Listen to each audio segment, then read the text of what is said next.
Alright. Should be able to pop into any of these companies here and load a kit. I assume, at least I hope, at the end of your phase 1, somebody walk you through the kind of kit you're going to need to build. If not, we can do that right now. Hey, where's the Should just be able to scroll wheel in there, and you'll see a red Ace Arsenal option pop up. Oh, yeah, I see it. All right. I was using the wrong thing. And did they talk through what you need in the kit at the end of your phase 1? Pretty much the salter stuff. I think I made one, but let me see. Well, that's most of one.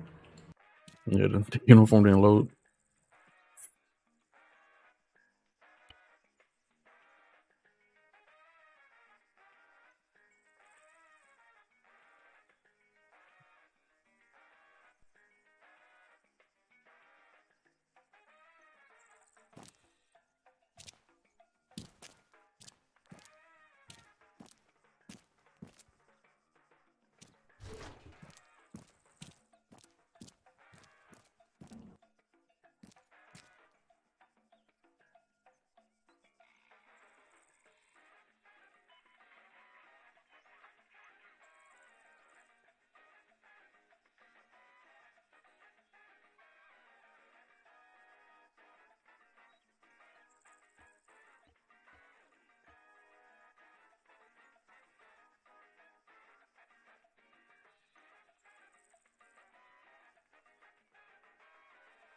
There it is.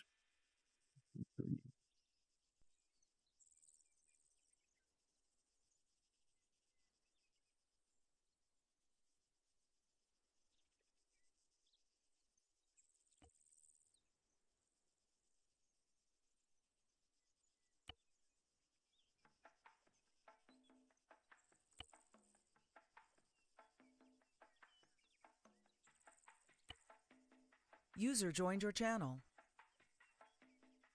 Is the Sir work? Yep. Okay, good.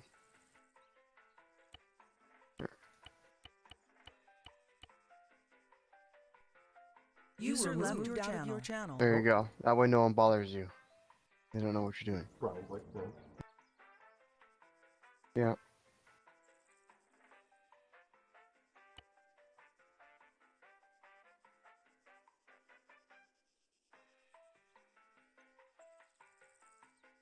User left your channel.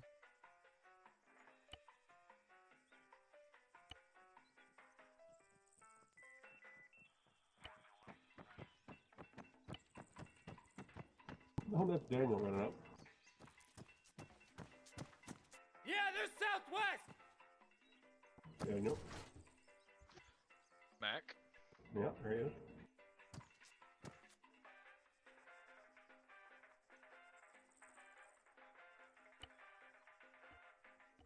Where are those mags I like to use? Oh, they're all the way up here.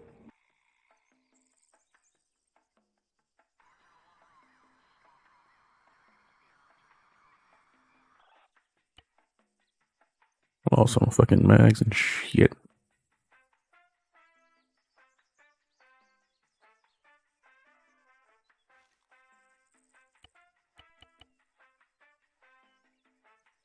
Oh, don't tell me I just crashed as soon as you loaded your kit. Oh no. That's my No. bad. Not your fault. That's a crazy error I've never seen before. It's Arma. New things Yep. every day. Okay, well, while I load back in, Valentino, if you've got your kit put back together again, Daniel's going to check through it for you, if you're ready, and make sure you've got all the essentials. And then we'll get into the actual instruction for the phase. Yeah, I just need to know what standard, how many flashbangs and grenades we guys use, smokes.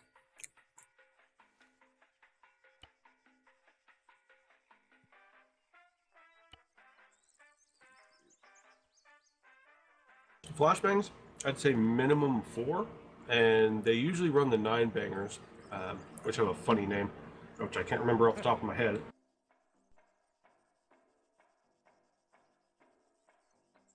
Oh man, everything crashed.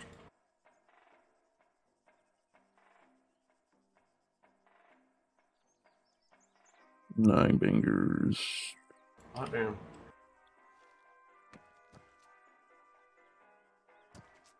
Oh, the CTSs. As far as grenades go, other than the flashbangs, obviously, smoke grenades. Oh, sorry. Smoke grenades are usually something you want to take those in the daytime, all the time, obviously. And amounts are going to be probably a couple yellow, couple green. On the tack stop, we've got white and yellow for concealment and green for marking friendly positions, but really, they can all kind of be used as long as you communicate with other people what you are actually throwing your smoke at. The only caveat there is if you're going to mark a hostile position or a direction where hostiles are coming from, don't throw green at it or blue. Only throw red towards hostiles. And purple is specifically for marking CCPs and medevac, casevac.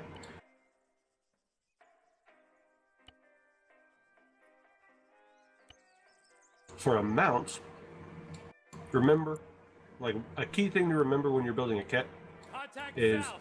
you are part of a team, usually of 6 people, and everybody is sharing their load.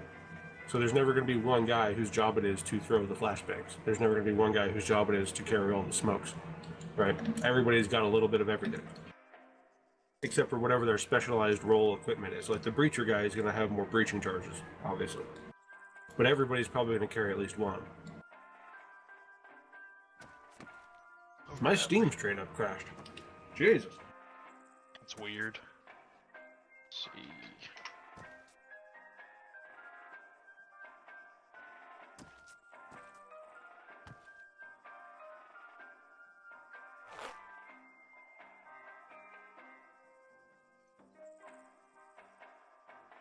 So, for actual Yeah. numbers,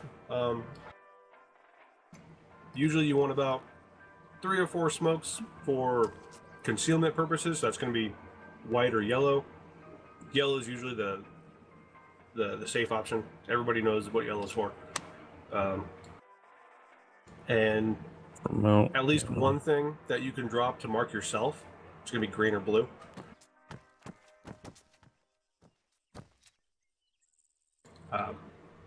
On my end, as a CCT, I usually carry an assortment of colors, just because I have to, like, marking things is half of my job.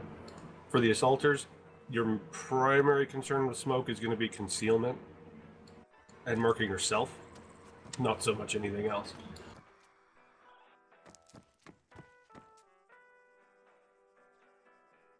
I was gonna say too, you just want to go ahead and get some breaching charges as well.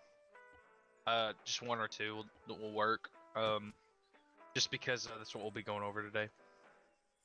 Yep. And Alright. then, yeah, as long as you've got just 3 9 bangs, you should be good to go. And then just also you're gonna want some chem lights, just because we use those sometimes to mark rooms being clear or just general buildings. Sometimes we'll drop a like green glow stick or something in front of the building just to kind of. I got a caveat on that. Yeah. Have you noticed that if you do an ace self interact and you go to equipment, there is a thing for dropping chem lights now?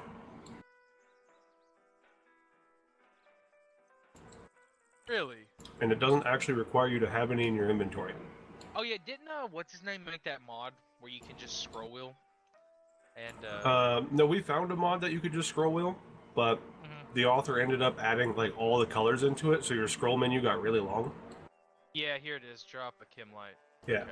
So Frost, if you ever see him kicking around late at night, he adapted that mod into the ace interaction thing, so it doesn't clutter things. That's cool. That's awesome. Yeah, and you don't need to have them in your inventory. Usually, yeah, like, you know, old school way, and your failsafe is, you know, have some in your inventory. But I don't see us removing that mod anytime soon, so Right.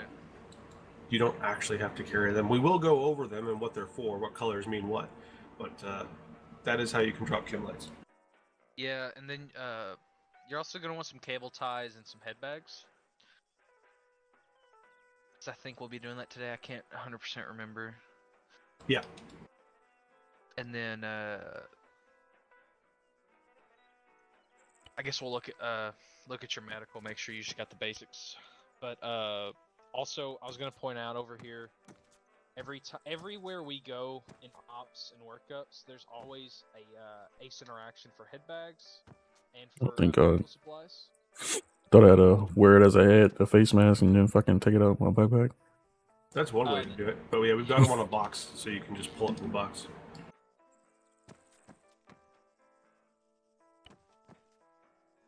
The fucking clackers, bro. But yeah, the usual go-to for head bags and cable ties. Minimum 4 cable ties and a couple of head bags. Yeah, depending on what we're doing, I'll usually just carry about 5 head bags, just because Everyone's usually carrying them, but it's not too bad to have a little bit more than you should. Always carry extra just in case. but that's You kind of gotta your like. discretion.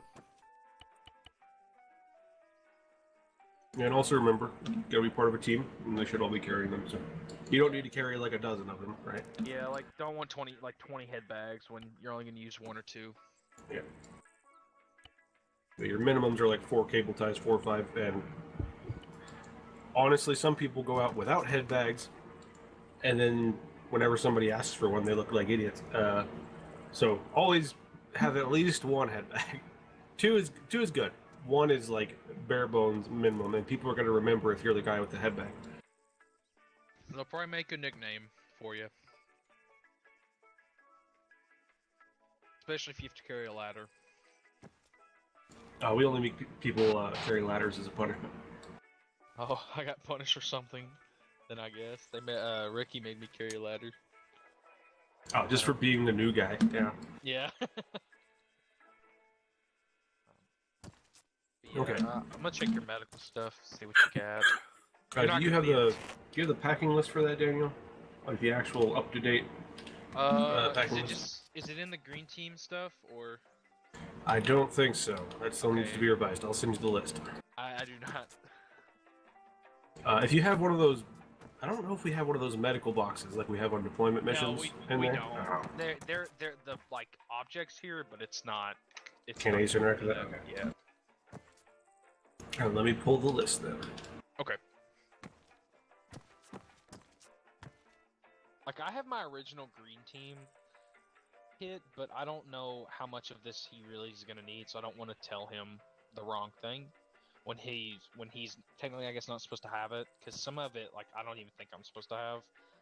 This was Ironside. Ironside told me what to carry, and I think it was because he. We kinda could knows go what over I'm- that if you like. Yeah, like that wasn't an error on any of the instructors or anything. It just I don't think 100%, like since there wasn't medical in my green team, I think it was just carry all this and you'll be good to go. Okay. I have to type this together. I get most of it. Okay. I'm gonna open a little TeamSpeak chat with you here, Daniel. Okay. Yeah, I'll just copy all this to a notepad.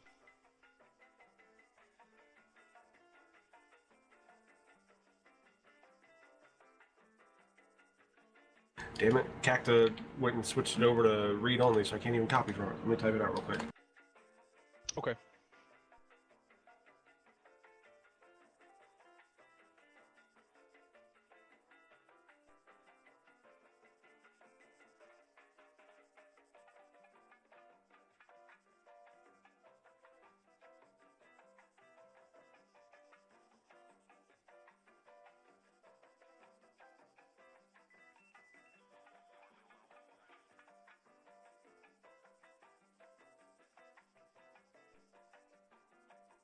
There you go. That's the IFAC.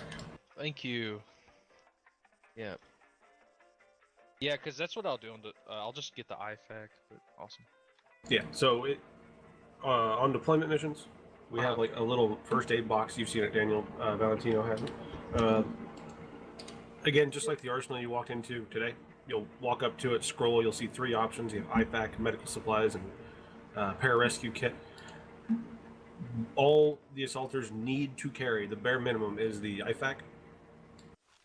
And the main thing to remember about the IFAK is it's the stuff that's going to be used on you if you go down. So you're carrying essential life-saving things for yourself. So always remember that in case anybody's like, hey, does anybody have saline? And you just go, oh yeah, I've got this thing that's, in my IFAK. Don't just give them that, because that's for you. Your He got hit with T4.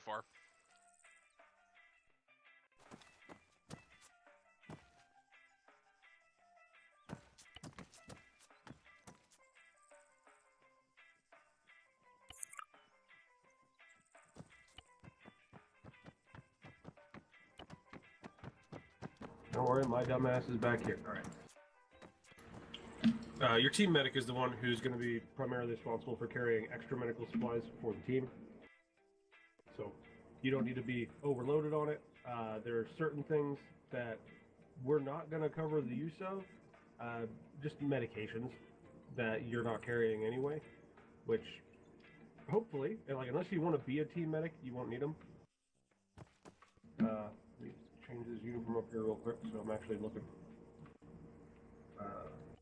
not out of place.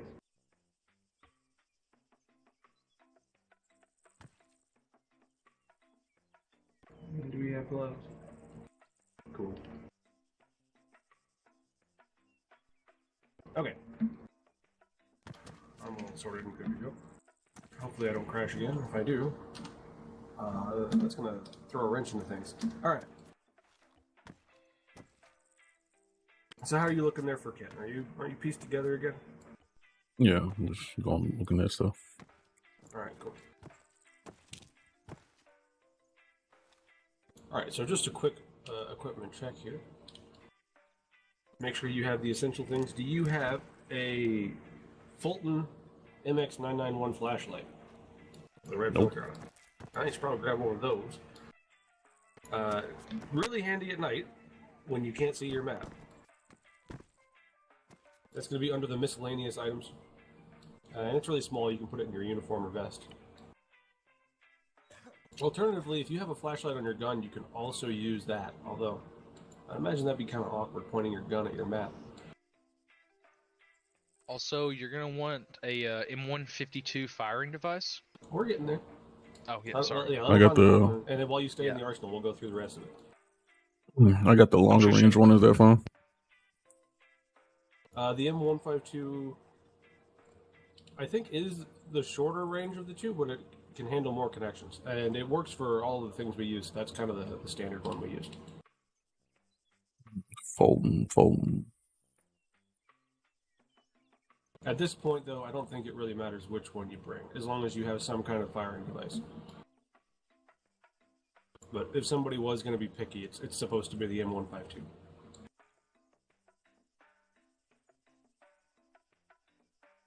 I don't see the Fulton in the miscellaneous. It should be in there. Pop it open here real quick. Threw up in my mouth. I don't know what the fuck that came from.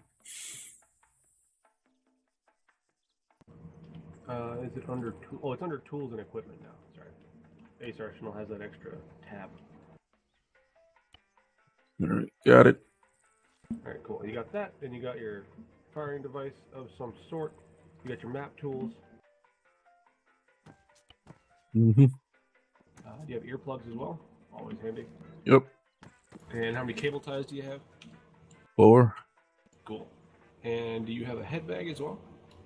2. Perfect. Alright. For ammunition, magazines, and grenades, how many smokes are you carrying? What colors and how many of each color? Yeah, 1 green, 2 yellow, 2 whites. Perfect. Flashbangs, you have at least like 3 or 4 of the 9 bangers? Yeah, 4 9 bangers, 2 fragmentations. Alright, cool.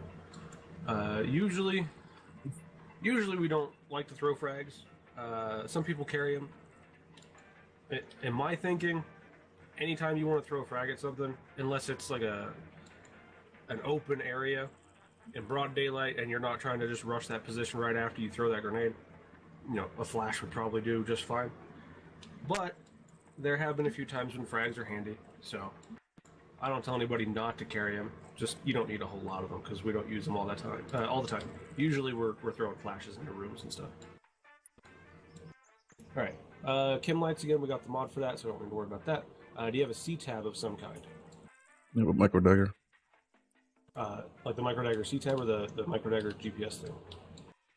GPS. Like, what's the actual, like the literal name of it? Does it say micro dagger or micro dagger GPS? Micro dagger. Defense advanced GPS receiver. It's the one with the black screen. I know it's like 2 of them. Oh yeah, the one with the black screen. That's a C-tab. All right, cool. As long as you have some kind of C-tab. The other one is pretty handy, actually, especially if you're going to be like point man or something, because you can mark waypoints on it and even share them with other people, and you can pull 10-digit grids and all kinds of fancy stuff from it. But you don't need to carry it if you don't want to. Although it does also have an altimeter in it, which is good for jumping and diving. Speaking of, do you have an altimeter watch? Nope. Get that. You're going to need that for phase 3 and 5.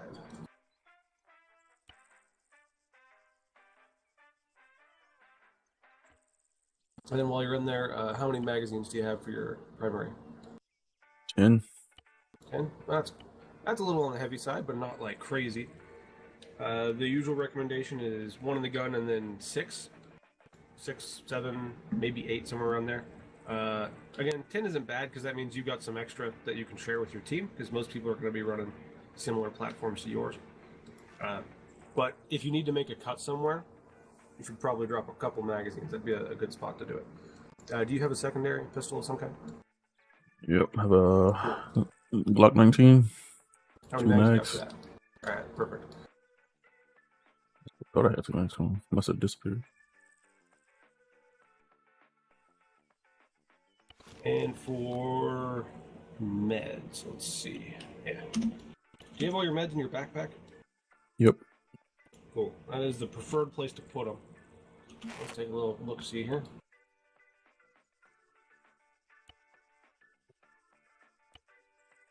I don't have quite enough room for everything, it looks like. Or you have some stuff scattered in other containers, because it's not all in your backpack. My vest, I have. Did Daniel Personal send you the kit. list? I didn't hear him say it. I'll send it to you if you need it. And the 10 mags.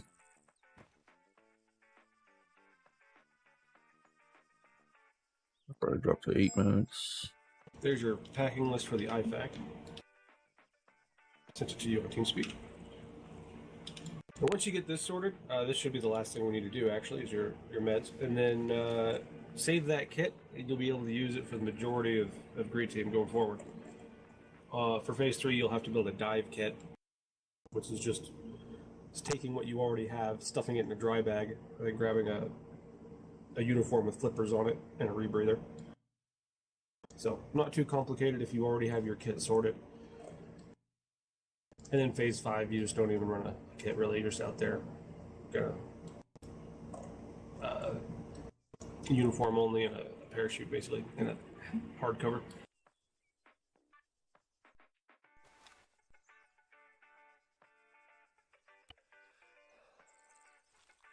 This is part of why we need to finish our restructuring of the Green Team phases, so that there's actually a dedicated time to build kits in Phase 1, so that we don't have to do this at the start of Phase 2 sometimes. Also, a good list that instructors can have to give, I guess, students. An updated list. Yeah. Because, like I said, some of the medical stuff I have in here I've never used. This was my Green Team loadout. 1 kilo. Do you have your meds in your backpack? Yes, they're all in the bag. Alright, time to be hypercritical. Yeah, this is my original like Green Team loadout. 1 chest seal. Right now, you don't need an AccuVac. Yeah, I know. Yeah, you could ditch those. Anything you could do with an AccuVac, Hey, you can do by hand. T-kit. It's just it might take a little bit longer. So that's some considerable weight saving you can get. Yeah. Well, you West know, on winds, my when we're on deployment Some stuff, like periods, I don't 15 ever parking grab any of boundaries. that. So Last Yeah, because it's week. not in the IFAC or anything. On Yeah, both so- OX. Yeah, I Yeah. still need to update some of my kits to reflect current. after this, SOPs. I'm gonna make a kit just in case, just have an example for the students, so they're Yeah. if you know. All right, how are we looking here, Valentina? Moving stuff around, going through the list. All right, perfect. Let me know when you're done there, and then we will move on to the actual phase 2 stuff after you save that.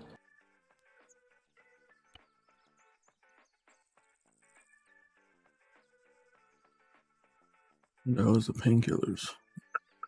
Those are under the magazines tab because they can be used multiple times. Kind of weird, but that's the way it is.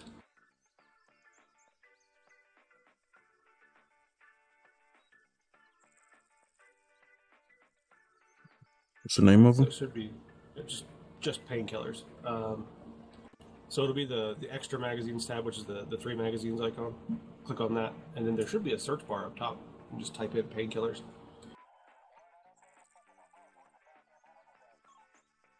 Got them.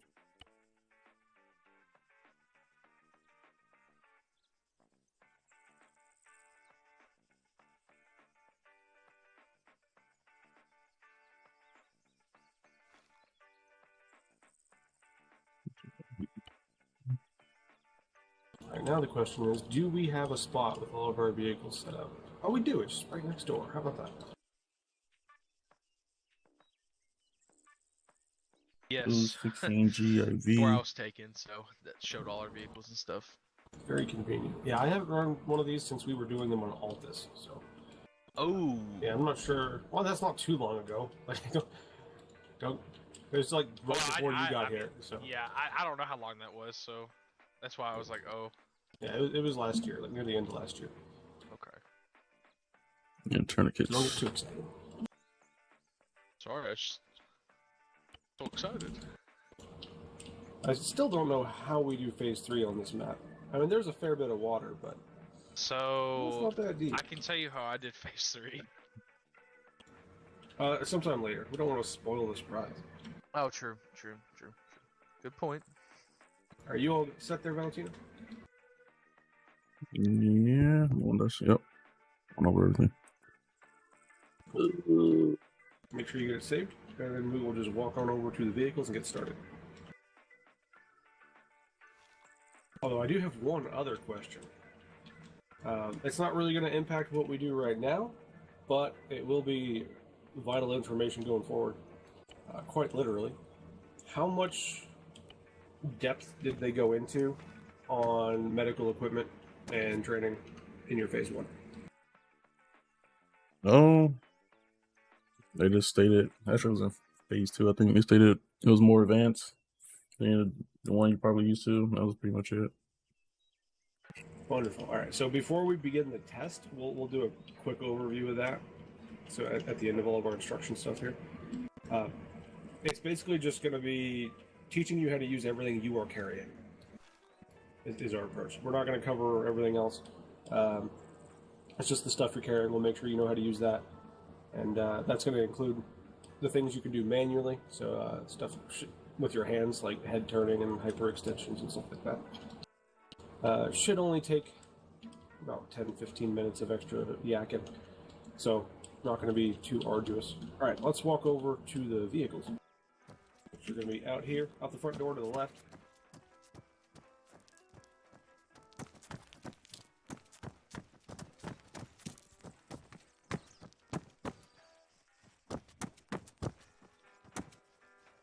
Yep, this way, Valentino.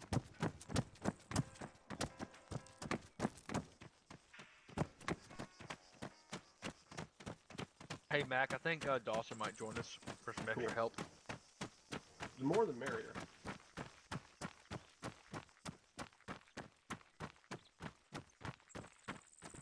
I should have probably put out a call for a pilot. And actually, when I get a moment, I'll do just that.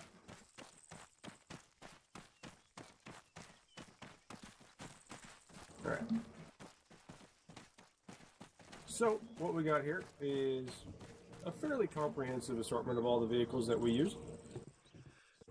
Sometimes we use civilian vehicles procured on site or from the local area as needs demand. But usually, if we're going anywhere, it's going to be in something like one of these or exactly one of these. So we'll start on the left here.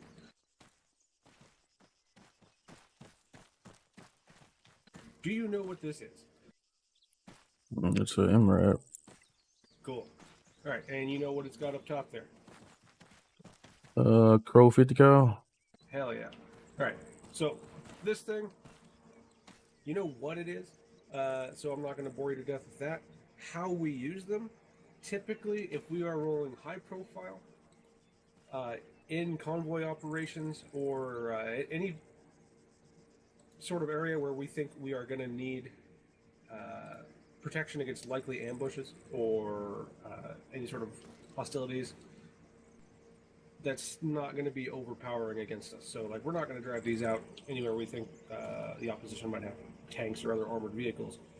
But for patrols in towns where the scariest thing we're likely to encounter is like an RPG, these are okay. They have pretty good off-road and on-road speed and handling. So when we're out in some place, like on our Syria or Afghanistan deployments, we use these fairly frequently. They're pretty handy for that. And obviously that Crow system up top has night vision and thermal in it, as well as magnification. So it's a good little force multiplier for the team that's using it. All right, moving on. There's also the variant with this thingy up front here, which I believe, I can never remember if it's this one or that big funny antenna thing on the back, or maybe it's both. But they are mine detectors / IED detectors and deterrents. One of them is a jammer, little EMF jammer that will disrupt things like cell signals and calls from going through so that you can't remotely trigger IEDs. But we do have that capability as well. Moving on to the next platform. This thing's old school. I'm pretty sure you know what a Humvee is. Yep. This one in particular has a fancy M134 minigun on top of it. That's a 7.62. It also has an M240 on the side you can switch between. Seats about as many people as that, but has less overall protection for the occupants inside. It doesn't have any sort of mine protection, so if you look at the bottom of the MRAPs, they have a V-shaped hole on the bottom, which helps direct explosives directly under the vehicle to the sides rather than straight up through the floor. This doesn't have that. So if this thing rolls over an IED and it detonates below it, it's just going to go straight up through the cabin and kill everybody inside. We don't usually run these because of that. However, they are lower profile, and they have some different armament options, like that minigun on top. So we have them if we decide we want them. If we don't think there's an IED threat or something like that, we may choose to use one of these, but it's really rare. Alright, next we got big old panel vans. Pretty straightforward. These have a side door sometimes. I don't think these have the side door. Nope. Some of them have a sliding side door. You can put people in the door. We'll use those for kind of low profile smash and grab things. Like if we need to pick somebody up from his house, but he doesn't want to go with us. Roll up in the van, hop out really quick, grab him, pull him out of wherever he is, his vehicle, his home, wherever he's at, chuck him in through the side door, and away we go. They also have doors on the back. The doors on the sides and back can be opened while you're moving, allowing you some degree of personal protection if needed, because you can fire from them. But obviously you don't want to be in one of these while downrange. Moving on. We're not going to cover boats today. We also never drive those things, except around base really. So, on to these. These are your standard old Toyota Land Cruisers, which are anything but standard here. These are kind of cobbled together from various components that we've got. You can thank Scotty for these. Some of them have snorkels, so you can go pretty much up to the windshield in water. About halfway up the windshield before they start to dog down and die on you. We've got marker panels on them, handy for visual identification from aircraft and whatnot. These also have armor panels in the doors and elsewhere in the body. So these are pretty bullet resistant, pretty handy. Not quite as tanky as one of those, but still safer than being in one of those vans for sure. We don't have any of these armament on them yet.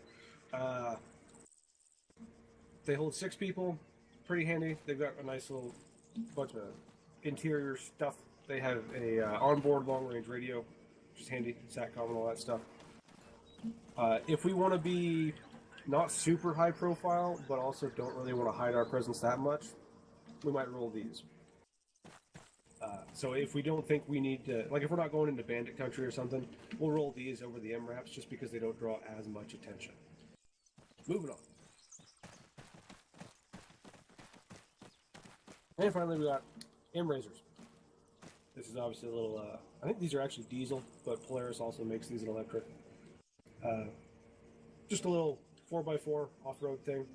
You can fold down the frame on them, so you can pack them in more compactly. Usually, we only have these for getting around base, but we have deployed them in the field a few times, primarily because you can fold one of these up and stick it in the back of a C-130, and then kick it out with a cargo chute, and send your jumpers right after it. So, if you're dropping people someplace where you know they're going to need some more mobility once they're on the ground, these are a good choice. Obviously, they don't provide any protection for the occupants because they are open, but they're pretty zippy and handle really well. All right, that is the inventory. Now, how we kind of went over our use cases for them as well.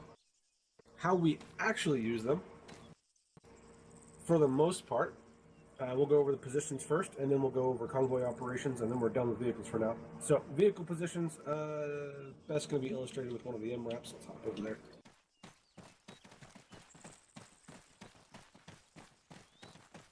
Okay. This sucker, you can put 5 people in here. You've got a driver. Whoever is sitting next to the driver in the front passenger seat is your assistant driver or a driver. You have 2 passengers in the back, and you have your gunner. Well, that's pretty much all of the roles. The driver is self-evident. He's the one who drives. The assistant driver is going to be handling communications within the convoy and on like a troop level. He's also going to be navigating for the driver. So he's going to be calling out turns. So distance and then turn direction. So like in 300 meters, make a left. At the next T-junction, make a right. Things like that. Your 2 passengers in the back, since they don't have any specific task or role, they are there as extra eyes. They've got windows. They're supposed to use them. They need to keep an eye out, in this case, on your right and on your left. Looking for IEDs, ambushes, any sort of movement, things like that, and call them out as they see them. But otherwise, try not to talk over your A driver because he is going to be handling navigation and comms. And then your gunner, again, pretty self-evident. However, one caveat there, if you are in a convoy, you are going to be coordinating your gunner's field of fire with the other drivers in the convoy while you're in transit. So the lead vehicle in the convoy is going to have his gun facing forward, unless there's an immediate threat he needs to shoot. Gunner in the rear Vic is going to be pointing backwards. All the Vics in between are going to be alternating left and right. And that way we have 360-degree coverage of our guns while we are in motion.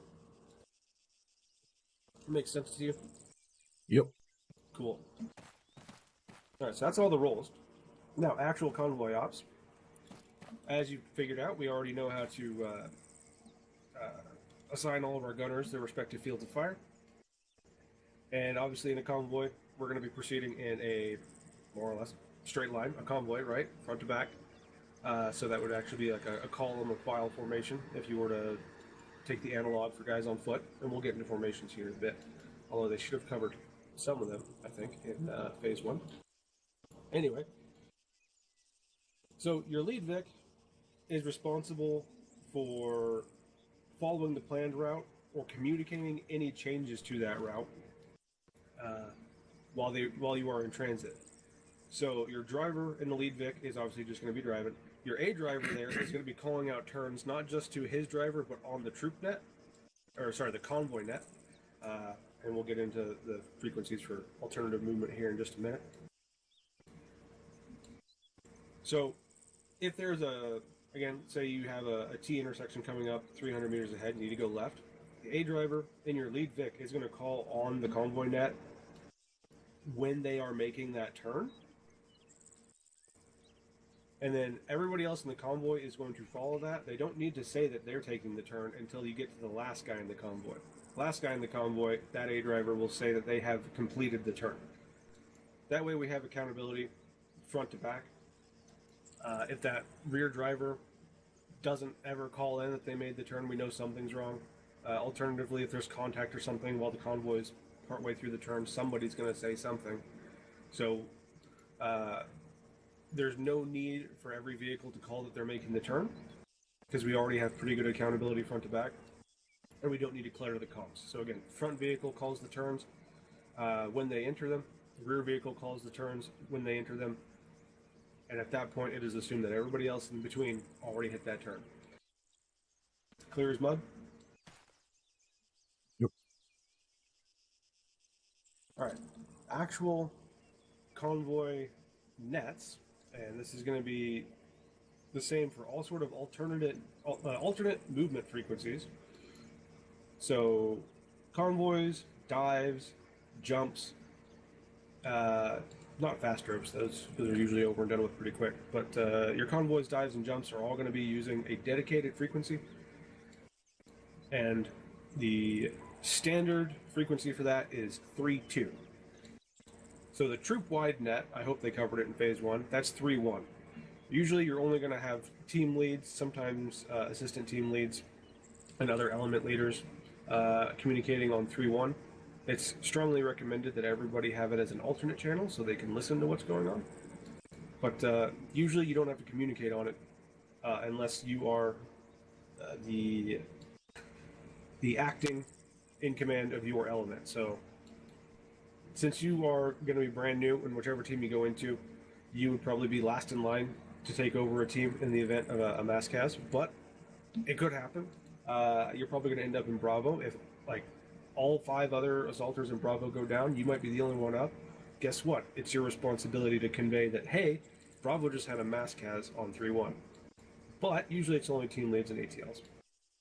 Convoy net, same kind of scheme, except instead of team leads and ATLs, it's A drivers and command elements. So it's going to be your ground force commander, in this case, usually Fritz. If you're going with Bravo, on our side of deployment, it's Sipplewitz. So, ground force commander plus all of your A drivers in the convoy are going to communicate on 3.2. Everybody else should be listening, though, so they know what's up. All right. We already went over comms procedure. Generally, it's just going to be A drivers talking to your GFC or to each other, and just communicating the route as they clear through it. Again, your lead and your rear, usually not the people in between, unless somebody sees something.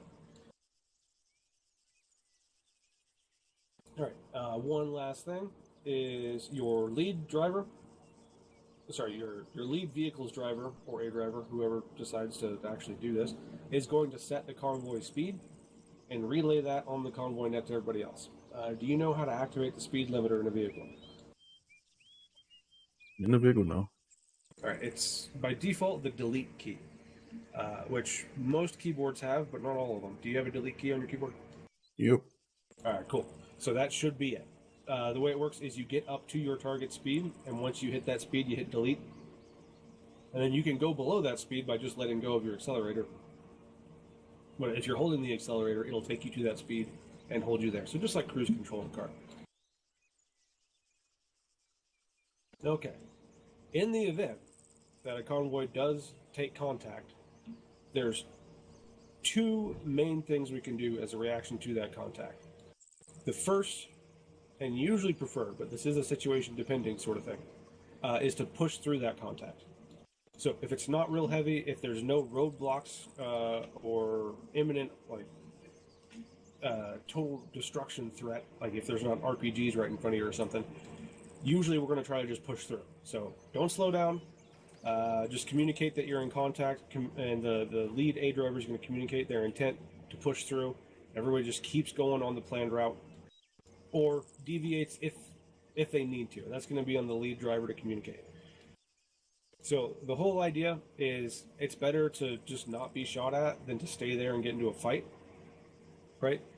And they're going to have a harder time engaging us if we don't stop. If we do stop, then we're going to get into a protracted fight. And sometimes we don't want that. That's always risky. So that's pushing through contact. Literally just keep going, get out of the kill zone as fast as you can. We may return and re-engage from a more advantageous direction or position later, with the knowledge of where they are now that they've attempted to engage us.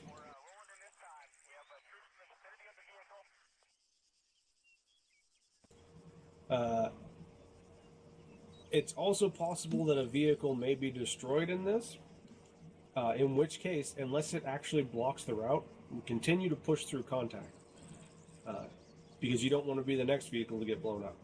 So again, as long as the intent is to push through contact, don't stop pushing through contact until you are actually out of that contact. Now the other option,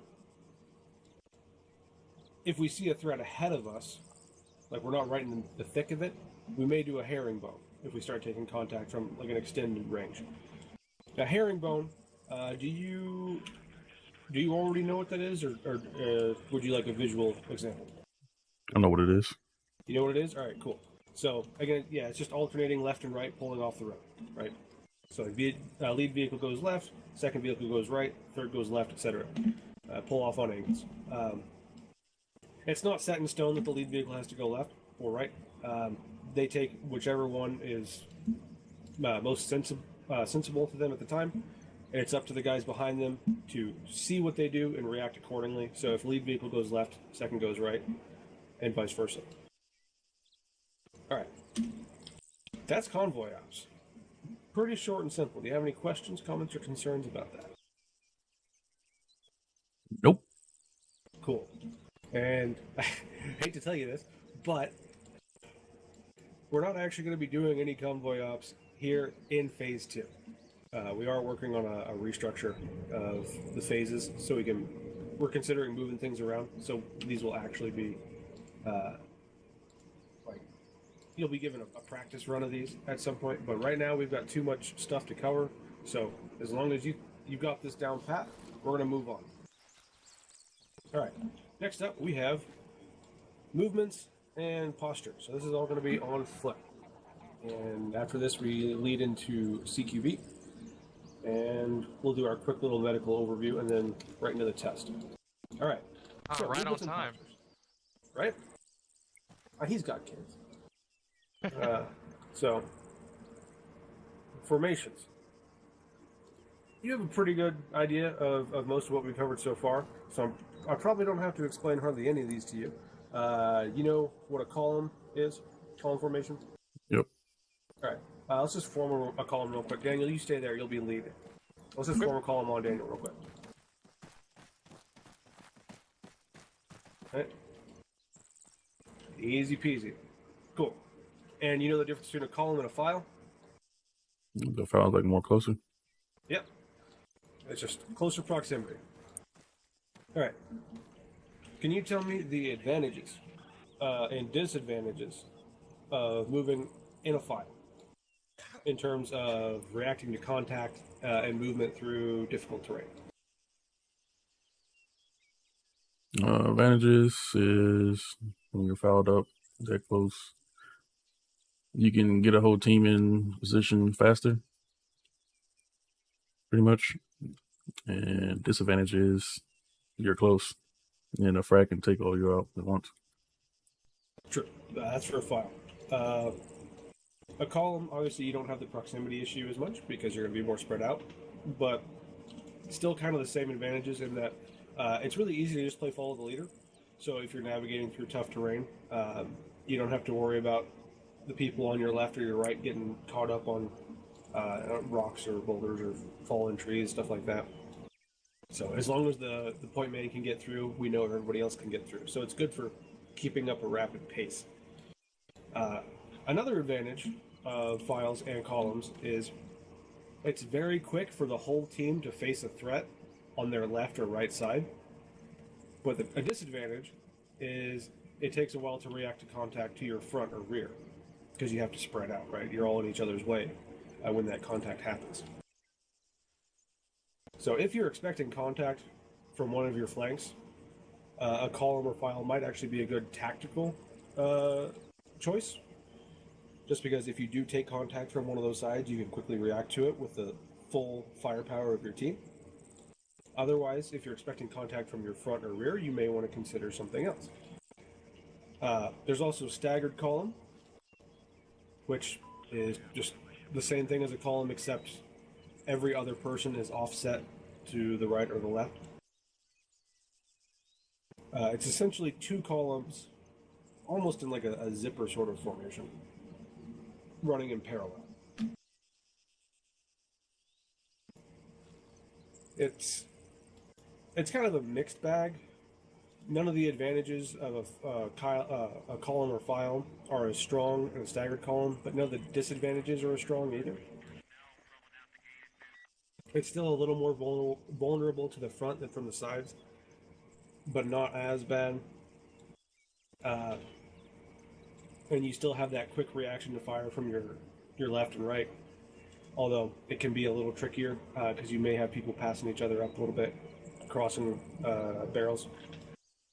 But in general, if you are moving through open terrain where you don't have good cover and concealments, like if you're not moving through a forest or something like that, like if we're just walking through here, it might be best to run in a stagger column if we need to make good time. All right, next we've got a line, which is going to be the same thing as a column, but rather than behind the leader, it's to his left or his right. Your point man is going to be responsible for calling your formations, and when he calls them for things like a line, it is his responsibility to also call which of his sides he wants that line on. A TL may also step in and specify at that point, but usually it's the point man's job. Obviously, the advantage of the line is it gives every assaulter in that team clear field of fire to their direct front. But you have the same advantages or disadvantages of a column or file, just rotated 90 degrees, right?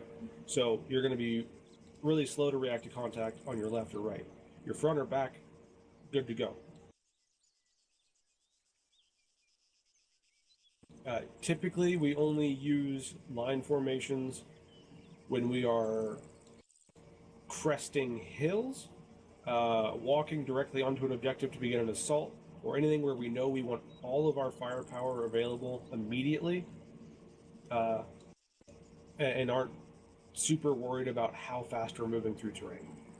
So if you need all of your guns up and ready to react, a line is your go-to. Next, we have the ever-popular wedge. I'm pretty sure you know what a wedge is. There's two sides to a wedge. You have your weak side and your strong side. Do you know what determines which side is strong and which side is weak? The one up with the most personnel on either side? Not quite. It's the one with the most firepower on it. And who in your team is going to have the most firepower? AR? Exactly. So whichever side your AR is on, that's your strong side. You're going to try to have your strong side pointed towards your most likely direction of contact. Your expected contact is where your strong side is. Weak side is going to have, usually, it might have more people, but usually it's going to be about equal between the two sides. That's going to have your medic, team lead, people who you don't want to be like on that front line if you can help it. And again, your strong side has your AR. Obviously, you want your greatest amount of firepower pointed towards the enemy as soon as you can. Advantages of a wedge, pretty good to move through open terrain and have good coverage on all your sides. It's fairly quick to bring all its firepower to bear, front, left, or right.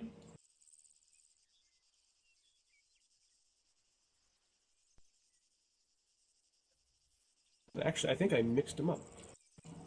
You were right. My mistake. The strong side is going to be the side with the most personnel. Your weak side is where your AR is going to be to kind of counterbalance that. Highest firepower on the shortest side. So you were right. It is most people. Sorry, I mixed them up. Okay.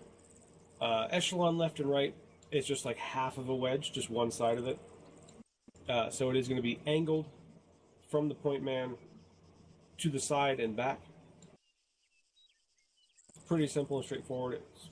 And the use case is generally anytime you want to line and you know that you're going to be offset from your likely contact, direction of contact. So if you're expecting contact on your right side more, you might go echelon right. And again, the intent there is same thing if you have a line. You want to have all of your guns up and ready to react to that contact as quick as possible because you have a pretty good idea where it's going to come from. But your direction of travel might not be directly towards the enemy.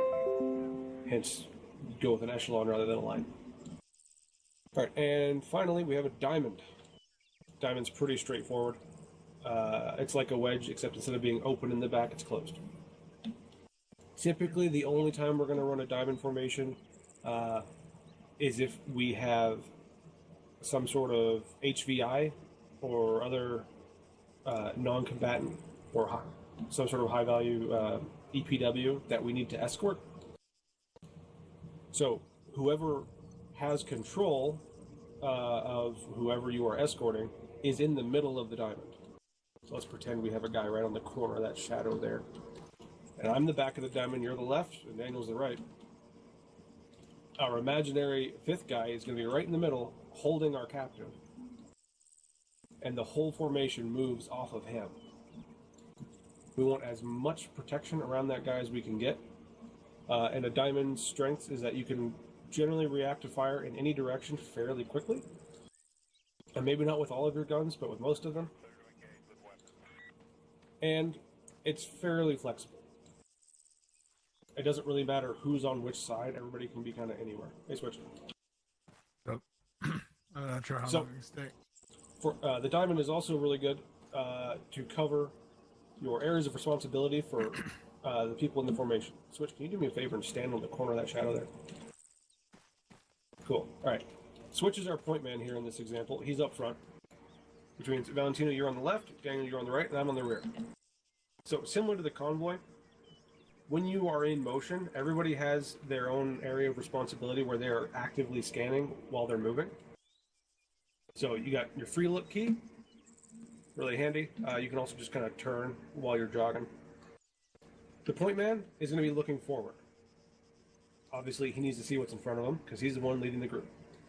Our guy on the right, Daniel here, he's going to be moving the same direction Switch is, but his responsibility is to be looking over his right shoulder all the time, scanning our right flank. Valentino, same goes for you on the left. You need to be looking on the left side all the time, making sure we're not going to get ambushed over there. The guy in the back, obviously I can't 180 my head, but I need to be alternating between looking forward to make sure I'm still with the group and looking directly behind me to make sure there's nobody creeping up behind us. So about every 10-15 seconds, I need to do a scan behind us. Keeping up good situational awareness keeps the team alive. It's really easy when you're on long walks for like 10, 15, 20 minutes to get complacent and just start chatting with your buddies. But you got to keep in your mind that you are still in a place where you can get shot. And if you're going to get shot at, you at least want to know where it's coming from. So keep your eyes open, head on a swivel. All right, so there's all of our formations. And cover security. Next, we have two more things to cover for movement. That's short halts and long halts, ironically, because they're not actually for movement, for stopping movement. Any stop that's going to be less than a minute or two is a short halt.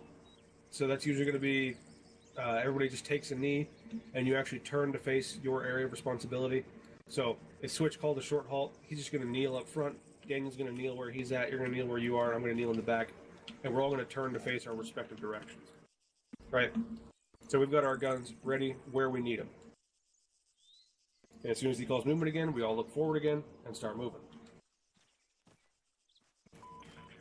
Usually a short halt, since you're not going to be stopped that long, you don't need to always break for cover, but if you have something real close by, or if you're in an open area, like, don't be that dummy just sitting out in the field.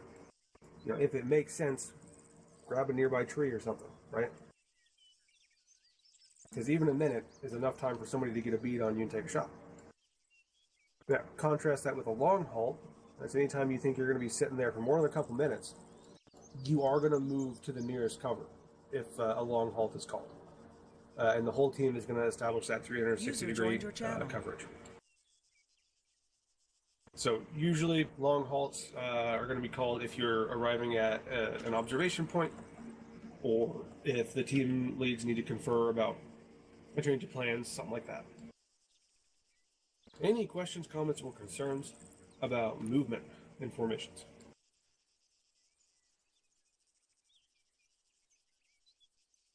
Yes? No? Good to go? Good. All right, cool.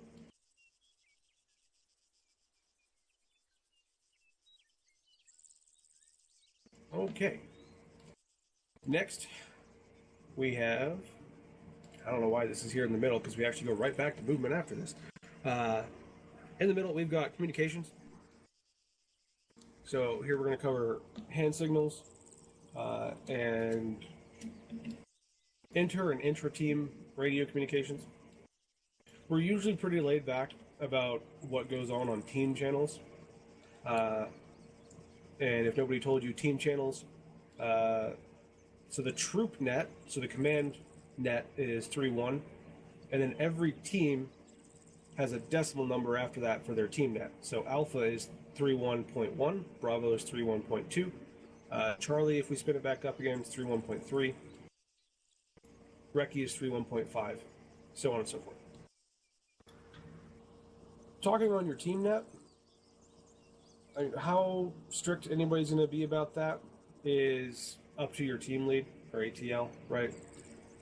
But you're usually not going to be talking over anybody, saying anything super important on your team net. And if somebody thinks you are, they'll tell you within the team net. What document are you going So from? usually that's going to be more like bro talk shit. You don't have to get super concerned about it. TroopNet, though, the goal on TroopNet is concise, brief, to the point, very clear communications, very short, saying only what you need to say, and identifying who you're talking to and who you are. I assume that they went over our comms procedure in phase 1, right? The hey you, this is me message, over. Which version of all that the good stuff. document are you running from?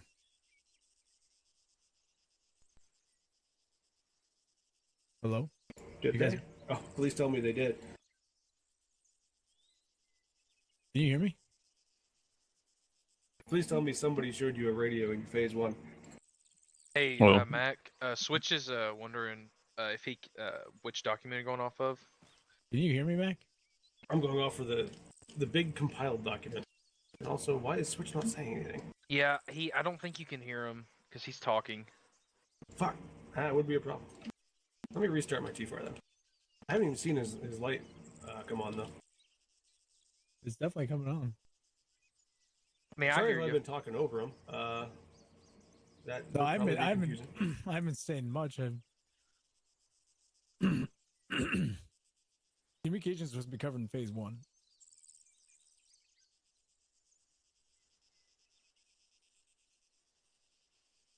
Say something, Switch. Hello, hello. Hey, hello. Again, sorry Yeah, if I I've been don't know. talking over you because I haven't heard you at all this whole time. Comms are supposed to be covered in phase 1. Yeah, Yeah, familiar supposed with to be, T4. but like I don't assume, right? Okay. Okay. Whatever. Carry on, I Yeah. guess. Yeah, if I have my T4 on, apparently I cannot hear Switch. So I'm going to leave that off for a minute here. Okay, I was so having T4 issues too last you did week. cover your comms in phase 1? Yep, I'm good with comms. All right, cool. then we will not go in depth in that. Except for hand signals. We do have to go over hand signals and your IR laser signals. Not a whole lot there to cover. Hand signals until we get to CQB. Basically, you have your point, which is going to be your shift tilde by default. So it's the number or the key next to your 1 on your keyboard. You don't like? I think Mike got his gun pointing, license taken. obviously, super handy. It'll draw a little circle If around. TK got mad, I got robbed. If you need somebody's attention real quick, that's the best way to do it. Don't be like Frazier and say, "Oh yeah, they're over there," and then never point. I ain't too sure though, because I haven't been on the character in a while since I got You robbed. also So have I shoulder don't know if I taps. get my gun license taken. Not sure what the default bind on that is. It's an ace interact though. Anytime you need to get Shift T. somebody, Apparently, I yeah, got think it's robbed Shift T, yeah. because I was flexing my gun. Like, I never redone put it mine out and said before. anything about it. But anytime you need to get Found the it. attention of somebody in front of you or signal to them that they are good to go ahead, Yeah, I never flexed non-verbally, anything. that's the way Doing to a do it. job. That's why I recommend I got concealed usually carry. a shoulder Not tap wear a means, holster, but You know, Nope. I'm ready. of course, it brought So, too much attention. no. I got robbed. Like, I didn't flex nothing. All right, laser signals. This document is way out of date on these. All right, so the equivalent to pointing with your IR pointer on I'll be right back. your gun, if you need to get somebody's attention at a specific point, is to just pulse your laser at the target, right? So turn it on, turn it off, turn it on, turn it off. You're just flicking it on and off. That universally means, hey, look at this thing. And as soon as, whoever's attention you're trying to get sees what you're looking at, stop pulsing it. So pulse it until they see it. Cool, there it is, and leave your laser on. Or turn it off if you don't need to actually point your gun at it. Situation depending. Another thing is going to be this has two meanings depending on which team you're in. If you are in an assault team, a snake, you may hear Fritz call out on the radio, send up a snake. That's just going to be turning your laser on, pointing more or less straight up into the air, and then you're going to zigzag it up and down a little bit. That is Fritz's idea of a snake. The purpose of this is to determine the location of the team that's doing the snake, even if you don't have direct line of sight to them, because you'll be able to see their IR energy go up in the air. The reason you wiggle it back and forth is so it's easier to get a clear position based on how that angle changes. So a snake is going to be sent up if they want to know exactly where you are. Somebody in the team will point their gun straight up, laser on, wiggle, cool. A snake for anybody directing aircraft is a different thing. If you want to know, I can tell you. If you don't care to know, then we can move right on. It's up to you. Well, in the interest of completeness, a snake for anybody directing aircraft is going to be laser on, pointed towards the target, and drawing a slow figure 8, where the middle of the 8 is on the target. And you'll just continue drawing the figure 8 until the aircraft you're talking to has contact snake, and then you just aim right at the target. So for that purpose, if you ever hear me saying I'm throwing out a snake, or Bruce, we're trying to distinguish for the aircraft our laser energy from the rest of the troops. Because you guys, when you're in CQB in the nighttime, you're going to have your lasers on because you're going to be, ready to shoot shit. So obviously you don't want to have to turn your laser on every time you want to get ready to pull the trigger. You just want to have it there ready to go. But that means your lasers are on all the time in CQB, and they're usually going to be moving kind of erratically or pointing in kind of fixed directions. So my job might be to hold a corner and watch an open doorway or something. So I'm just going to be sitting here laser on looking at that door. The people moving through the house, their lasers might be poking out through windows and stuff occasionally, shit like that. But it's not going to be a clear, smooth movement either way, right? You're just going to be holding angles or constantly moving. So to see a very deliberate figure 8 repeating is pretty clear to the aircraft. So that's a snake on the other side of the house.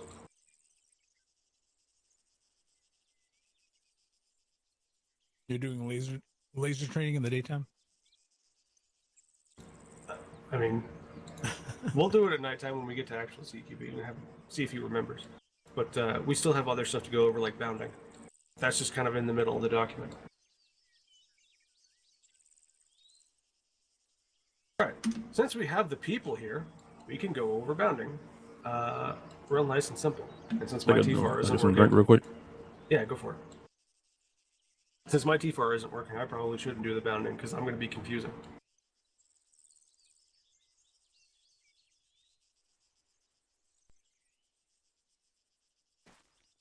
Where's Dawson? He said he might come. He told me he's gonna come for the testing portion. Alright, cool. I'll send him a message when he's ready then. Yeah, Or when we're ready. Yeah. I probably won't be around for texting, to be honest. Do you know where it's done on this map? I've never done it on Moosehead. We always did it on Altus. Yeah. But all you need is A good building. you need something like Ghost Hotel, and that's it.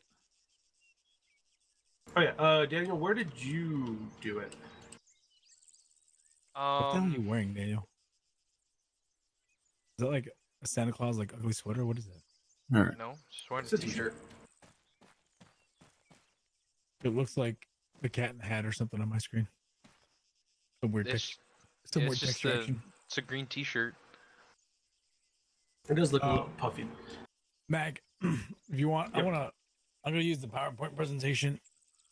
For CQB? Yeah, go for it. This is the whole intent of creating that document, which Oh, do you still have needs a little bounding in there? tweaking, but we need to jump into I guess I could share it, but it'd be easier if we just jump into a general video or something. I'll just share my screen. That work? Yeah.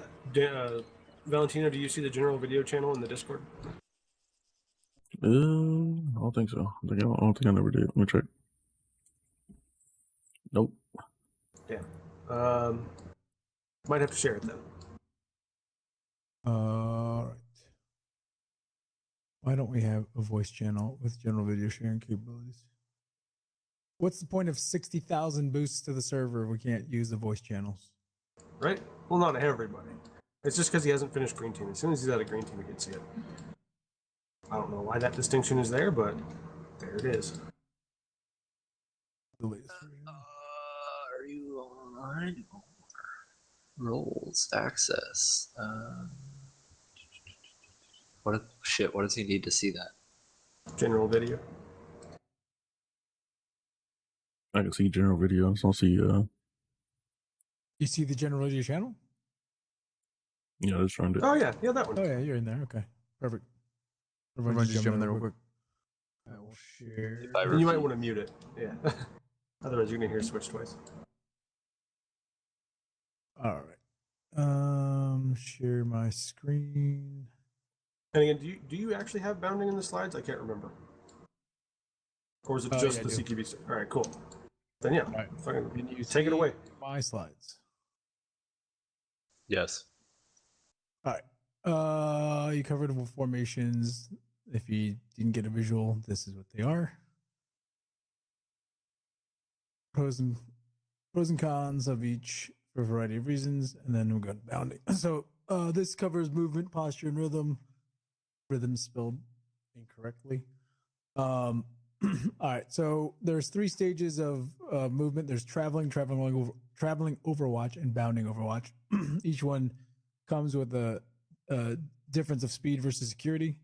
Right? When you're traveling, continuous movement, contact unlikely. So you're a little bit like a stand down posture, right? You're just trying to travel long distances and you're not expecting heavy contact. Might be like when you just step outside the wire and you're traveling to a location. Traveling overwatch, as you User can left see, your channel. speed is desirable, but enemy contact is possible. As it states, you're basically trying to get, you're in the middle of your movement, but now you're in an area where enemy contact is possible. So you're wanting to keep a little bit more of a defensive posture, expecting contact. Bounding overwatch is usually an offensive, if you're moving forward with it, offensive posture where you're advancing to contact, right? So you're using 2 types of bounding. One is alternating, one is successive, as you can see on the slides. Alternating is as it sounds. You have either 2 elements. It could be 2-man element. It could be a 2-team element. It could be, 2 squad or 2 teams within a squad, et cetera, et cetera. First team bounds up to a location. It's usually about depending on the terrain, right? The general rule that the U.S. Army subscribes to is that I'm up, they see me, I'm down. If you can sprint and yell, I'm up, they see me, I'm down, you could probably cover about 10, 15 feet. Again, if you're in dense terrain, dense or rugged terrain, you're gonna be able to bound as far. If you're in open terrain, you don't want to take little bounds because you're just a target. So as the team one bounds, they're basically saying I'm moving or we're moving. When they get to their location, they say we're set, and usually this will either be yelled or put out on the radio depending on how far apart you guys are, et cetera, right? So team one up, team one moving, team one set. Okay, then as soon as team one is set, team two up, team two moving, team two set, and that's going to be alternating. So they're going to run past team one's position. Again, depending on the terrain and the situation, it could be 10 feet, it could be 20 feet, it could be 25 meters, just depending on the situation. Once team two is set, team three goes, team four goes, et cetera, et cetera. And that is in a situation where, let me ask you, when do you think? Let me describe successive, and then you tell me when you think one would be used over the other. Successive bounding, as it sounds, team one moves, same comms, team up, or team one up, team one moving, team one set. Team two is going to do the same thing, but instead of running past team one's position, they're going to run up parallel to team one's original position or new position set. Then team one's going to again advance a certain amount of a certain distance. Then they're going to be set, and then team's going to move up again to the fourth location. Given the diagrams and the descriptions I just gave you, when do you think one would be used over the other, and why?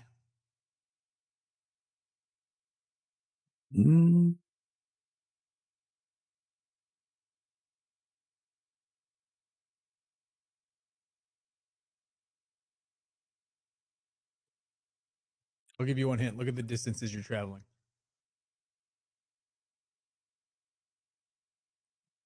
So the distance, if it's further distance, it would be alternate. Correct. So if you're in more of an open danger area, right, where you're expecting possible fire or you need to cover large distances quickly, right? If you're doing successive bounding, it would take you a lot longer.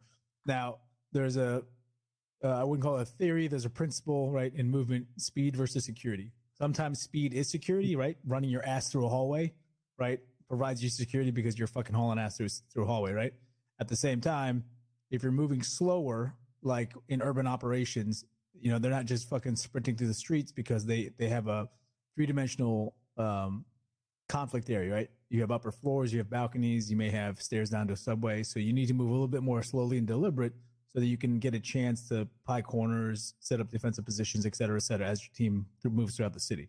But if you are in an open danger area, what we call ODA, also just so I don't sound like a jackass, do you have any prior military experience? Yep. Okay, so some of these things are or we'll come back to you, right? Open danger area, just as it sounds, is like a giant open field. There's no cover, there's no concealment. Usually you handrail the edges of the ODA, right, in order to prevent just being out in the open. But in certain instances where you cannot avoid running across an open field, you have to cross it quickly, but you still want some security because you might have a machine gun position or indirect fire, something that might be able to expose the elements, right?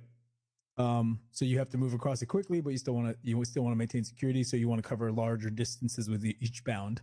That's when alternating bounding will make more sense. In successive bounding, you're more concerned about the ability to get guns up in case you are taking heavy contact from maybe a near target or a near enemy defensive position or something. So you want to bound successively to each other's position so you get more guns in the fight at closer ranges. So successive makes more sense in a situation where you are expecting heavier contact or there's going to be contact from a specific position like a machine gun nest or something. Alternating is going to be more for larger distance covering faster while still maintaining some sort of security. Make sense? And then as everything is METTC and OCOC dependent, right? The makeup of the enemy, the terrain, et cetera, et cetera. Make sense? Mm-hmm. So those are two primary bounding principles. We also have our left and right peels, which I don't think are covered in this. Then we go straight into CB. We'll cover the left and right peels. We can do that in person. And Mac, can you just set up like 4 or 5 cones in a straight line? And we'll do left and right peels, and then we'll do We'll do a center peel and then an Aussie peel. Any questions on bounding or general movement, posture, and rhythm? I'm good. Think. Yeah, and like I said, I always, if guys have prior service, especially, or if they have prior milsim experience, and you feel like things don't need to be covered, just let me know. Like I trust most people's knowledge of basic movements, things like this, especially if they served or if they've done milsim for a long time. I got your 5 cones behind you. Okay, so that covers basic bounding. We're gonna do peels, which is basically primarily it's kind of like react ambush type stuff, like battle drills, and then mostly breaking contact and repositioning. Where are the cones? There we go. All right, so let's get over the cones. My game is running like shit for some reason. What's all them cones, man? All right, so let's say for the point of the exercise, enemy contacts are where those ribs are, to our 12 o'clock. Okay. Most things are going to be based off of, if not cardinal directions of target or objectives, it's going to be direction of travel. And let's say, we're traveling in a staggered column, and were you prior service in the Army or Marines? Marines. Okay, so similar idea. What, like the bad minute, react to contact, everyone get online, just fucking shoot everything you have it in one direction as your leadership decides what the fuck's gonna go happen, right? So let's say we're traveling a staggered column or a wedge or something. We say contact front. Somebody in the direction of the east towards those ribs is shooting at us. Everyone gets online and starts, laying down hate, right? So we're not going cyclic. We're doing, we're laying down withering fire or whatever. And team leader's like, all right, we're not getting anywhere. They're pinning us down. We need to break contact, right? We can move forward if we're being offensive. That's where we would do something like the bounding to approach the position, or we could peel left or right to cover and regroup, or we can break contact to the rear, in which in this case we would probably do something like a center peel or a rear bound. Left or right peel is basically as it sounds.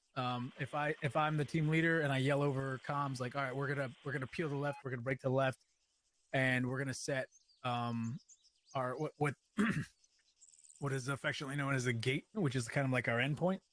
So if I set the gate as that blue structured building over there, which is a little far, that's our gate. That's kind of our Alamo, if you will, right? So if I yell, we're peeling right, what's going to happen is I'll order the movement, and whoever's furthest on the right will basically start to mag dump essentially, and then as he goes dry or empty, he'll start his movement and basically move behind you, making sure not to flag you. So ideally, he would go high port or low port, move to the outside, and then as he's running by you, he either squeezes you on the arm, taps you on the shoulder, or just yells "last man," right? Obviously, in video game world, we can't really touch each other, so he's just gonna yell "last man" or yell it out on the radio to you as he's running by. So we're bang, bang, bang, bang, bang, bang. All right, move, move, move. Last man. So as he's running by you, you lay off the last few rounds in your magazine or whatever, and you're gonna do the same thing. So basically, as soon as he says "last man," you're gonna do a quick mag dump and do the same thing. So you're moving to you're peeling to my left. So bang, bang, bang. He already said "last man." So what do you say as you pass me? There you go. I go bang, bang, bang. I'm mag dumping. I turn to the outside, "last man," and then pass me over to this building wasn't here, we would continue to move left. Yeah, no, so, we don't have cones all the way over, but you keep going, extending to the left. So that's pretty much it. You're peeling constantly, "last man, last man, last man." It allows in a 4-man element. Say again. I'm gonna move the cones. Yeah, in a 4-man element, that essentially gets you 3 guns in the fight at all times while one is moving, and as you're as the people are peeling behind, again, dump your mag, or at least lay down a good hefty burst. And then you're moving. The nice thing about Arma is you obviously can reload on the run. So if you do a mag dump as you're sprinting by your teammates yelling "last man," you should also be reloading on the move.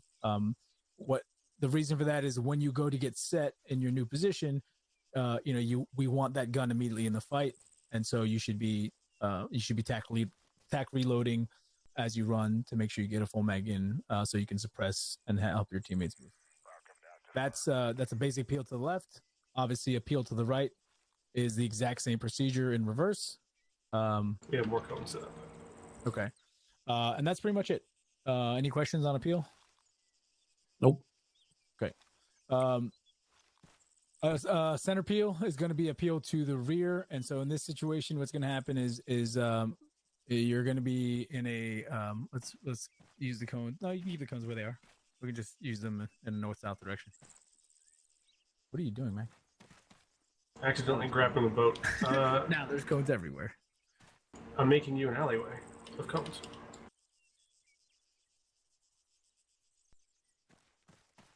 All right. So in this situation, we're on a presence patrol or something. We're in a staggered column or a column moving through terrain. We'll call it a staggered column, and we're expecting. We're in a position to expect contact, but we're trying to keep a small signature to a front. We receive contact unknown from the front, maybe a machine gun nest, maybe a fixed position, whatever the case might be. And we're taking overwhelming fire, and we don't really have the opportunity to peel to our left or right or break to our right or left. And so your TL or command, whoever makes this decision to break backwards, right? So it's almost like not the same as a rear bound, right? So if you have larger elements, sometimes you might do a full backwards bound, which is bounding the successive and alternating bounding as we just covered on the PowerPoint, but in reverse, right? And so that would be for a larger element, but as smaller teams, we might just do a center peel. So if we got like a 4-man, 6-man, 8-man element, whatever, we might just do a center peel. So let's get in a staggered column like we're doing a patrol forward.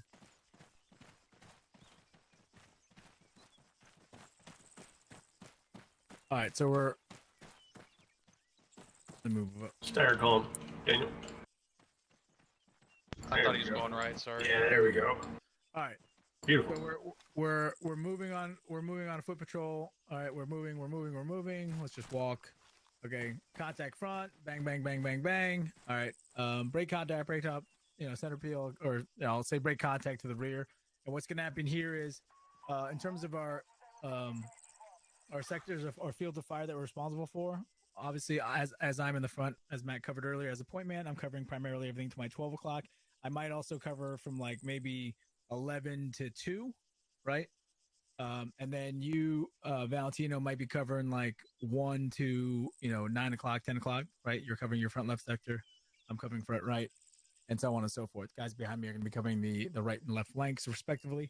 And when I go to break contact, I'm going to basically bang, bang, bang, bang, bang, moving, and I'm going to peel down the center of the alleyway, right? Moving at full speed. Valentino, your last man.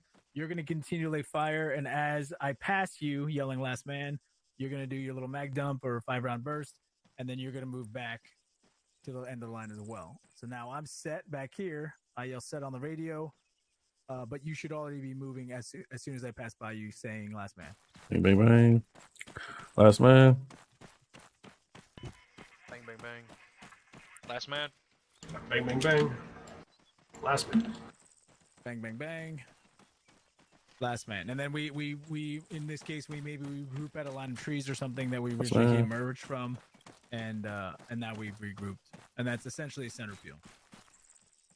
Any questions on that? Mm-mm. Okay. And of course, obviously, this is a situation where it's not going to be a super wide corridor. It's usually going to be pretty tight. It allows the people in the front to be able to break to the rear quickly while still getting at least 2 sets of guns to the front to cover their movement. And then once you're set and regroup, you would set up your security, and then the leadership can determine what they want to do from there. That would be obviously in a situation where peeling to the or moving to the left or right is not feasible, and breaking back to your original point of entry is going to be ideal for security and regrouping to set a counteroffensive. The last one is an Aussie peel or a banana peel. It's basically, and I'm not going to make you do it because you seem like you have a pretty good grasp of this stuff. It's basically a left or right peel, but in a diagonal direction. Okay. So if you've got a situation where you might already be in an echelon formation or maybe even a wedge, or even in a line formation, but you want to break back into the left or right, you're basically going to do that. You're going to peel like you would with the left or right movement. Same idea.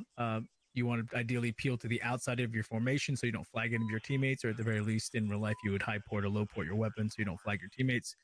And then move to the left or right, depending on the direction of movement that your leadership has determined, but you're doing it both in a direction left or right, but also to the rear, kind of like in a, like I said, in an echelon, in a diagonal formation. And again, the reason for that is you want to not only break contact from the front and go backwards, but also to the direction where there might be cover or concealment that your leadership is determined to be your, your Alamo, your gate position.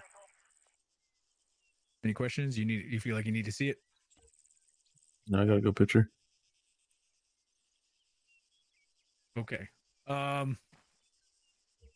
That's pretty much it for movement in that regard. Let me see. I'm gonna pull up my PowerPoint again. Now we should just have CQB, right? Yeah. So in terms of basic mount and CQB, again, you're a Marine, you've done this to death. Basic mounts, infantry intensive, route planning is critical. We've got vertical threats, subterranean threats, and then the speed security. Speed versus security concept, where sometimes speed is your security, but usually for most people, the slower you move, the more able you are to visualize and get an idea on threats. If you've played from Escape for Tarkov, especially true. Wonderful. I've crashed again. You know this to be especially true. And then obviously in the urban environments, we want to minimize unnecessary collateral damage. And that includes civilian population as well. Basic CQB. Just cover some basic concepts. We adhere to the idea that there's no wrong decision. First man through the door makes his decision. Everyone behind them has a responsibility to react accordingly. We feel you get to the point where you shouldn't have to be yelling as the point man, left, right, or whatever. Second guy should just see where he's moving. Third guy should see where second guy's moving. Fourth guy should see where the third guy moving, and so on and so forth, and move accordingly. So the first guy through the door has his discretion to move where he wants. We have a ideal teaching moment of how we should move through certain areas, but that never holds, right? Everyone's heard the concept, no plan survives first contact. So you may think as the first man through the door that you want to go left. Something might be obstructing it as you burst through the door, and all of a sudden you have to divert to the right. Shit happens. Everyone's got to adjust and adapt and overcome. Various types of rooms. You've got your standard box, square, rectangular room. You have your L-shaped rooms, and then you have your irregular shaped rooms. You have your center-fed rooms, corner-fed rooms. You have your what we call our quiet breaches, where we're going in no flashbangs, and we might be lock picking the door, going in as quietly as possible for as long as possible. We adhere to the concept of be quiet, stay quiet. All right, but once you go loud, go back quiet if you can. Right, if you have to go loud, you have to go loud. And then obviously, if you're doing a dynamic or kinetic breach, that means kicking in the doors, flashbangs, breaching charges, whatever. Kind of all that goes out the window, and you're going in with the intention of scaring the shit out of people and killing everyone inside. For Alpha Team, we call that the Nazgul raid, where there's no VIPs or no hostages that we have to worry about. We Nazgul the room basically means we're going in to kill everybody inside that building. We don't get into those missions anymore. But yeah, so if you're quiet, stay quiet. If you have to go loud, try to get quiet whenever you can. In terms of corners, we have hard corners and soft corners. Hard corners are corners that you can clear from the entryway without ever having to breach the room. Okay. I'm sorry, the other way around. Hard corner are those corners that you cannot see from the exterior or from the breaching the room. Soft corners are the ones that you can see. Like if I pie a door and I can see the far corner, that's a soft corner because I can visualize a threat before I even enter the building. In some of the tactical training courses, they call that the cut. It's like that 15 degrees, kind of that's shadowed by the wall that you can't pie. You can pie about 85% of a doorway or a room. Sometimes you have that little cheeky corner that you can't see, and that's going to be the hard corner that you can't they can't see. When we breach in CQB, we dig the corners deep, primarily because we want to make sure that we have our overlapping sectors of fire as far out of the room as possible, so that no one in the room is getting flagged. And it also allows us to clear dead spaces and obstruct the corners, etc. And dead spaces are just what I described. They're areas that upon entering the room, you can't immediately visualize. It could be a door frame. It could be a false wall, a pantry. It could be a dresser, something that anyone that can hide a man-sized target. We immediately allow dead space, and we use an alternate CQB technique, obviously, to clear those dead spaces. I'm sure you've seen this before. If you're looking at the slides, this is a basic 4-man stack on a center-fed rectangular room, right? We use a concept called step center, right? And back in the day, breaching a room used to be just like the first guy will go through the door and immediately pick his corner and go. Now, because of the casualties from both SWAT and from military CQB, instead of just bursting in through the room, the first guy's going to step center, which is a quick pie. He's basically going to not like sit in the fatal funnel, but rather than just immediately breaching the door and going in like an S shape through in this diagram to like the B corner, he can visualize not only the A corner but also the center of the room. So he might the number one guy is going to step center to the door, and if he sees something if there's a crew server PCAM or something just aimed at the door, that allows him to then quickly step to the other side of the doorway, right? He might say, he might yell something, contact, and be able to either get off around or step to the side on the opposite side of the doorway. And that's why we either call it a quick pie or a step center move, where you're going to quickly step to the center of the doorway, identify any threats from the center onward.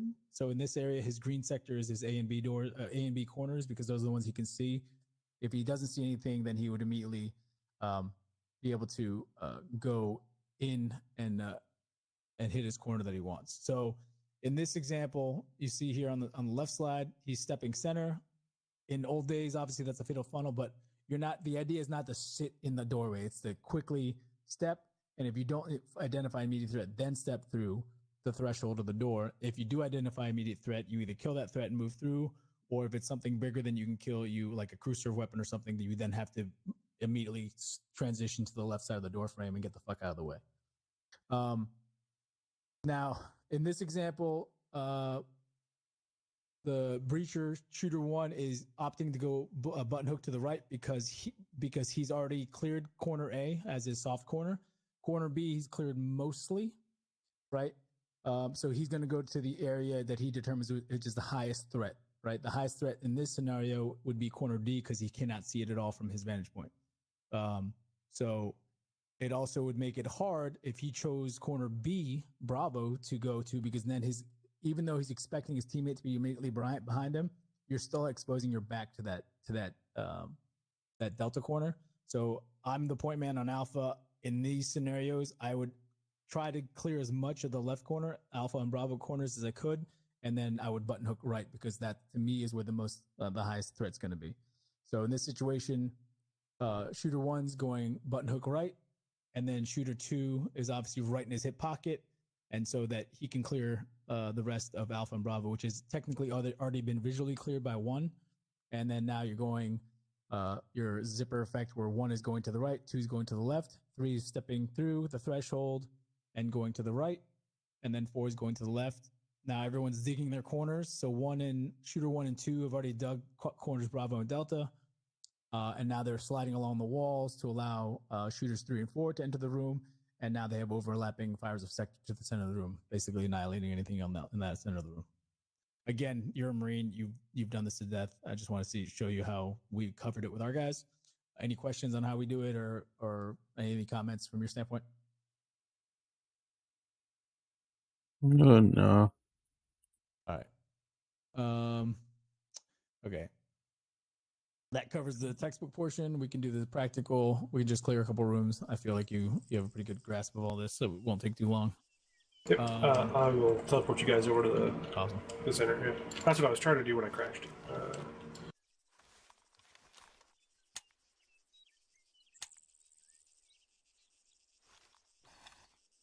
Oh, it Oh. put us on the roof. That's weird. Let me put us outside. And we'll walk in. Rooftop bridge. All right, guys. All right, we're gonna teach you how to rappel. Yeah, I haven't covered that one yet. Oh! Oh no! Why did it do that? All right, hold still. Hold still. Feel all. This is how you repel. They put me down here.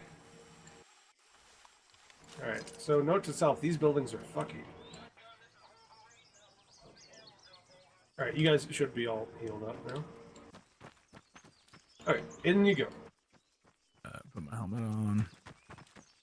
Since I do not have a kit at present, just observe.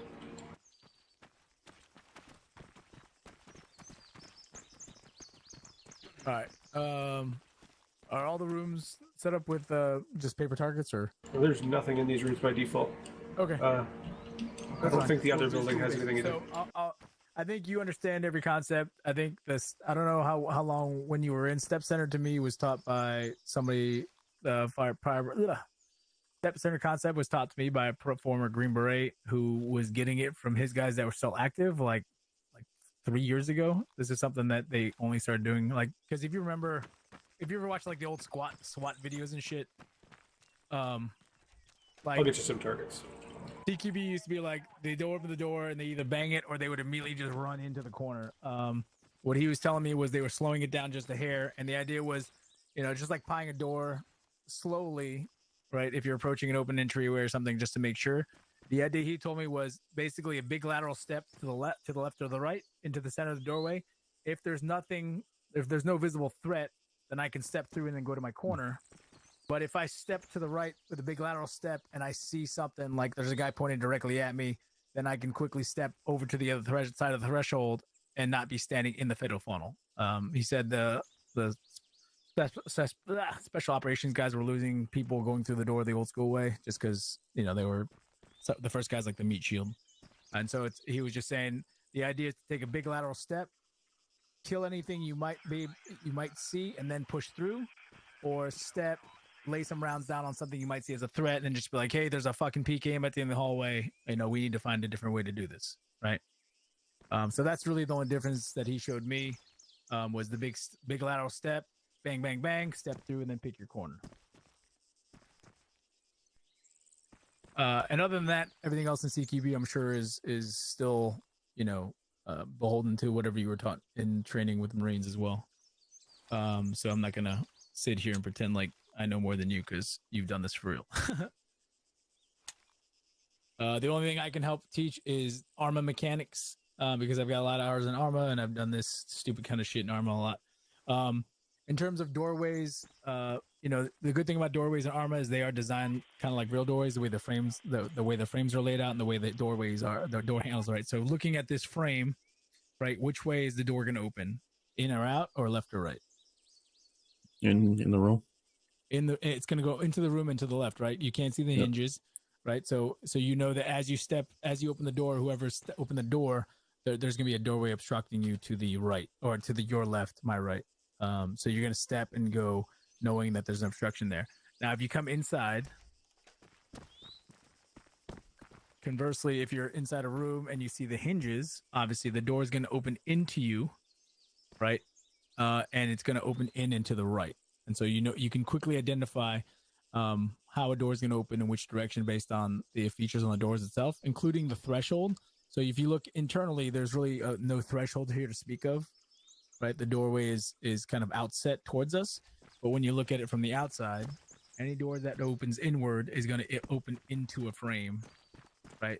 So, in the real world, this door could never open in towards us because there's a door frame in the way, right? And so these are things that if you're ever a point man on your team, or if you're in a situation where you have to be the first through, you already know a good bit about the door and how it's going to open and the room layout before you ever walk in the doorway.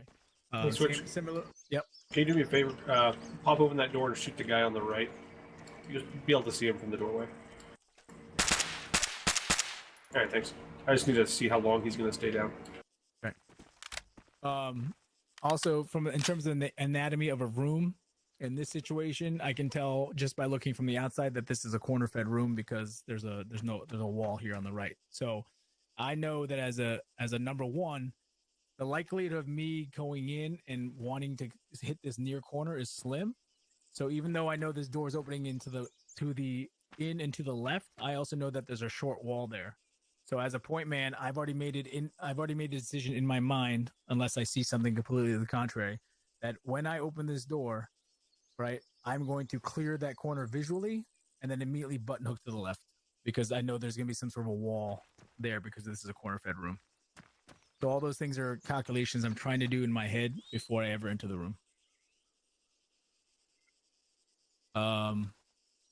Other than that, it's just basic CQB, right? Zipper, left, right, cover your corners, yell clear, stack up on the next door, avoid crossing over fatal funnels whenever possible for extended period times. And then we clear in one direction, either clockwise or counterclockwise, depending on the layout of the building. And we clear bottom to top, one floor at a time. If we have two teams clearing a building, we alternate floors. If we have a team coming in from the top, we obviously have designated a floor where we're going to stop. So I might tell team, if it's a 4-story building, I might tell the roof team that we're going to stop a team at floor 2 and let them clear 4 and 3.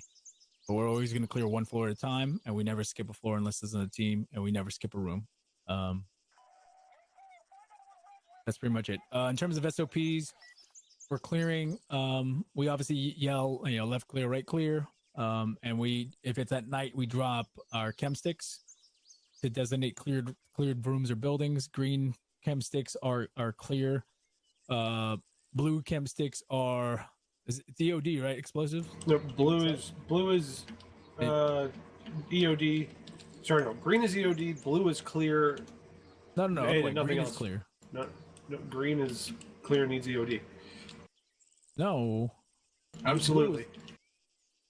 That's not how we've been doing. And then red.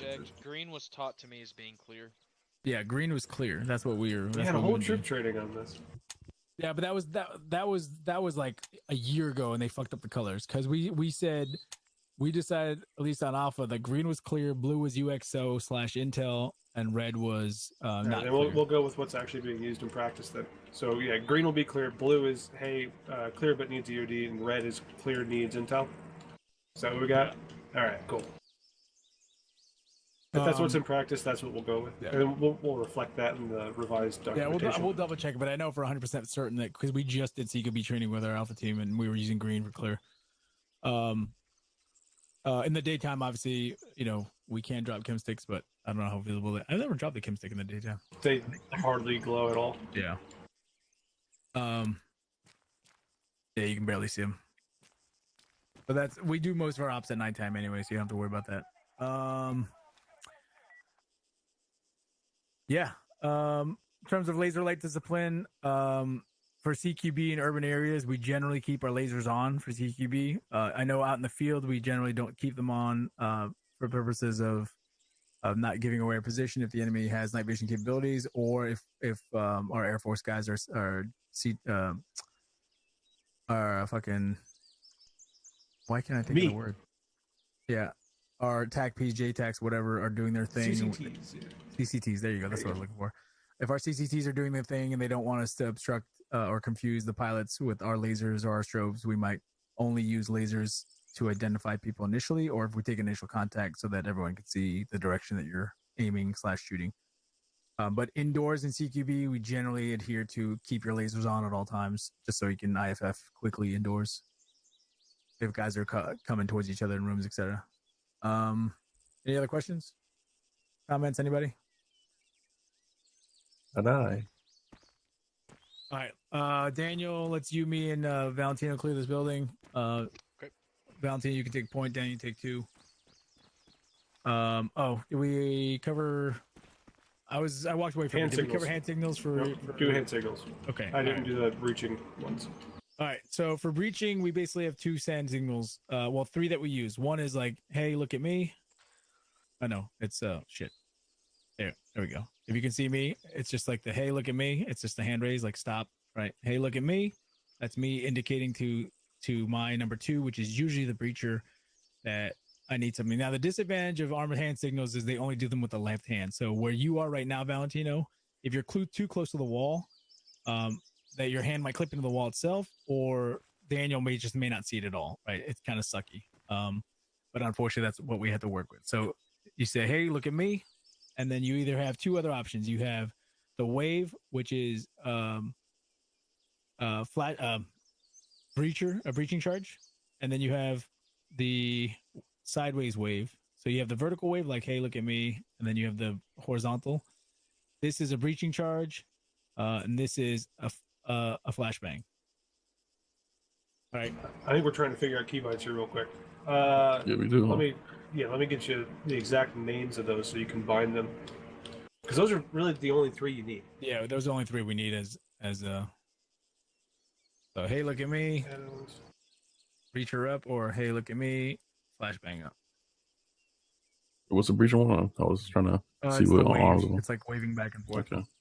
Yeah, So that's one a is breaching charge. Yeah, so that's hey, look at me, breaching charge, or hey, look at me, I need a flashbang, which is the flat horizontal one. There. Do you know how to rebind these in your controls? It's under Ace animations or something. Yeah, so it's you go to configure Controls, configure add-ons. Yep, and then you're looking for Ace Gestures is the name of the add-on. Ace gestures, that's it. And the ones you need are cover, so that's the flashbang one. Warning, that's your breaching charge one. And then I believe it's hold, which is hey, look at me. Yep. So if you want, you can unbind everything else in there because you won't use them.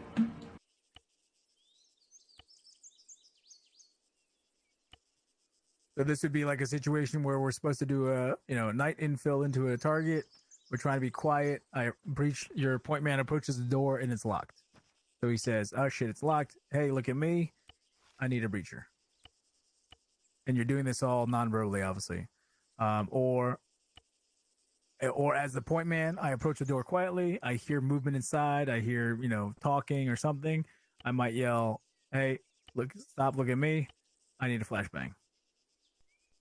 And our flashbangs have been configured so that we have 9 bangers and they won't affect you. So essentially our SOP is as soon as the banger goes to the door, you're right behind it. So let me let me do this one with Daniel real quick. I'll just show you the hand signals, how we would use them. You can see it from the outside. Stuck in the gesture menu real quick. Yeah, take your time. And this is the last thing we got to do before we get to the test. Although we will go over the medical just real quick to make sure you do have all your bases covered. Yeah, and we're not going to belabor the point. I feel like once you get into the swing of things with CQB, you're going to get it pretty smooth. All right, so I need cover, hold, and warning. Yep. Yes.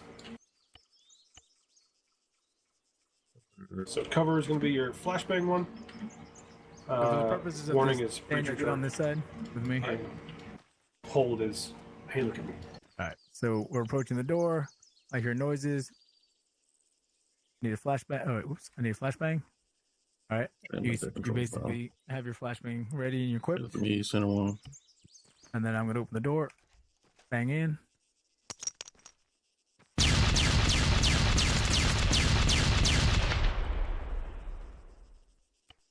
Just like that. I think we're still doing controls here, then, real quick. Yeah, no worries. We'll do it again. All right, I saw it. It was transparent. All right, cool. Okay. All right, so you and Daniel do it this time.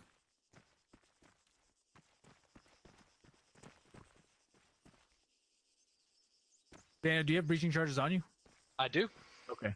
So either way, determine if you want to do a flashbang or a breaching charge and just do the hand signals.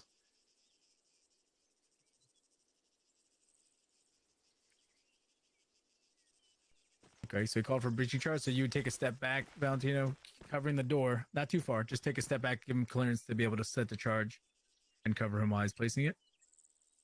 And the breaching charges on the doors are shaped so they will go inward primarily, but you also don't want to be standing directly opposite it, so you want to be hugging that wall once it goes off. So once he sets it, you'll see the little charge. Is it not cooperating? No, I can't put the clacker on it. Really? Do you have the right clacker? The one M72, M172 or whatever? 152. Yeah, I have the one. I got an option right here. You can stand right here. I don't know. Oh yeah, just stand a little to the side. Then. Just a weird interaction point on it, I guess. Trying to- Yeah, I don't know. I can't get on the base interaction. Weird. I got. No. Is your firing device in your uniform or vest? It's in my vest. A little different than that. All right, fuck it. Just do a flashbang then. Oh, Oh, there you go. well, he's got it. Yeah. Oh, okay. All right, so then you would get in position to be clear of the breaching charge. You know, execute will be based on your team leader's discretion. Just execute, execute, execute. Was that to go? And then you go in. Well, if the door would open. Didn't even open the door. Oh man, these Yeah. doors must not even be set up properly. Oh, they That's- are. Sometimes you have to. Sometimes the breaching charge has to be close to the handle. All right, do it again with the flashbang signal. Yeah, just do a flashbang. All right, so you're approaching the door. You hear noises inside. Allah Akbar. Flashbang Yeah. up. That was your breaching charge signal. Yeah, there you go. So what you're gonna open the door, Valentino, and then Daniel's gonna throw the flashbang in. As soon as it goes, Valentino, you're back through the doorway. So open the door. Flashbang's up. First bang.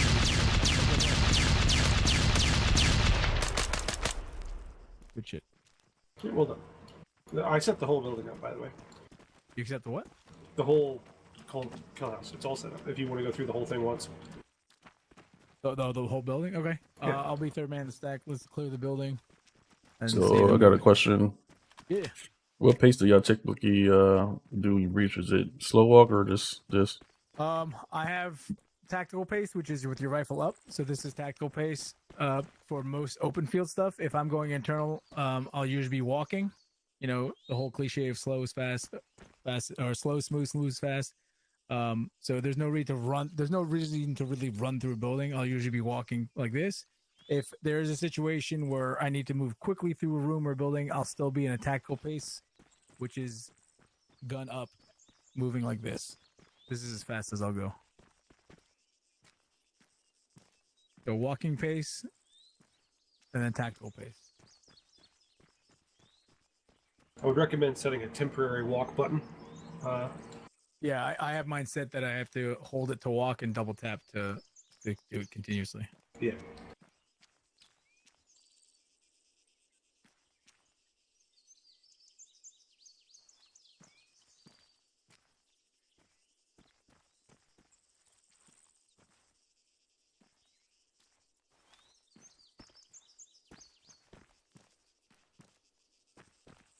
So like a situation like this, I might walk as I'm going through the door, bang, and then run through and then have my gun up as I'm moving at a tactical pace to the rest of the building.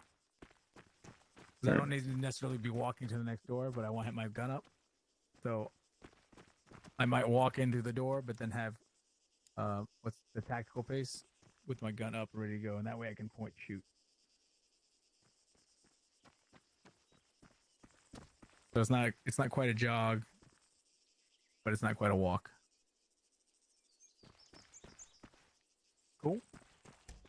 Yep. All right. So let's set this up. Valentino, you're gonna be point on this one. Daniel's 2.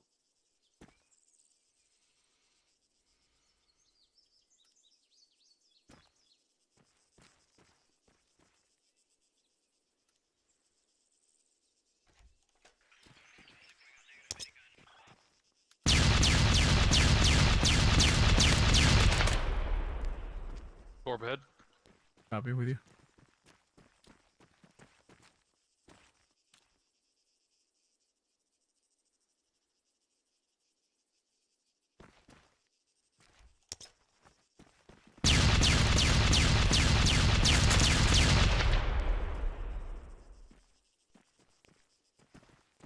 With you. Oh shoot, my bad.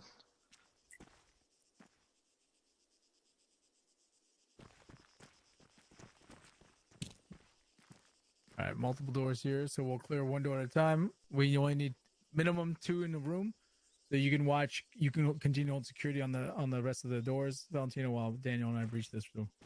Oh, this door is kind of obstructing, so I'll just hold here.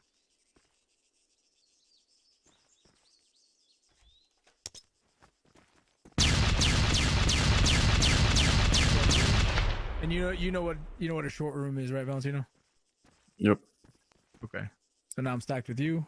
I'll give you the old. And we don't need to bang every room, just the ones that we know for certain are going to have guys in it. Dead space right. Holding. Contact down. Back reload. All right. Dan, move up the wall to your left, and then Valentino will go across the hallway to his left. Cover with him, Daniel. Valentino, go with Daniel. I'll cover this one.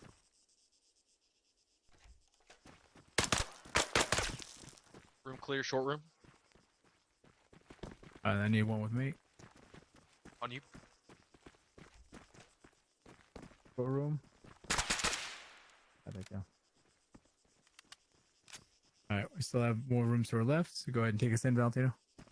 3 friendlies coming out. What's going on? Go ahead. Go with Valentino, Daniel. I'm just blocking position. All right, doors opening into the left.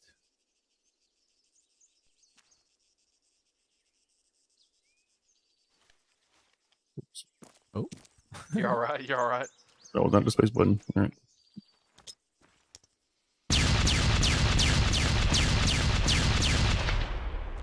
Room, Door doorway pit. left.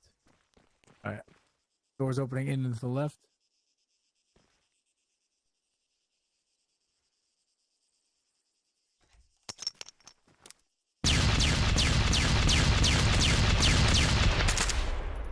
Door left. Room clear. We found this coming out.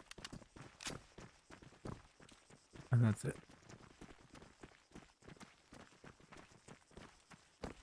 That's pretty good. I did see Daniel walk backwards into a corner once. So I have to I'm not reload. saying you did this, Valentino. I'm saying in general, probably the biggest mistake I see from people is they get lazy, right? And they think they picked the direction, but they end up in the center of the room. So if you come look at me, I've seen a lot of guys do this because of bad video game habits. They'll walk in, they're like, oh, I'm going to go to the right. And they don't fully dig the corner like we said. And they decide to just, I'm just going to kind of drift to the center of the room. It happens a lot, especially with guys who just don't do this kind of stuff a lot. We want guys That's a good digging group the of guys. corners. And, you know, as the word dig implies, get deep into the corner. And that way you don't get flagged or shot by your teammates. And it prevents laziness of guys just kind of wandering to the center of the room. You'll see it a lot. It's a CQB pet peeve of mine. Guys just getting lazy. And it's like a habit from like playing video games where you want your kill death ratio, right? Everybody wants to kill. So they, instead of like digging their corner and holding to their responsibilities, they want to kill everything they see. So they kind of get lazy and they're like, oh, there's a guy over here. There's a guy over here. I'm just going to drift through the center of the room. So that's my Milsim pet peeve. But otherwise, you do everything great. Hand signals are tough to see, like I said, on left-hand walls. Just be, cognizant of that and keep paying attention. Other than that, don't shoot your teammates in the back. I'm trying to And one memorize co- which one I could combine it to. It'll come to you as we do it more and more. One last thing too is we actually had this happen in Tarkov last night. There's a concept, and this is again, we said this last night when we were playing Tarkov. It's a hard concept to adhere to because there's no physical contact. There's no sensory, right? You can't tell if someone's touching you except for the shoulder tap. We had Jackson shoot Aaron in the back because he was shooting from behind him. So the concept of muzzle before flesh, meaning in real life, if I went to go flag Daniel right now, right, his physical body would physically block my rifle from flagging him. In a video game, you don't have that, especially if you're back here, right? But ideally, we would never shoot from behind someone's position for fear that they might move into my line of fire, right? You have to trust the guy in front of you to make his shots. If he goes down, then you have to do it unless you're in a high-low position, or you're cross shooting in a T-shaped hallway or a four-way hallway. We ideally don't ever want to be shooting from positions behind our teammates. So we try to avoid that as much as possible. Trust your teammate in front of you to shoot the guy who needs to. And if you think he's in that much of danger, instead of shooting from back here, just fucking rush up to his position and try to get in the position so you don't at least accidentally shoot him. That's it. Anything else from you guys? Daniel, Mike, can you guys see it? Or Mac, you guys see anything? For this? Nope. This was pretty good. Yep. Okay. You guys have more bodies for the exercise? Yep. Dawson let me hit will up come. Dawson. Oh, Alright. did you already hit him up, Mac? Yeah. And then Gaza says he'll fly here in a bit. I was gonna say that building right over there. I mean, I didn't do Ghost Hotel, but that's kind of what I would think is closest to it. What building? That's if we go out here, there's like a Talking about the Russian apartments? yeah. I don't know. if There's that's... really, I mean, it's just a vertical apartment with 3 or 4 rooms on each floor. It's kind of like meh. Yeah, like I didn't do Ghost Hotel, so I really don't know what that looks like. They just teleported us to a compound in the middle of nowhere, in the middle of the night. So I really don't know where that's at. Sorry. Yeah, that was what I did. And then for Myers, he built like a compound, like he used a mosque kind of like building, or I guess like a concept like building for the big building, and then had 2 like a little like factory, I guess like buildings, kind of like on Altus. If you go to like one of the factories, there's those like it's kind of like used for garages. That's kind of where all our vehicles are. There was 2 of those, and then that was it.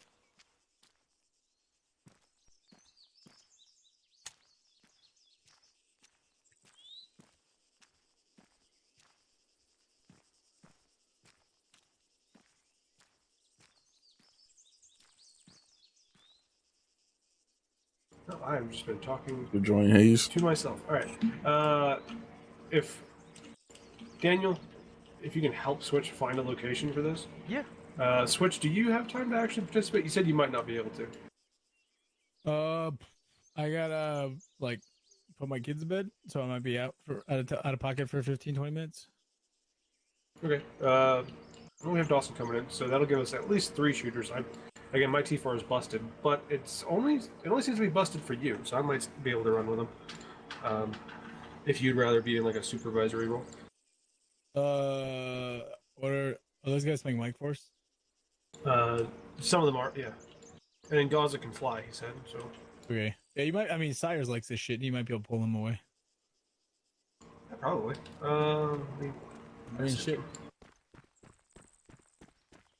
All right. I'm gonna go put my kids to bed, and I'll try and get back as soon as I can. All right.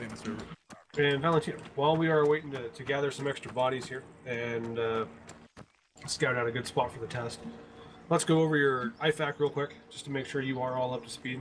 And you probably had like real life training on a lot of this, and our mod pack tries to get closer and closer to a very accurate simulation. So it shouldn't be crazy. And some of it's pretty intuitive. You know that like if somebody's leaking from a hole, you need to put something in that hole to stop them from leaking, right? Easy peasy.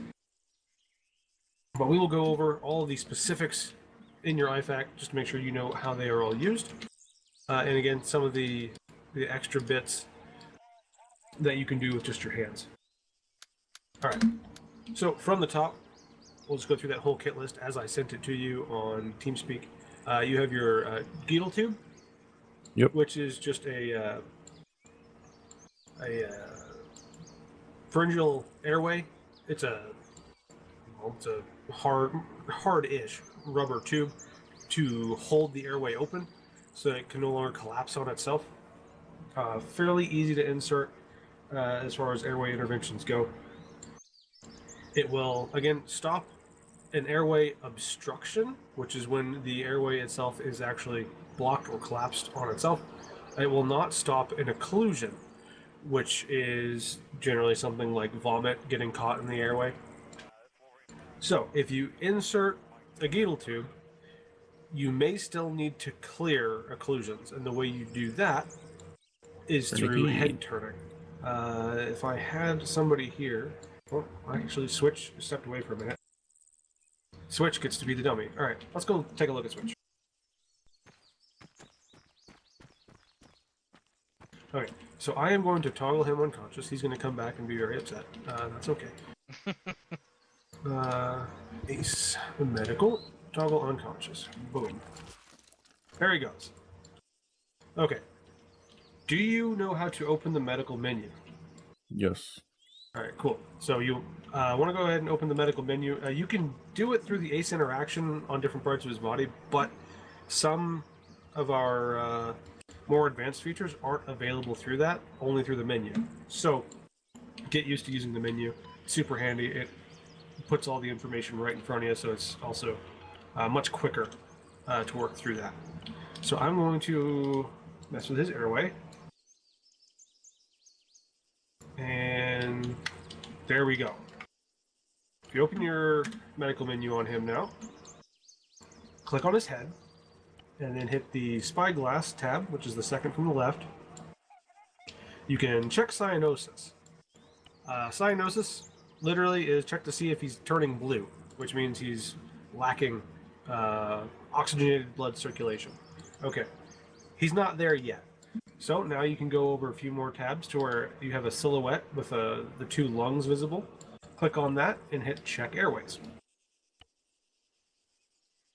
It takes a little bit longer, and it will pop up a little box on the right side of your screen. It'll also go in the activity log, and it'll tell you here, in this case, he's obstructed and occluded. So the way you handle this is under your airway management. So in that same menu, you have head turning and hyperextending head. Hyperextending will clear obstructions, so go ahead and hyperextend his head right now.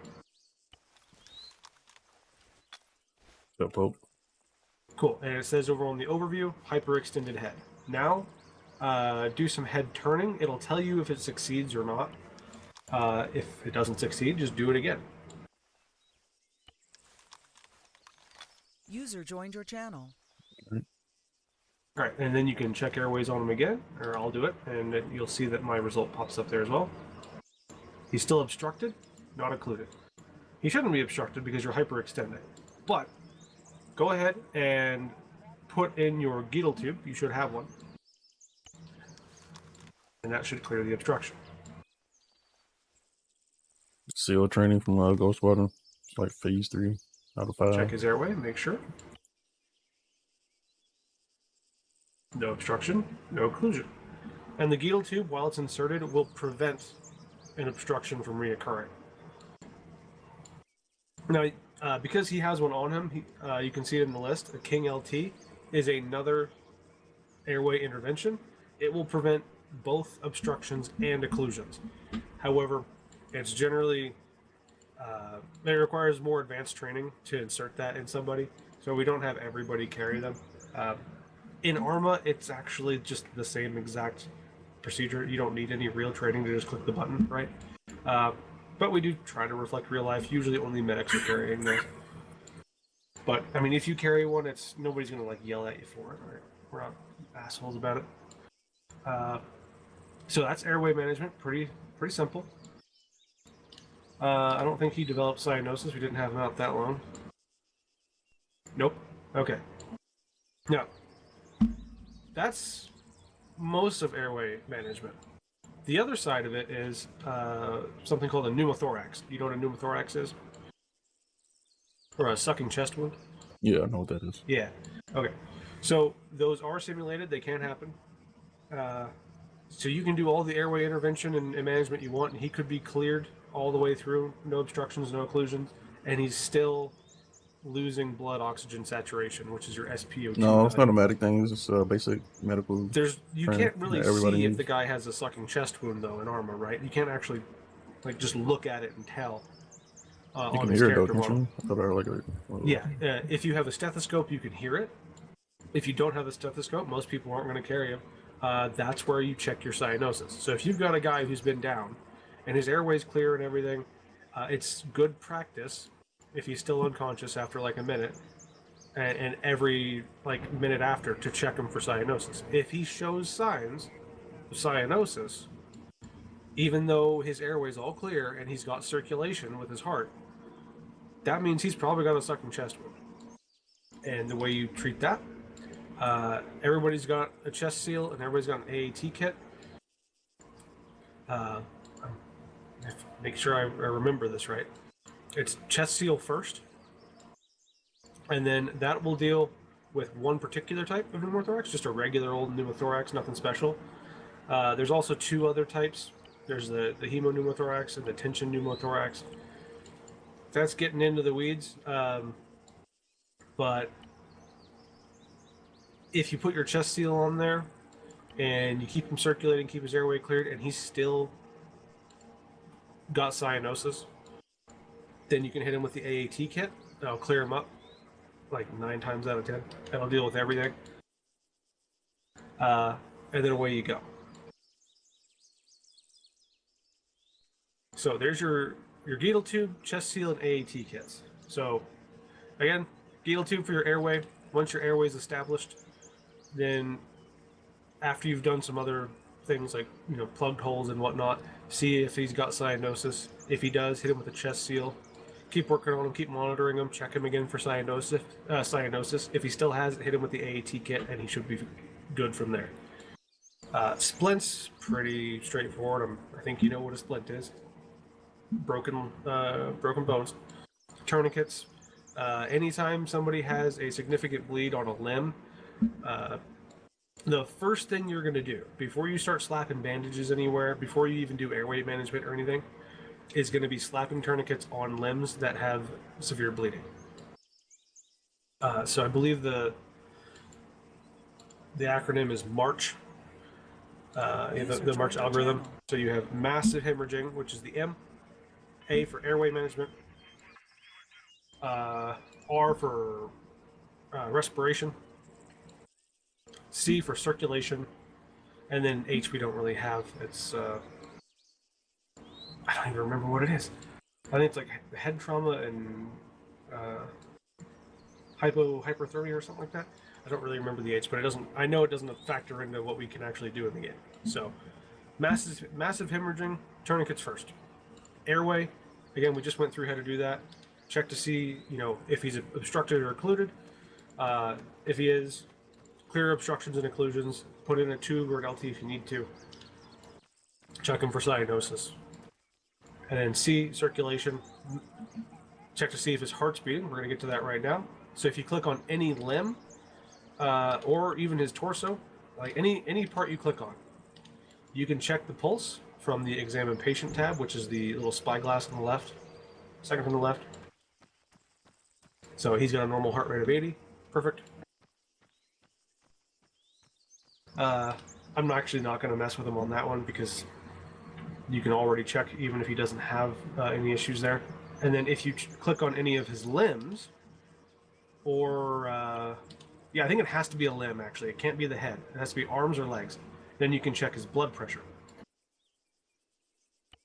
And normal range on that's going to be 120/80, right there. So he's good to go. You should also see an attached pulse oximeter option. If you go ahead and do that, I will clue you into an important factor for these and tourniquets. Once you put it in, if he gets up and wanders off, he's still got it on him. It's your pulse oximeter, but he's got it. So when he's good to go, you want to remember to take that thing off of him. Tourniquets, usually it'll use theirs before it uses yours. But if they don't have enough for whatever reason, then it will use some of yours and they'll wander off with your tourniquets. You also don't want to leave tourniquets on for more than 5 minutes if you can help it. They will start to cause significant pain at that point. Did he just throw up? He better not. Oh, he better have. Oh, I just crashed again. Are you kidding? Why am I constantly crashing? That's the third one. Do you want me to Zeus seal him real quick? You should just be able to go to Zeus and then under the modules, Ace Medical, and toggle consciousness. Definitely did throw up. Oh, well then, yeah, Zeus heal and it'll just wake him up. Why am I crashing all the time? I removed it. Oh, okay, He's cool. good now. His airway's good. Cool. Never mind then. Do you still want me to Zeus heal him and wake him the fuck up? Yeah, just wake him up. Okay. Because we got everything we need off of him. Okay, so there's your check for circulation. So obviously check for pulse and then check for blood pressure. If blood pressure is too low but they still have a heart rate, then the effects of circulation are diminished. So at that point you need to administer some sort of fluids to him or have your team medic do it, ideally. In order to administer fluids to someone, you'll use one of those 16 gauge IVs. So if you click on either of his limbs, either of his arms or his legs, and I can't remember which tab it's under, and I can't check because I just crashed out again. You need to look for a 16G IV button.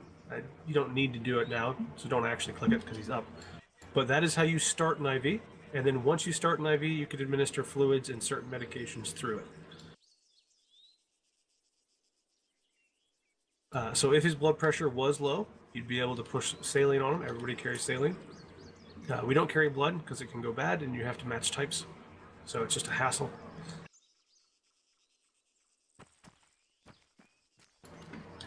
Let's see. Bandages are fairly straightforward. There is one key distinction on the bandage types. You have two of them. You have packing and elastic bandages.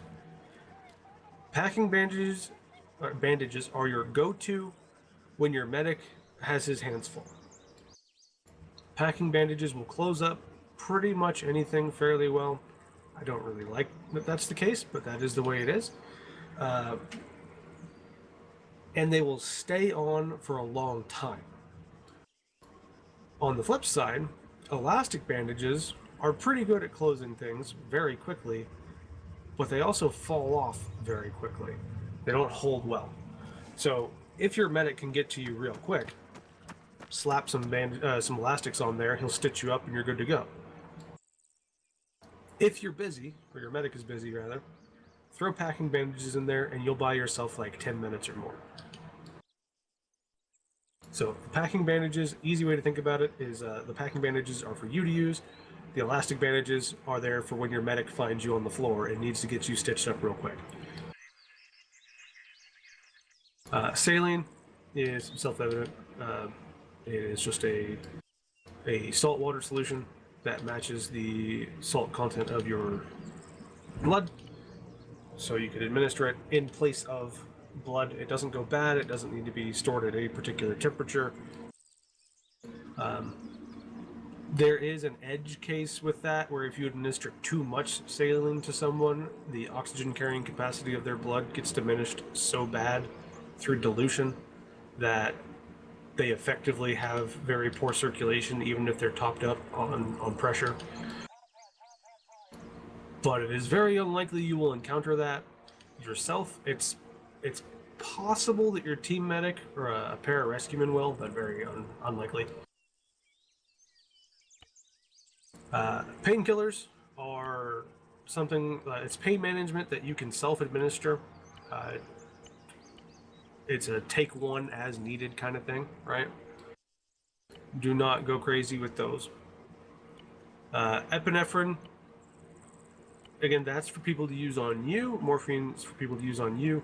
Epinephrine is primarily going to be used if you need to on someone who is unconscious and whose heart is in an unshockable state or if it has stopped.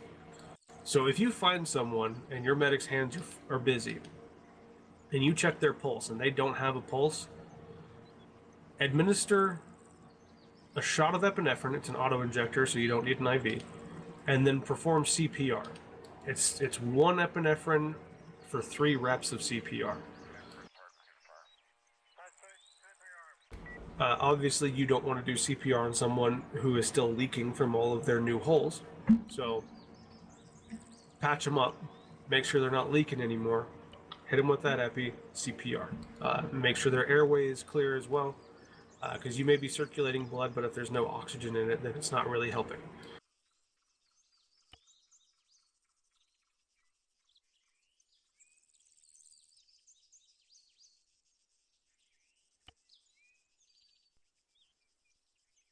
I really wish I knew why my armor was crashing all the time. It looks like it's a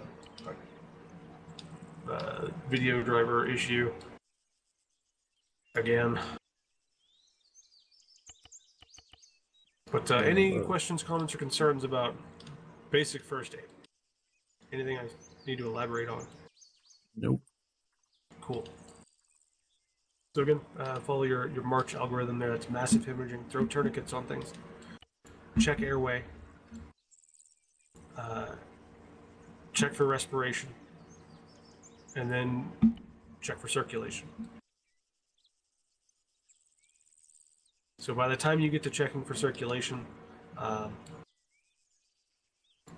you will see, you'll already be aware of if they have any critical bleeds, which you would have handled with massive hemorrhaging with your tourniquets. If they have things on their head and torso, slap bandages in there, packing bandages.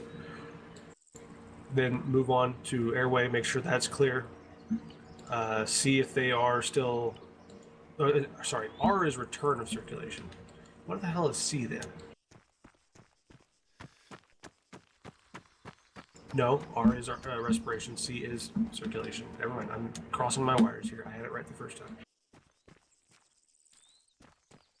Okay, so yeah, massive hemorrhaging, airway, respiration, circulation. The H doesn't come into play. Pretty sure that's hypo and hyperthermia and other types of head trauma.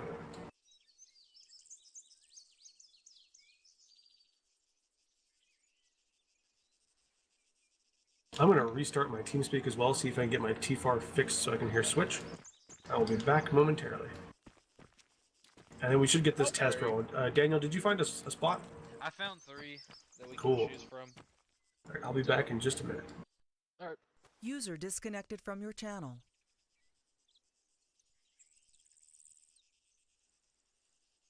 Feeling pretty ninja.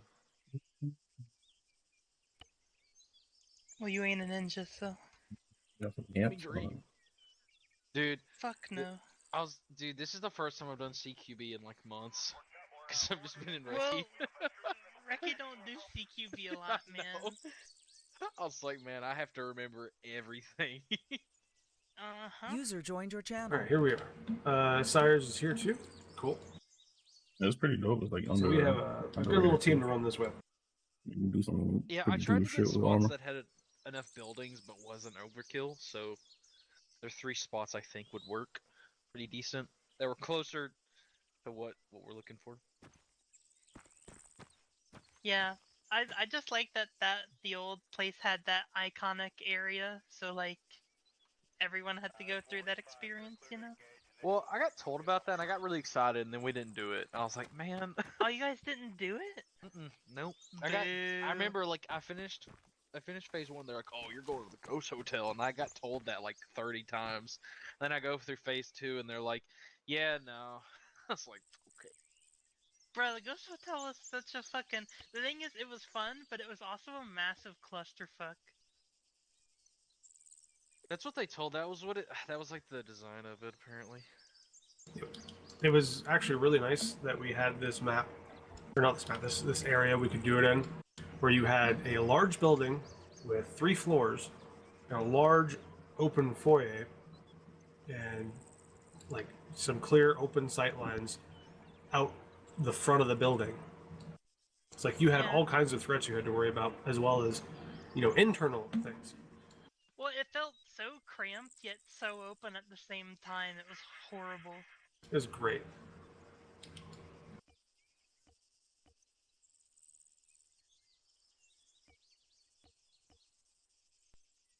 Fun fact: whenever we do our first team training with Ricky Dawson, it'll be the first time I've ever done a team training. Oh, we like fucking never do this. Oh damn! Never mind. It's minimum 1 a month.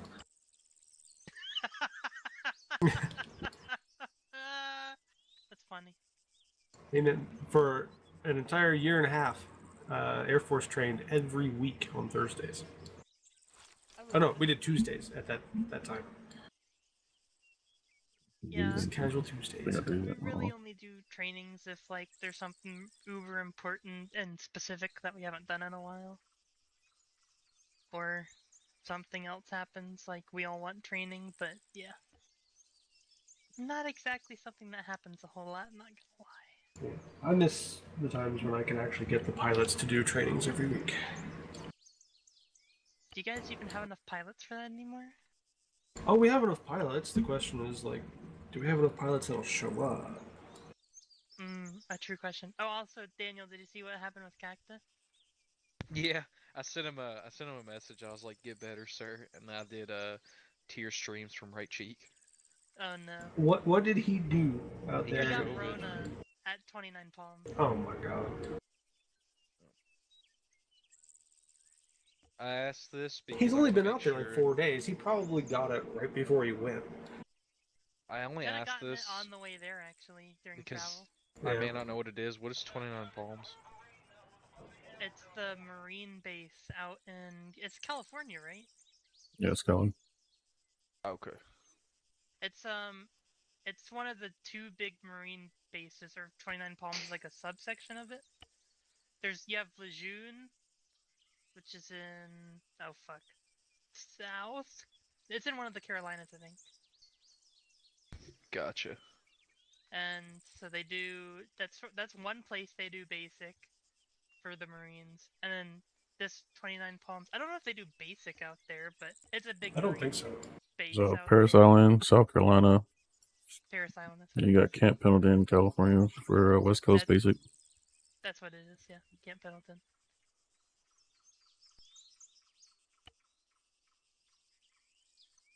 Fun. 29 Palms is just one of their big bases out there. I think it's one of their, like, big exercise bases. Oh my god. A newer looking kit. No, old looking mags and shit. But because the Marines technically get corpsmen from the Navy, so I think Gaza, or not Gaza. Did we get Cyrus here? He's over at the squadron annex. Oh, we gotta bring him over here. Can't teleport him into the building, by the way. I know, I teleported myself on top of the building on accident. Already did that today once.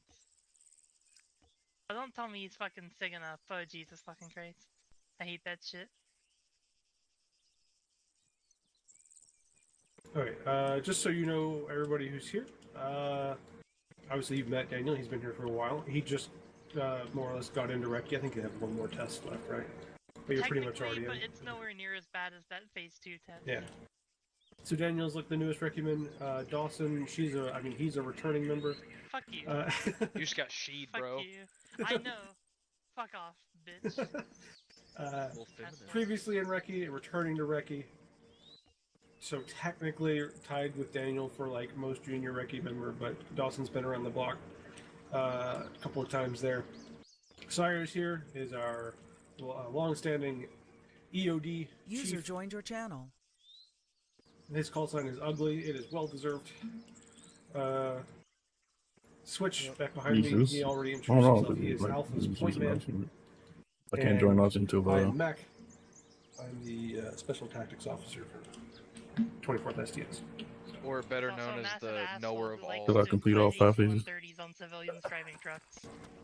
Look, that, Nothing wrong with that But didn't happen. for training, Actually, probably it was yeah, your they team just leader use who killed the well, driver, put in AIs and so- shit. Also, Mac is Credit to like his marksmanship. the master of math. It's kind of Oh, yeah, I don't feel ridiculous. bad there. He reminds me of one of my good friends who, if I have any math question, he's like, "Well, did you know you could do it this way?" I'm like, "Dude, just tell me how to do it." What are you gonna do, Daniel? Mac, Think his you dick gotta neck? tell him about Jesus the Christ. game, What are you gonna do, Dawson? Act more game. feminine? the app. No, that you unfortunately for put me you, on. no. Have you played any more of that? A little bit. Dude, I need to We'll get talk back later, into it. Dawson. it's hard. Yeah, right. Hey, Was I'm did out it- of your, was it I'm called out of your league, Quidia? son. Yeah. Yeah. We'll see about that. Got a long deployment ahead. Imagine using the regular arsenal when you could just get an ace. Yeah, no, I'm sure that's the only long thing around here. Oh, Hey, yo. I can beg to differ. I don't know why, but your laugh, you just didn't make me think of like 2 old dudes sitting on the gas station porch making a joke and laughing. Ah, yeah, no. Or like Yeah, better no. better example is the SpongeBob movie. Which part of the SpongeBob movie? When it's like the he's like making a joke about ketchup and he starts laughing. They're like slapping their knees. Ketchup or mustard? Yeah. That part. Daniel, what are your spot? Oh, spot 1, 2, and 3. Look at that. Or ketchup. That's what it is. Thank you, sirs. Let's take a little look-see. Yeah. Can we actually get into this building? That's the real question. Also, I guess technically I am the second least tenured member of Reki, even though me and Cacta joined at the same time. That's what happens when your computer hates you. Dude, tell me about it. Your I'm computer's probably got going to sad. crash another time before this test My is over. computer Oh, there it wanted goes. to off itself, and I refused to let it do it, so I made it live with its depression. I like to think that like some days you'd be sitting there and because your headphones are on, you wouldn't hear it, but it'd go, "Kill me, please." I really hope Switch can get back here because I don't think I can run the test because I'm crashing nonstop. Oh, Daniel, I know it did because you know it did that whenever the fans kicked into high.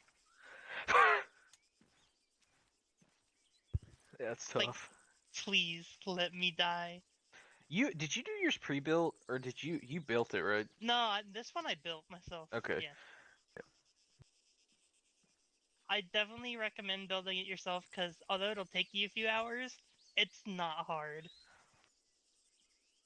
A lot of people run the fear of I'm gonna break it and don't realize that like kind of have to be really stupid to break something.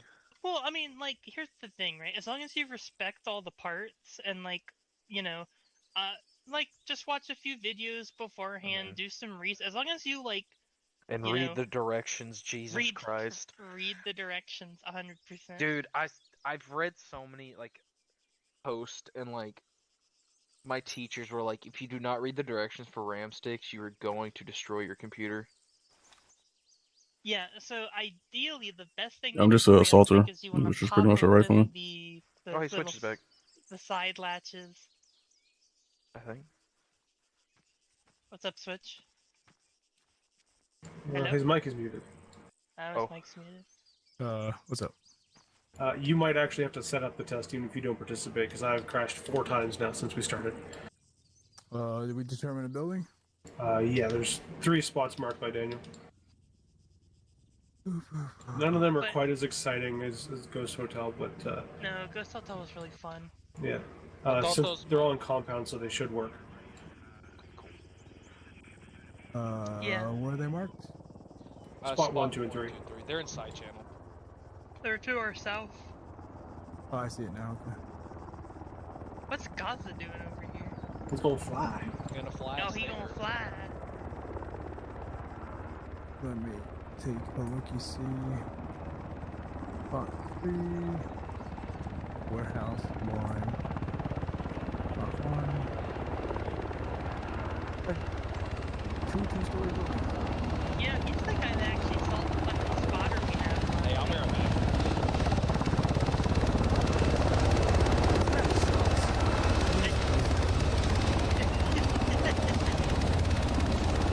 I wonder if you can get the ghost of that that's like a thing you can put down.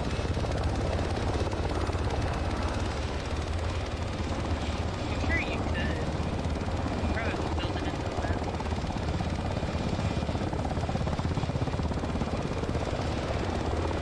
Is that warehouse on spot 3?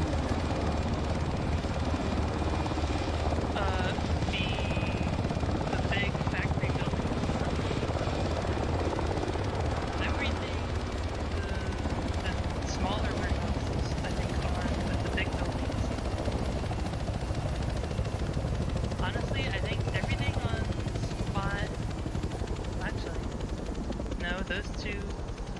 Sorry. The fam is watching the new Spider-Man and had to go show them who's boss. Even on spot 3, there's 2 buildings that are unenterable, unfortunately. Everything on spot 1 looks enterable. It's not exactly a lot, though. Yeah, no, spot 1 is just like a handful of buildings. It's not really. Yeah, I'm sorry. Oh, you're good. Yeah, There's I was just trying to look for enough buildings that would work. no, I get There's I a get it. few mount towns around here. I'm sure you can find something. Well, some of the towns, like, there's just so many buildings clustered together. I just didn't think that'd I like wouldn't be a great idea, but Also very flat Mm. terrain. Yeah, there's no elevation change really around here. I know that for Myers test they built something. They just kind of believe it. they picked an open field and then just built something for it. And then I really don't know what they did for mine because I kind of forgot. But I just know it kind of like those spots I Jesus picked. Christ. Well, the spots I picked were like kind of resembled what it was. All right, I found our spot. We're just gonna clear town. Cool. I wanted more than just a handful of buildings. Where is it? Time for a whole town. Can't wait to be done in 3 hours. This town ain't No, big it's not a enough whole for town. the It's like 6 of us. like 10 buildings. Did you say Alright, this town ain't big enough for um, the 6 of us? That's fucking stupid. Yeah, get mad, dude. I'm already Alright. mad. Get hyped, get mad, dude. Dawson just doesn't trust his own shooting. I mean, I am a little rusty. It's been a while. It's been Alright. a while. Look on your maps to the northeast What are across you the crying at, water. bitch? Out of death. That looks good to me. Oh, can we actually go into the church? No, church is not enterable. I was gonna go into the church. Only looks like the church is the only building non-enterable, I want to say. There's some parts of these buildings you can't go into, but it's really only the church. Oh god. Alright, give me a second. Lay down some units. What factions were you guys using ever since we left Ghost Hotel? You guys still using FC, FIA, whatever? They were using like for mine it was, and I think Myers it was just like I think that was what it was because it was like it was just Yeah. insurgents. Probably FIA then. Just generic bad guys, yeah. Generic bad faction. Oh, this will be fun. Wait, those are fucking friendly units. You might have to find them on the independent tab. I think there's some there. There is an ISIS faction that Pat made.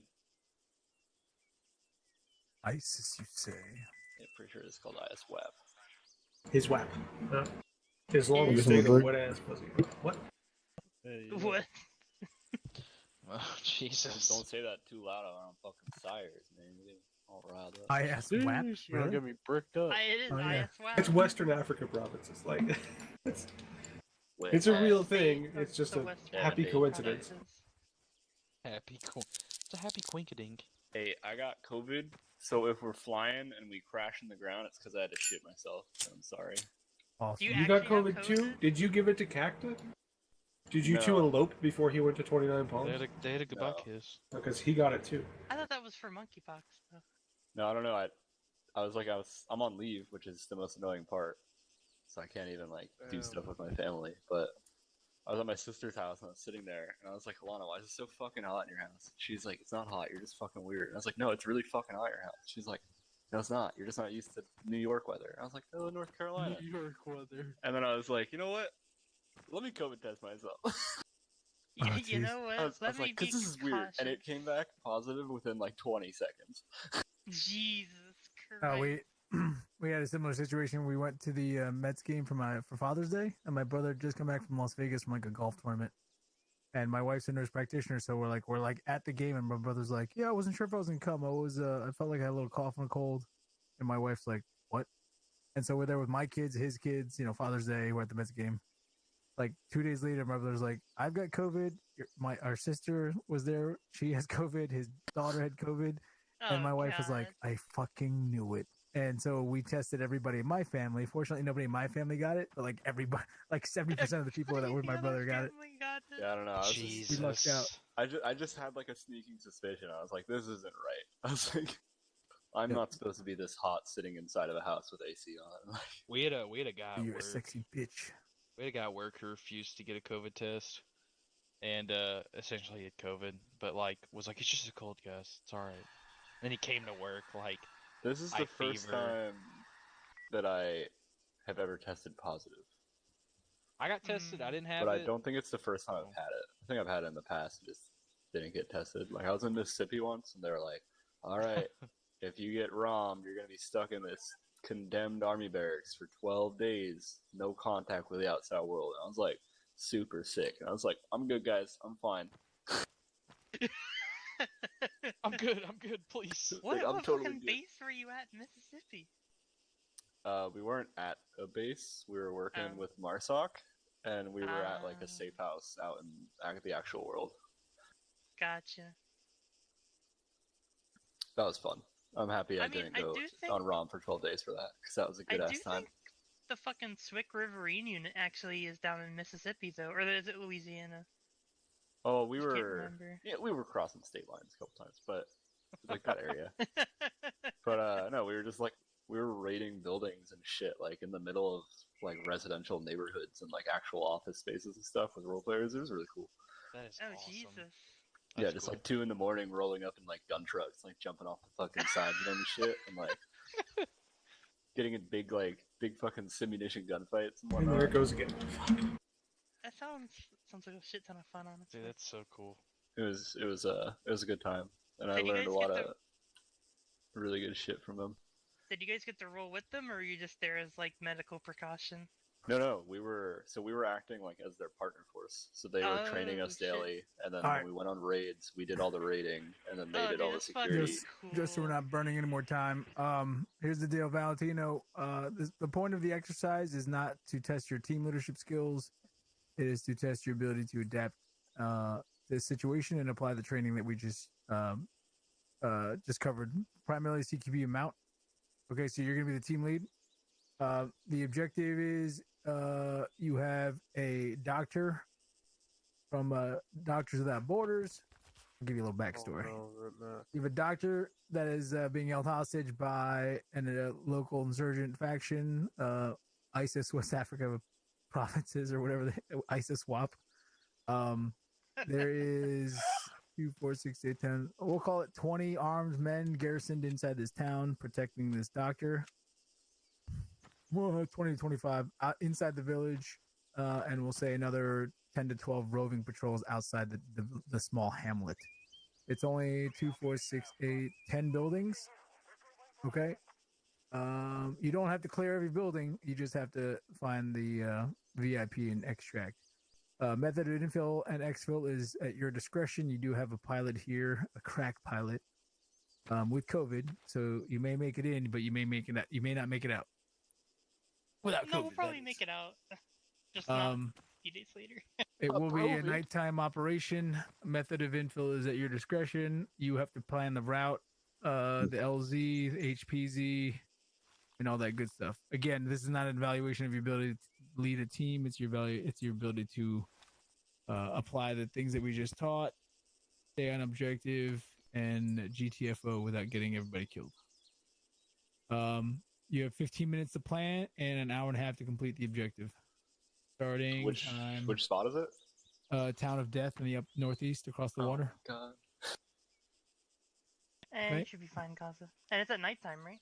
It's gonna be nighttime. It may or may not be raining, depending on how badass you guys feel. Well, half of it. Where's the what's the objective? Just clear it out. So you plan it with your guys. Pick out your loadouts. Like I said, 15 minutes to plan. So we're at 22:55. We'll step off at 2300. 23:05. Is that 15 minutes? 23:10. 23:10. All right, so we're stepping off at 23:10.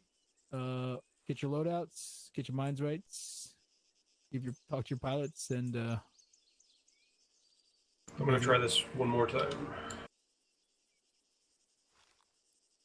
I'm gonna put a doctor down. Doctor, give me the juice. I was just riding the horse.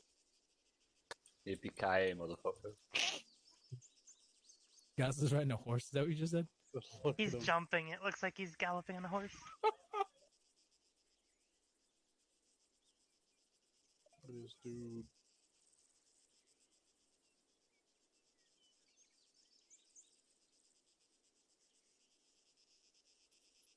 All right, so objective was to extract the doctor. Doctor's dead. Dead. He just fell off the roof. Save the doctor. Get fucked, nerd. That's the objective. My final message to you. Goodbye.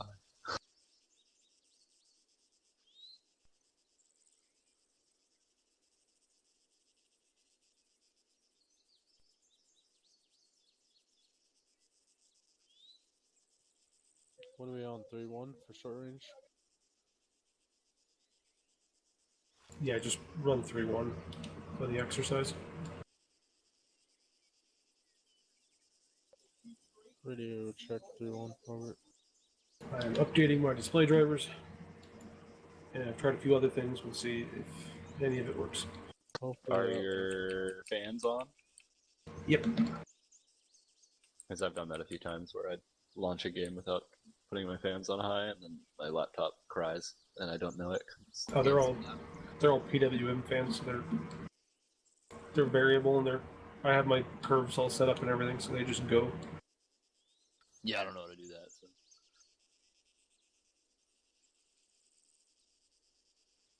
My curve is very quiet, or as high as I go. So.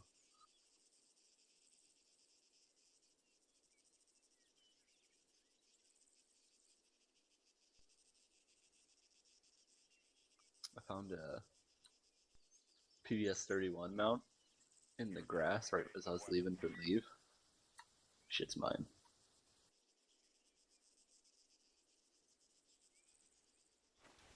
You're no better than the raccoons. Hey, somebody just dropped it in like the middle of the quad. All right, like, would you rather some Marine finds it? No. A submarine? Submarine couldn't find anything in the grass.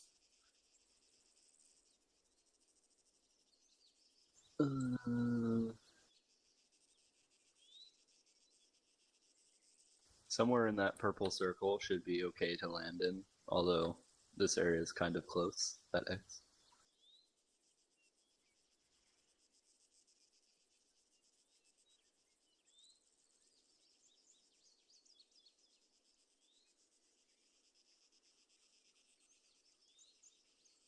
You guys can step off as soon as you're ready. You don't have to wait for me. I gave him 15 minutes to plan it. Cool. I just said if this takes longer, like, go right ahead. Just got a school circle.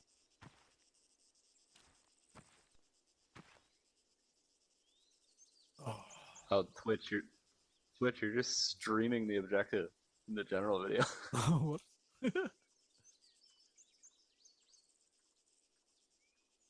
Everyone quick. I already killed it. Cheater. Valentino's been watching the whole time.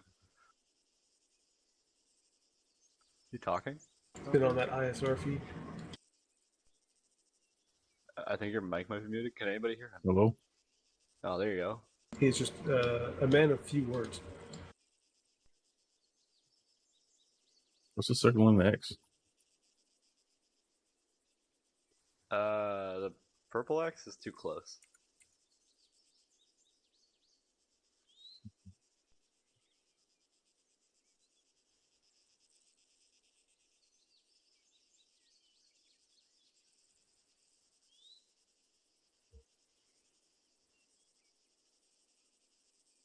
And I will be making it nighttime here in a second, so. But I can land you like anywhere in that purple circle. I think that's far enough away.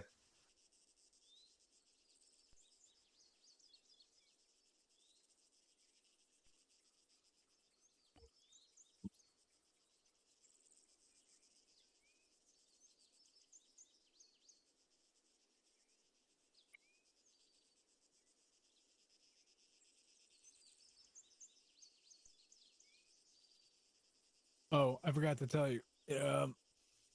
Once you take contact, okay, or the enemy spots you, your time is reduced from an hour and a half to 30 minutes to get the doctrine extract. So I'm extracting a doctor. What's that? You said I'm extracting a doctor? Correct. He's wearing your standard, typical doctor gear, white lab coat, kind of dealy.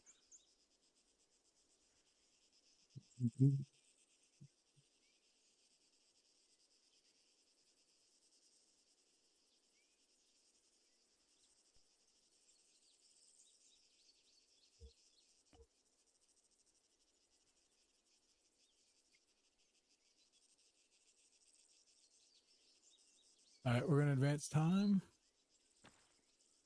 to dark 30. Get your nods on. It's getting dark. Is Chris Pratt gonna be here? It's not Zero Dark 30. I just heard Dark 30, so I just wanted to make the reference. And That ain't would be determined the funny. list either. Can be. Although, Just have- other than the very first fucking thing they do in that show, I don't know if there's a single other thing he does at nighttime. Oh no, there is one other thing. I don't know. I didn't Yeah. like that show very much. Understandable. The book was way better. Yeah. I liked it. I enjoyed it. I'm a huge fan of the books, so but I enjoyed I've it. read the first 3.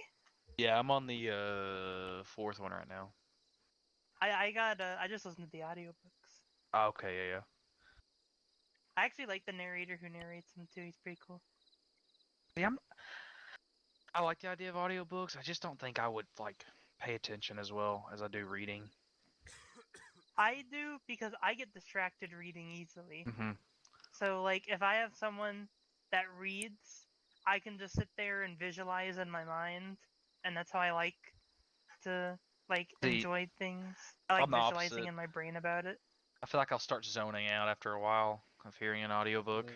No, my favorite are picture books. Nice. I have no doubt. Only thing No Cyrus doubt that reads it's is a Denny's 100% menu. true. He just looks for photos. He doesn't Yeah, even need to that's the read that, photos. man. He just goes No, in for his grand slam. He knows it like He's the got back that of his memorized. fucking hand, dude. Yeah, exactly. He walks in. They're like, "Do you need menu?" He's like, "Are you serious?" Do you know who I Right, am? yeah, right. I bet the local Denny's for him, like they know him. They're like, "Oh, this is They his know booth." him by name. I Yeah, His don't booth go yeah, to is yeah. always Denny's, reserved on honestly. Fridays. I'll go to IHOP. Ugh, why? What do you mean? Some of the IHOP fucking, sucks, dude. Go to I mean, the Waffle one House you go even. to probably fucking sucks, but when I go to Weather it, change. bussin'. Oh damn, it Oh, rained. It's raining. man. It's fucking dark. It's dark as fuck. It's raining out here, man. Rain, go away. That's what all my haters say. That your newest rap hit, Cyrus? Oh my. No one caught the reference. All right, ladies. You got 5 minutes to step off. Jesus Christ. All right.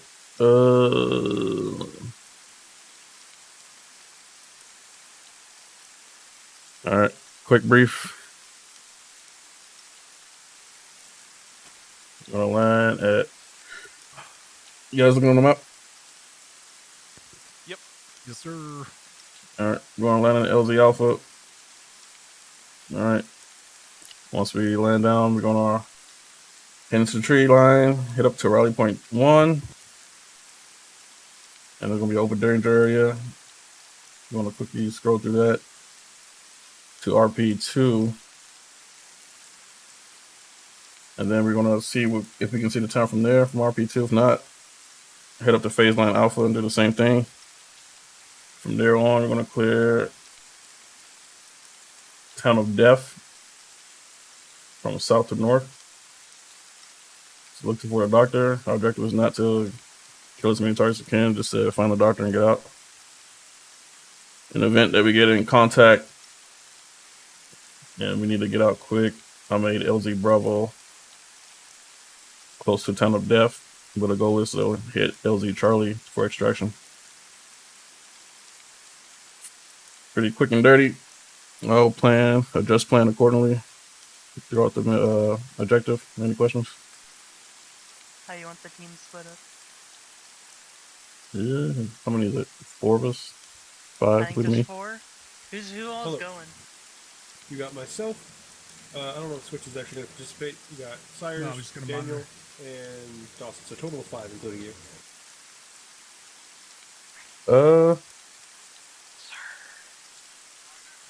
It'll be 1 team of 2, 1 team of 3. So I guess y'all can figure that out amongst yourself. I don't really micromanage. Like, who What wants do to you do call it? Daniel. What's your team net? Call Daniel. We'll just be on 3-1 for the night. Yeah, I'll Everyone's gonna be go. on 3-1. Yeah. Okay. Keep it simple. I call Daniel. All right. Valentino, you're what? Green bean. Were you given a number in phase 1? What was that? Probably 1. Were you given are you green bean 1? I think I it's don't- green 2. Myers. I don't know. I don't really give a number. You're green bean 2. Okay. That's my call sign. Green bean 2. Yep. All right. Yep, I'm ready. Get out of your way. Sorry, man. And what is that noise? No, it's the bird spinning up. All right, green bean 1. This is alpha actual on 3-1. You copy? That was green bean 2. Green bean 2. This is alpha actual on 3-1. You copy? Green B 2, copy on 3-1. Copy. All right, this is gonna be your. I'm gonna be your lifeline. I'm gonna be your talk. If you have questions, or if I request sit rep, just throw it over on 3-1 to alpha actual. Okay. Copy. All right, team net's gonna be 3-1.1. All right. Green bean 2. You got 1 mic. Do your PCCs, PCIs, and get moving.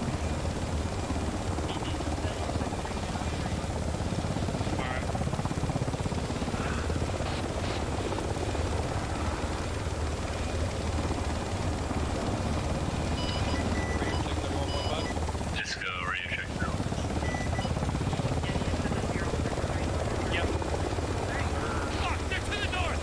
Radio check 3-1.1.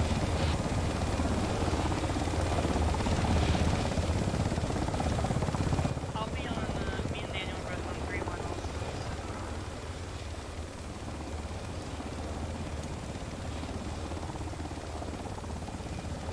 Oh shit, I still need to do. I still have my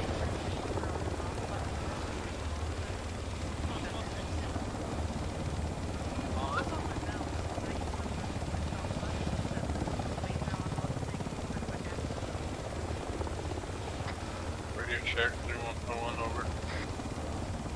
Actually, what would that be under you?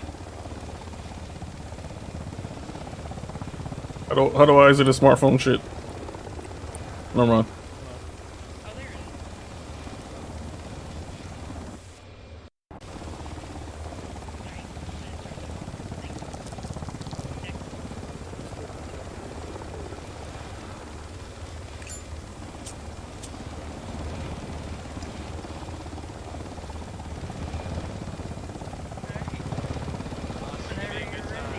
All right, let's go.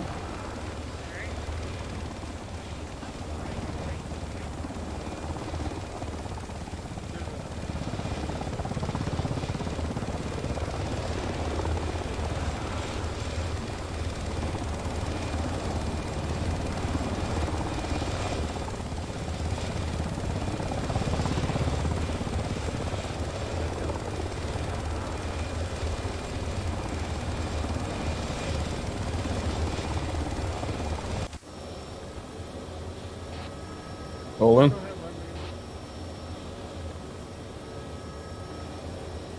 door's shut now. Very interesting. It's fine.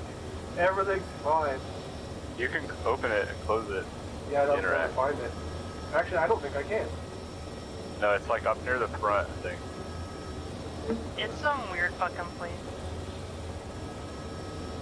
Don't worry about it. It's not actually hindering anything.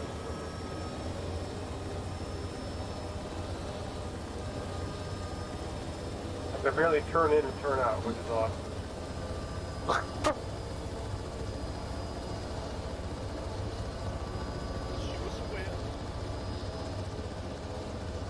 Yeah, you have to look like exactly like where the fucking door handle is on the outside.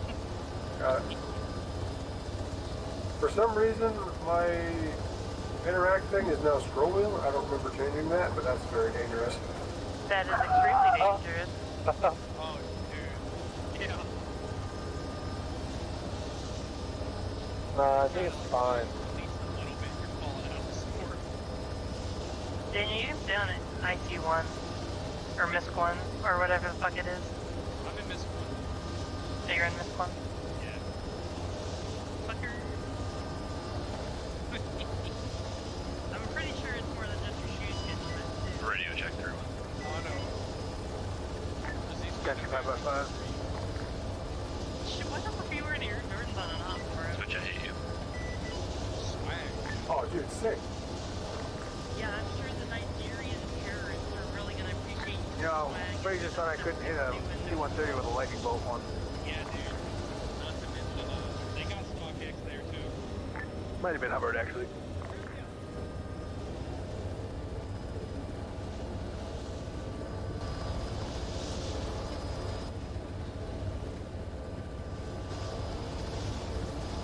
Yo, for my West African sis, I was putting out a fucking soccer jersey and pants.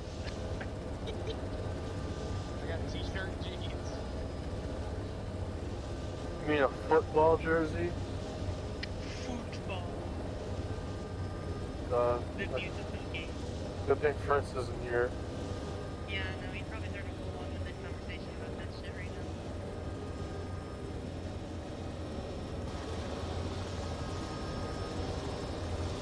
now. Just a sorry beforehand. I don't know if the helmet on a display in this has the proper height.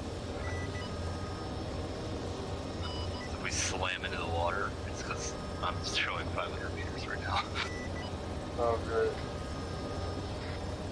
I mean, it looks like we're above the water right now. It looks like we can't see. Yeah, I can see like an island. Yeah, I can't see shit.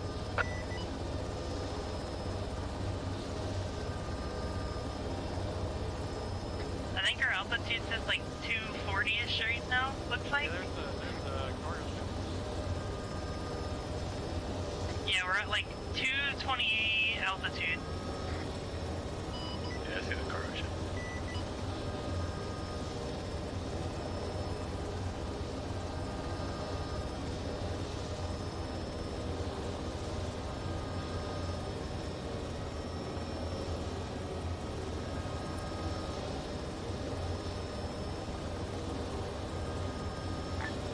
Dawson, as you can see, the altitude you get on the microdagger is not exactly accurate to real life in this map. Oh, I see that. Yeah, no, I'm getting it off the GPS. Says we're at 150 at the moment. Yeah, we're more like, we're just above treetop level though. Well, it looks like, you see the ground the now? base level like of this map might be like 120.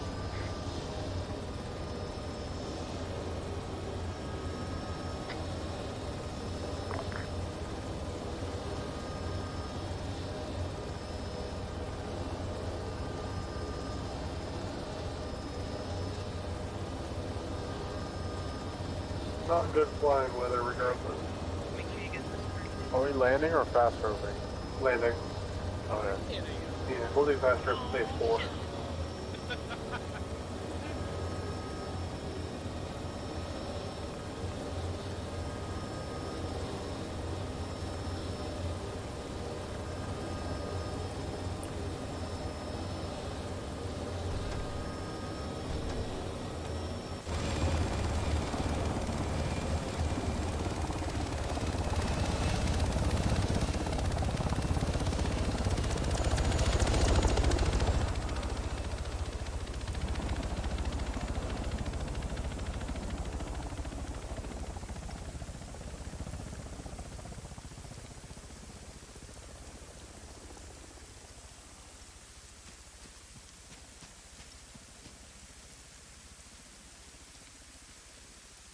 All right, you want to be pluming?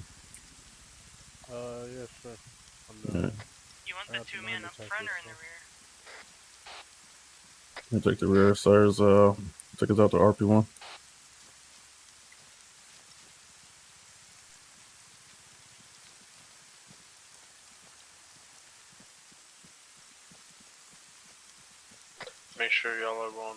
Whispering 2.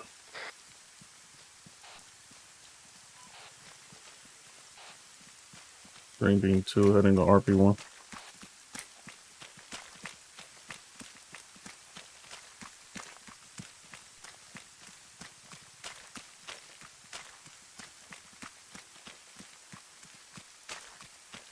Yeah, Mr. Base, Blackjack, are you tracking Green Bean 2 on 3-1? Because he doesn't have a long range.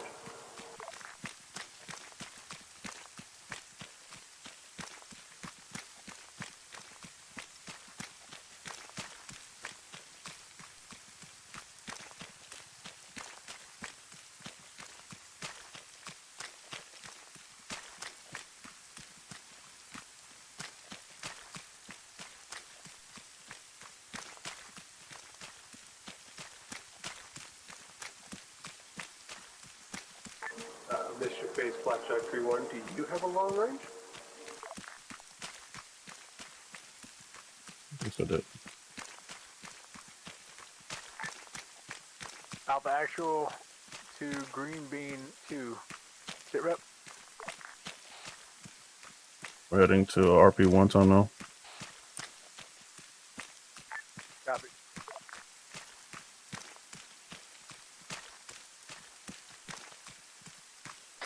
I think he just teleported himself in radio range.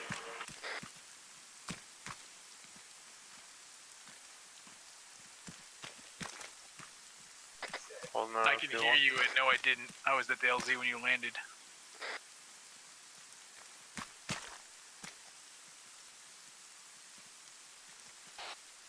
Alright, let's get one looking out. Overwatch while the rest of the team cross.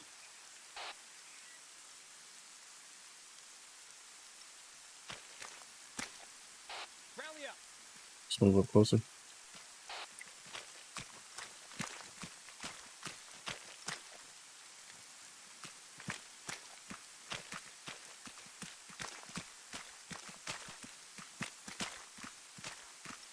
We going to RP2. Yep. Roger. Cross the big ODA. Yeah, we're gonna have Team 2 set up cover. Going. I'm gonna double time it across. Me and Doss are hanging back to watch you guys. Let us know when you're across and we'll follow you over. Copy already, one set.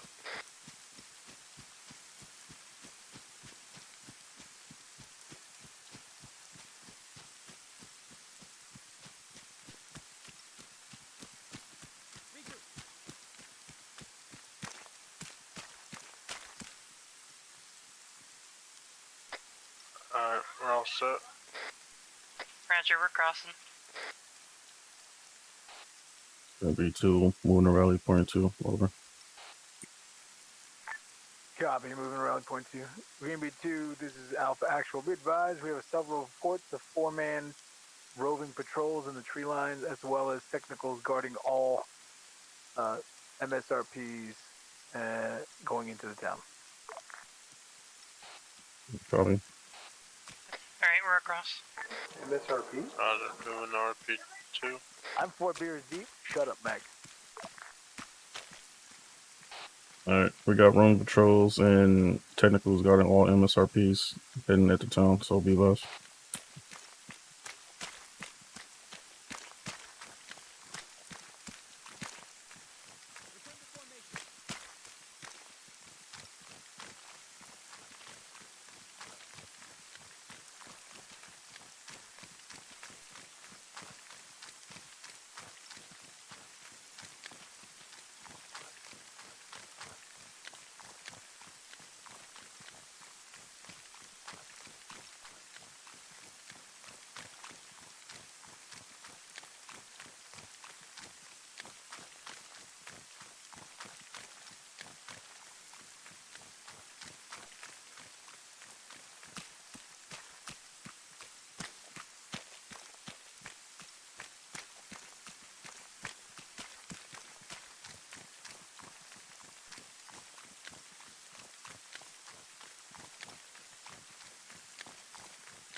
Southerly 1-2, holding at RP2.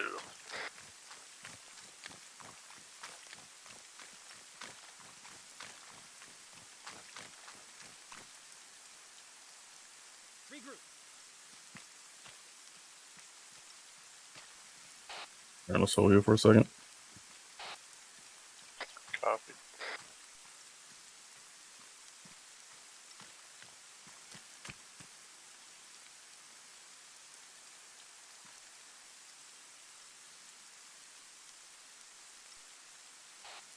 It's gonna be 2 now holding at RP2. Over. Who's Alpha Actual? Confirm RP2.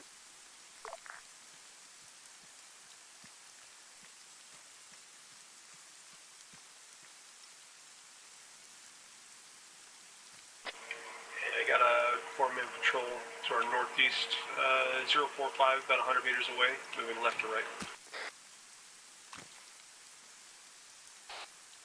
Copy.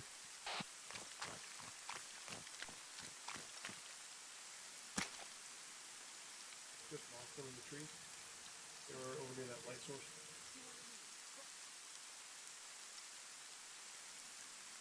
Yeah, I can hear him.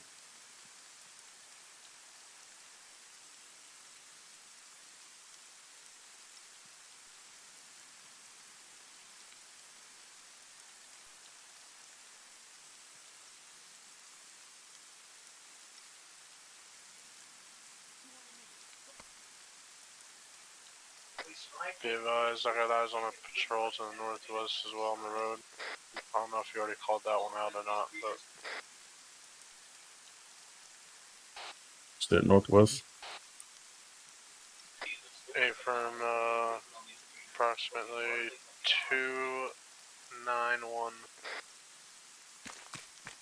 They're walking north-south down the road.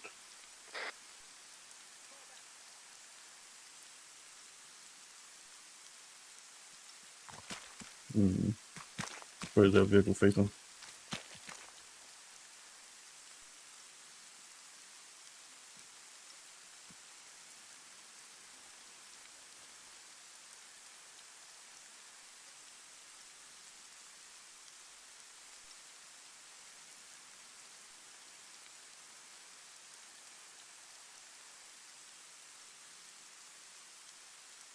Hey, that patrol's starting to come through the woods towards us. Which one, northwest or northeast? West, direct west. West. Alright, let's go east time now. Roger, moving.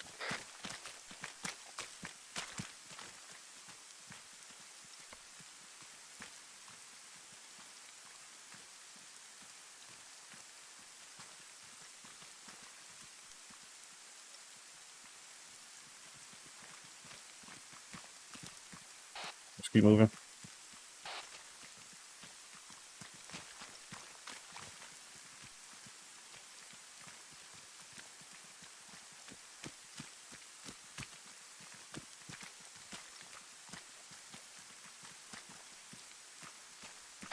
Got eyes on headlights to the northeast.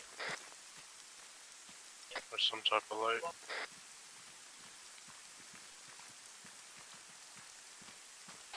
Let's keep shooting east. We wanna go far away out of these 2 patrols and get behind that vehicle and cross the road. Roger. There's also a patrol over here somewhere too, so be wary.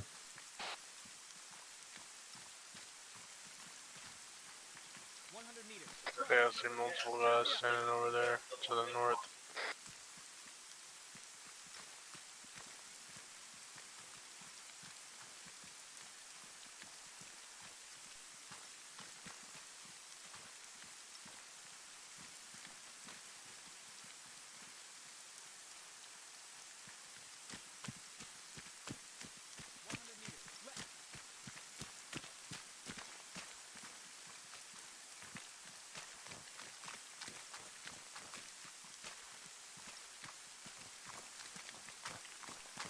Do you want to keep pushing east or push north a little bit?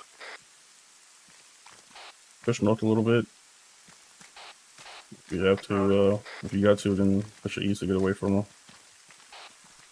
Might have to enter the town from the north side of the MSR.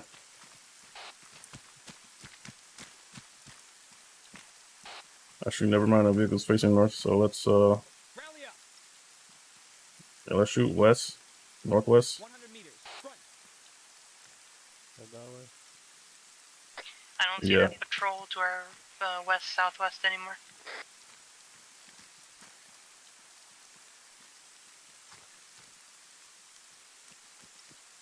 At about 300.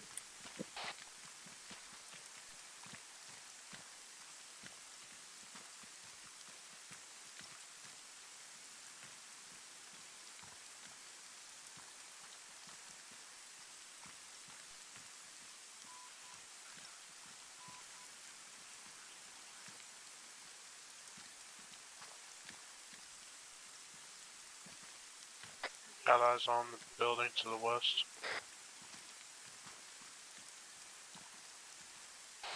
I'll try to see if we can get any evidence of the doctor in one of these buildings before we get in there.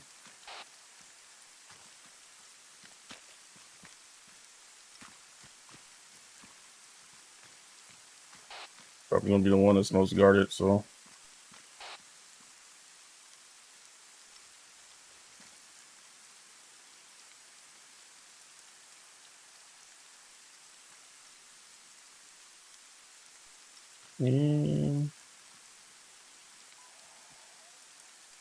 Contact northwest.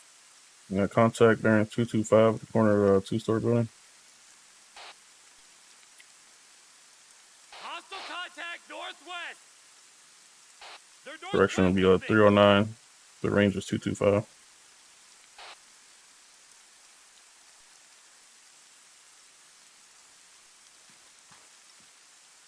Roger. And if you want, we could maybe push northwest more to these groupings of trees right here. Yeah, let's do that. I'm gonna start moving.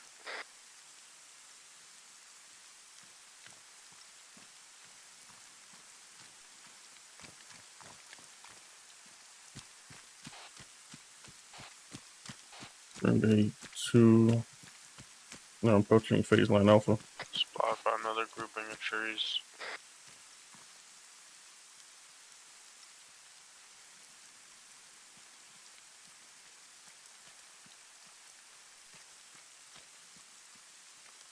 Want to move up? Yep. Moving. What the fuck? 100 meters. Front. 100 meters. Front. 100 meters. Right. Form on me.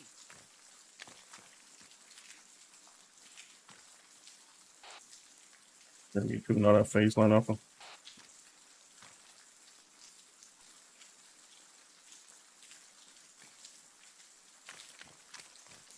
I got one individual and an upstairs window on my lease. Got one on the balcony. There's also one right underneath of him, looking at the wall.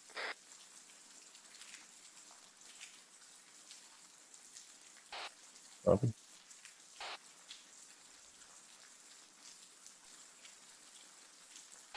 There's one northeast bearing 010 warehouse, second story, far right window. Enemy north. Yep. Alright, what's the call here? Stand by.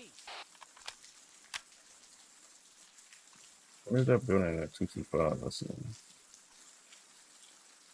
Or not.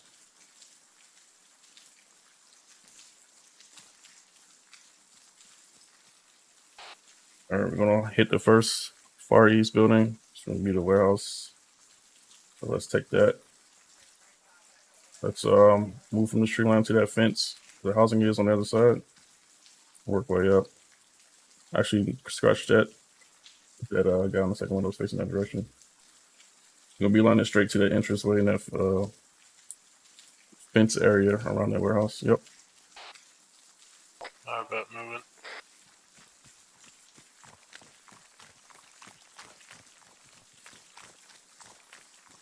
Got that car, just headlights just looking down the road. Same There's positions. 4 guys in that car to the east.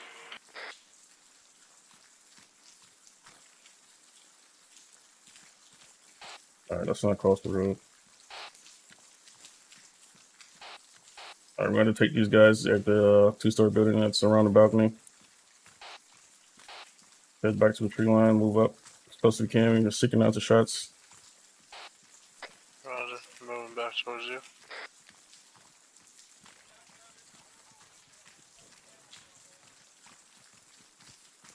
Hostile contact northwest. Got an individual in the window, 2nd story building, far left. He just hit. I don't know if he's armed or not.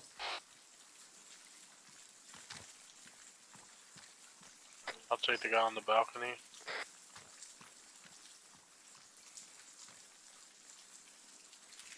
I can get the guy on the left side window. Hostile contact The guy on the left side is armed. Looks like he's unarmed. Might be our doctor. Yeah. Alright, let's take these 2 guys out. Synchronize. I'll watch the left side window though, just in case. Roger. Yep, they're northwest. Alright, I got a guy, bottom, flashlight, yep. Synchronize on execute. 3, 2, 1, execute.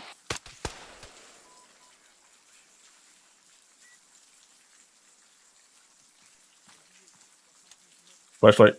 Flashlight.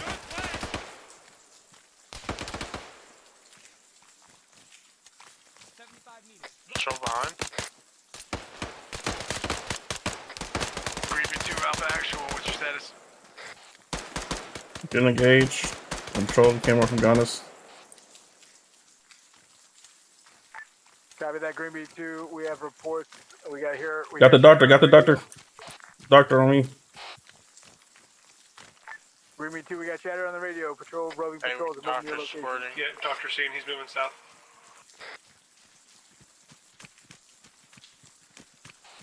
Green Bee 2, we got eyes on the doctor.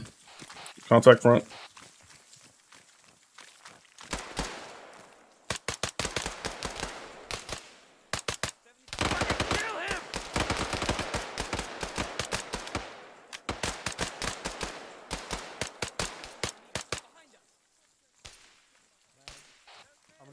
Green Bee 2, the doctor squirted west into the woods. I got eyes on him.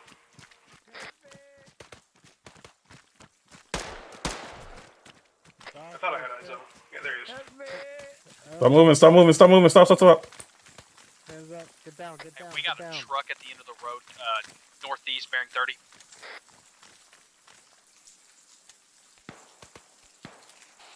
Alright, let's get the doctor out the open. Let's head west. Scratch both extraction LZs. Spray contact. Slight technical issue. I can't actually seem to handcuff this guy.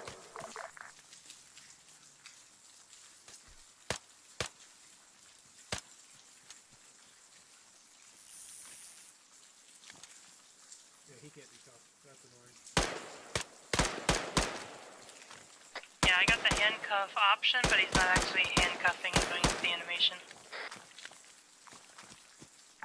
Hey, Switch, can you toggle captive on this guy?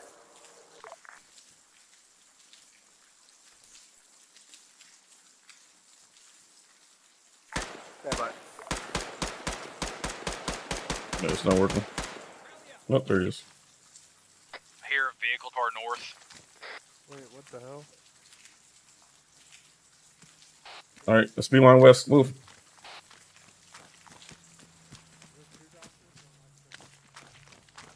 I'm gonna get cover from the doctor. Technical, technical.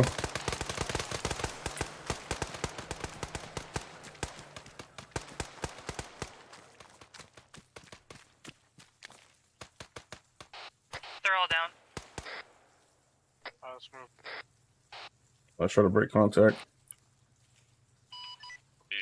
guy, Mac. They have another one that they got.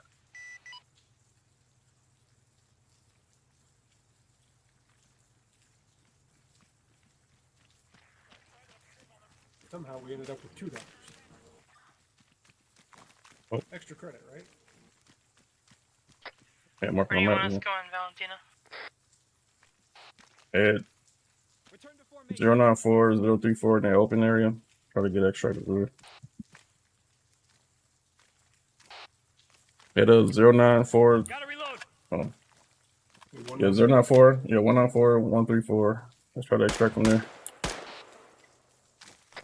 Roger that. All right, let's break contact. Don't engage unless you get to.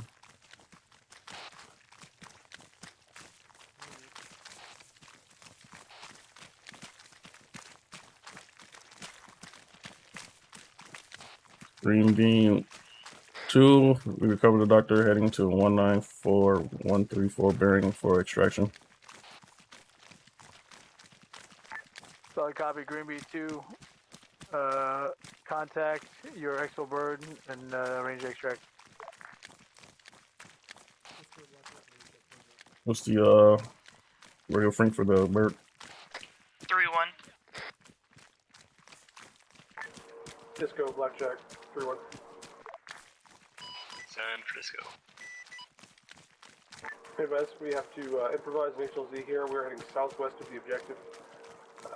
Get spun up overhead, about a click and a half southwest, and stand by for HLZ brief. And you are approved surface to 500. Copy. We'll be standing by.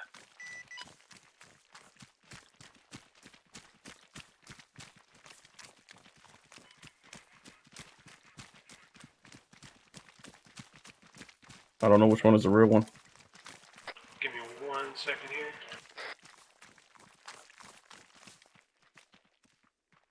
Yeah, we're holding real quick. Sure hold.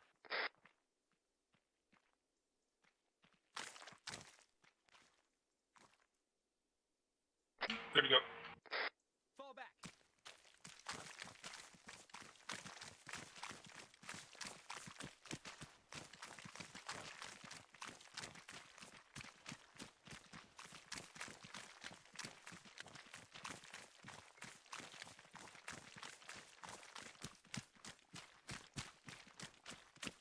Disco, Blackjack, stay when ready, HLZ brief.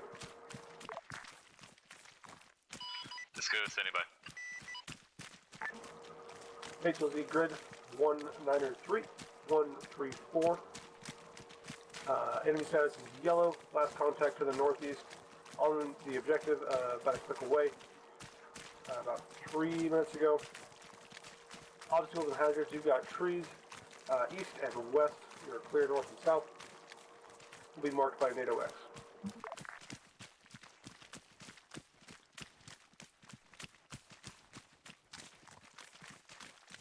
Copy. 193-134. Trees north and west.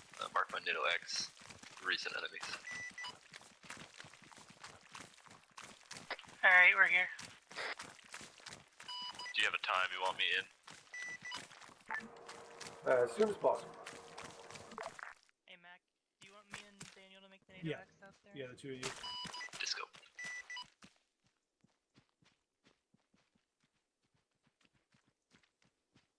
Hey, Cyrus, me and Daniel got the NATO X. Hey, for.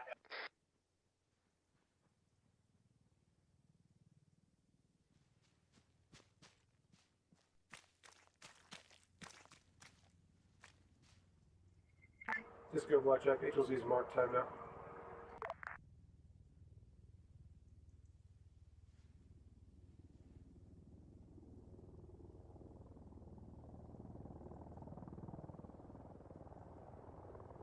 Rally up.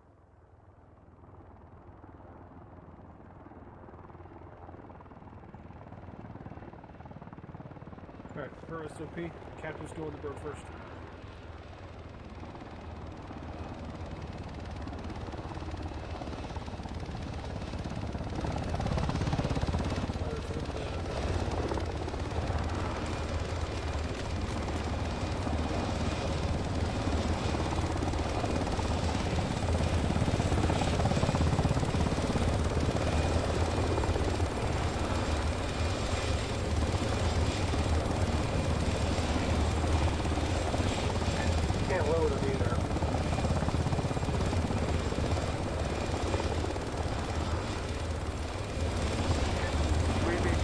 closing versions. Get in and get out.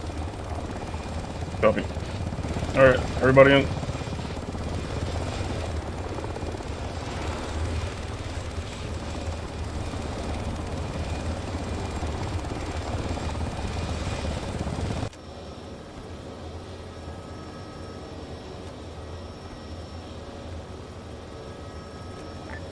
Just go blackjack all around turn left.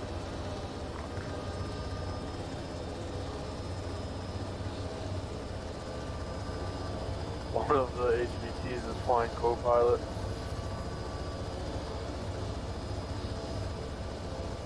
So I get the distinct feeling that our dog wasn't supposed to do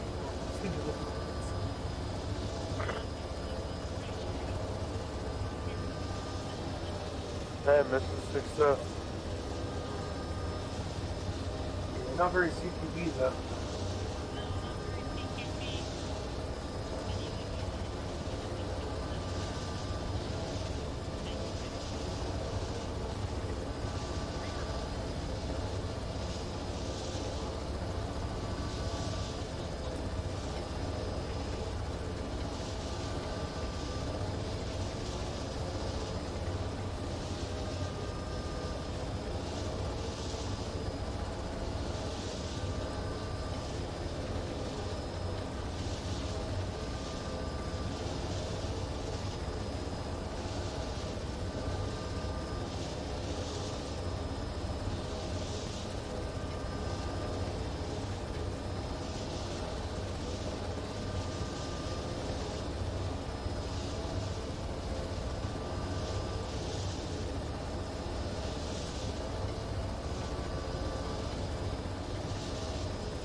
Alright, everybody, get your knots off like you're going up.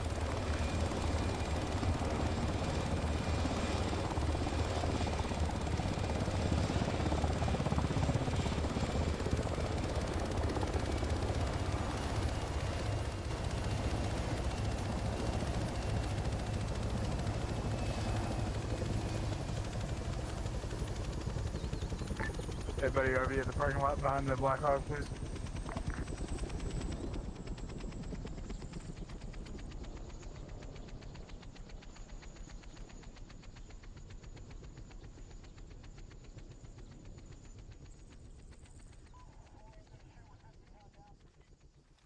Go to normal instead of Westbury. First order of business. Hey, yo. No witnesses. All right. Is Valentino? There you are. Okay. All right. Starting with, we'll go left to right with Sires. Actually, no. Let's start with Valentino. Give me a quick AR. How you think it went? Infill, actions on, and exfil. We arrived. Went to rally point 1. Make sure you're on yelling. Oh yeah. We arrived. Went to rally point 1. Stopped for a bit. See if we can see any patrols. No patrols. Went to rally point 2. Same thing. And once we were at the rally point 2, we started seeing contacts the East MSR and the South MSR. The South patrol from the South MSR started closing in, so we shot east, and we were trying to go around the truck, thinking it was pointing towards the town.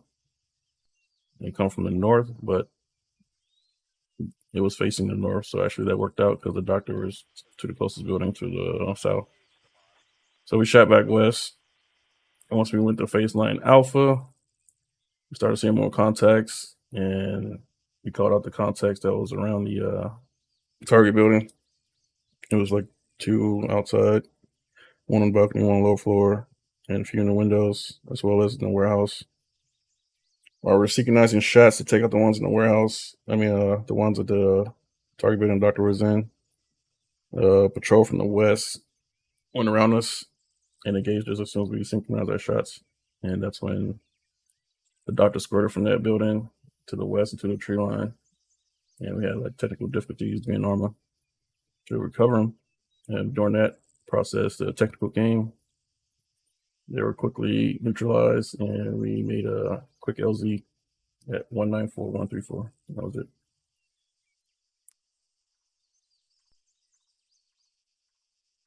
Okay. Tires, comments? Honestly, that was probably the smoothest shit I've ever seen or been a part of. Okay. Daniel? I thought it went really great. Yeah, great leading, Valentino. That was great. Thanks. Okay. Dawson? One thing I would say is whenever we got at the RPs and stuff, we did have a little bit of a tendency to sit around. So I know you're most likely looking around the area, but we still do need to make a decision decently quick, so we're not just sitting there because, we had a patrol walk up on us the first time and we were able to get away, but then we had another patrol walk up on us. And of course, it's not the biggest deal because, again, this is not a test of your leadership, but that's just one thing. So make a decision even if it's the wrong decision sometimes, because you don't want to sit there too long and then shit will walk up on you. Other than that, sometimes you get lucky. I think definitely got lucky today because the doctor squirted pretty much almost directly in our direction. Oh, fuck yeah. So we didn't really have to thankfully clear too many of the buildings in town. I don't even know that we went into one. We shot a few guys outside and fracted the contact, but yeah, other than that, I think everything else went pretty well. Especially the extract and the way we got out of there in a quick manner. That's what you always want to do. Okay. So overall, good job. Yeah, just to reiterate what Dawson said, was perfect is the enemy of good.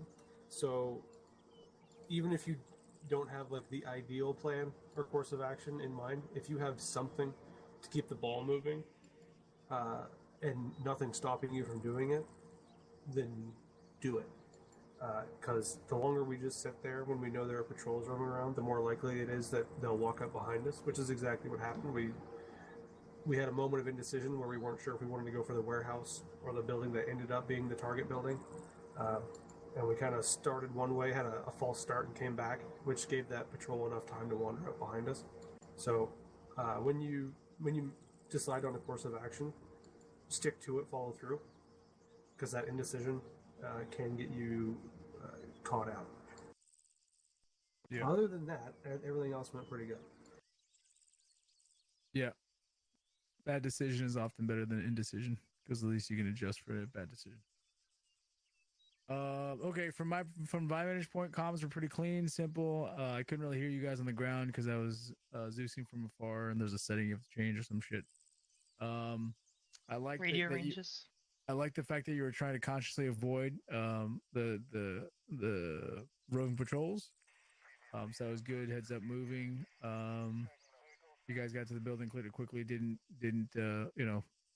wake up the entire town and try to fight everybody. So, and once you got the objective, I heard you specifically say, to get the guy out of there. So, that was good. Overall, pretty good. We still have to fine tune doing this mission on Moosehead. I think Ghost Hotel was basically a single building clear of a very large structure. I think we're gonna have to change it to this kind of a format where you have to clear multiple buildings to get to the target, and put the target in a random spot somewhere. So you guys did a good job. Guys, anything from a pilot standpoint? You're evil. That's about it. What? Dude, it was so hard to see. Yeah, get good pilots. Okay. I think other than that, great job, Valentino. That does it for phase 2, unless Mac has anything else. Nope. Mac, you're gonna type up the Yeah, report? I'll type it up. Okay. So I started it off. Yeah. Any questions? You want to try anything? Just throw it out there with the assaulters in the Gold Squadron Discord or in the Green Team Discord. There's always guys willing to run around and shoot shit in arms. So, other than that, if anybody has anything else, then you guys are dismissed. What's Thanks my for the time, new guys. rate? Is it? What's that? So what's up? What's my new rate now? You're gonna be SO, SA, No, it's SN? It's S- SN, is it? Because you're Seaman Apprentice. I think he just goes to Seaman. Yeah, so it's SN. Yeah, SN, yeah. So Sierra November. Because you go to Recruit, Apprentice, and then Seaman. Yeah. And then after you And then after third you class. finish, After phase 3, then you're SO3, and you are good to attend ops on Sundays. Yep. So that's after phase 3, unless we are doing a jump. But even then, we will probably we're probably not going to do a jump on this deployment, so you'd be good to join anyway. But in other cases, we'd still find a way to incorporate you without a jump. yeah. So you'll probably complete phase 3 this week coming up before Sunday. If you want to join the op on Sunday, provided you complete phase 3 during the week, you should be able to. Yep. And they'll just attach you to a team. I guess we need to reach out to Myers too. I think he's What on phase is he 3. on? Is he on phase 3 as well? Okay, 3, then, yeah. then you guys are caught up. Hopefully you can do phase 3 at the same time. Which will be good for them. Yep. Then they get to do phase 4, Hell yeah, That is how brother. it works. which is incorporates a little bit of Or Ricky, do come after 3 sometimes. except on Fridays. All right, well, Yep, Thanks, we're guys. good to go. Yep. What are you gonna do, Daniel? User left your channel. get some food maybe. I don't know. Go get food, bro. If you haven't eaten, go get some fucking Yeah. food. So I'm just gonna hop down to the Ricky team room and just User mute left your Mike. So channel. you want to talk? Alright. I'll be down there after I might, eat. So I might bother you in there later. all right. Well, I'll be back. All right, see you. User left your channel.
Right, I'm out. See ya. Disconnected.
Gonna be active 1080, Gray Salton, northbound David. 22, just go to Park.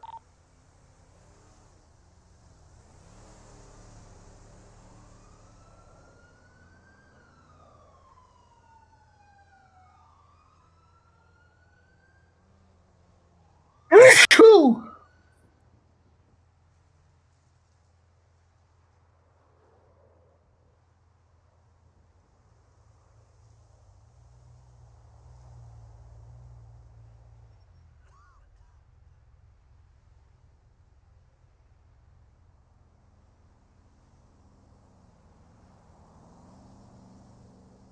More lockpicks or what? Damn.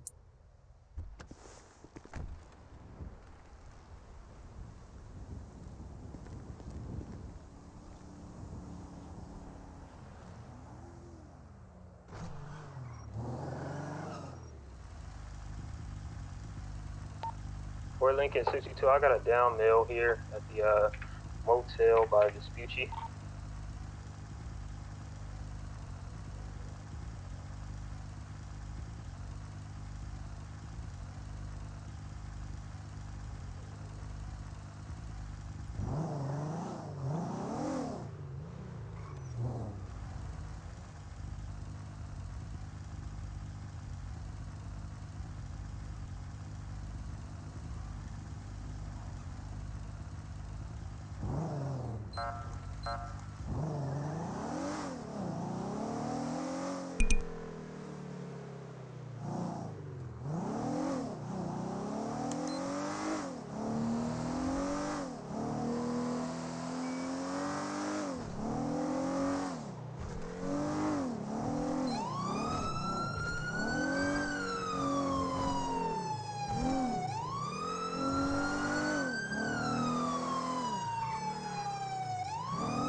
Like 2-6, I'm in active 1080. It's gonna be a green color Salton heading east, direction southbound El Rancho Boulevard. High risk of speed.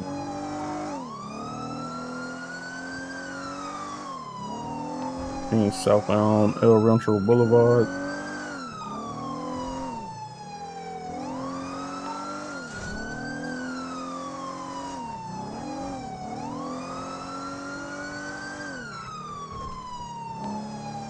Suspect heading westbound El Rancho Boulevard.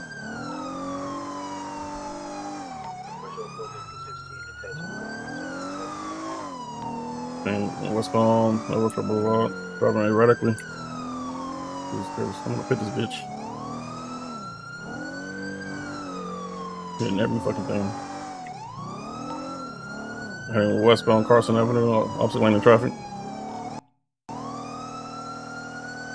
And I crashed.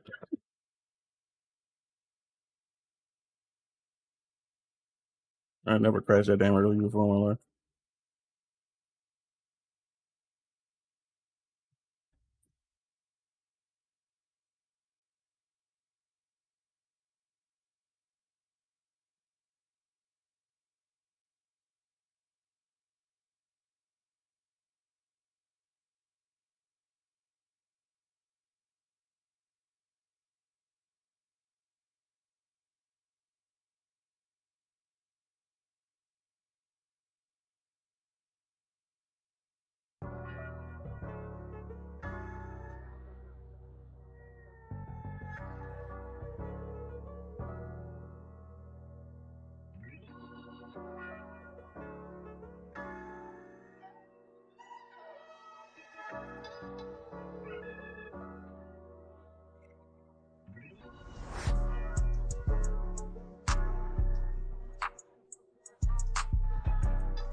Holding at 2-6. Back 1080 at the code 0. Lost pursuit at 1080.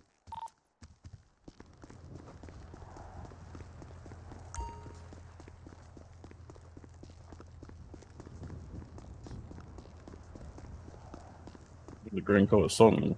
Not a broken taillight. I had the plates and all that, but then I crashed, so. In this bullshit. And I was green color. Oh, that's the first time I ever crashed that damn early. Like,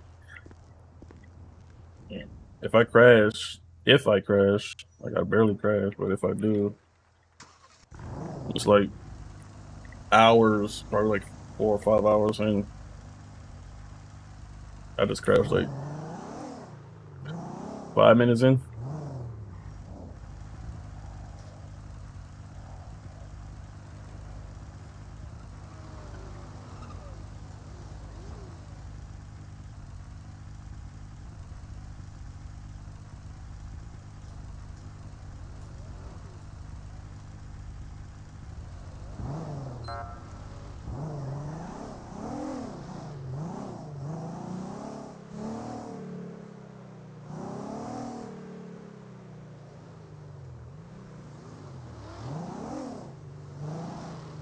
Gotta do that K9 unit though.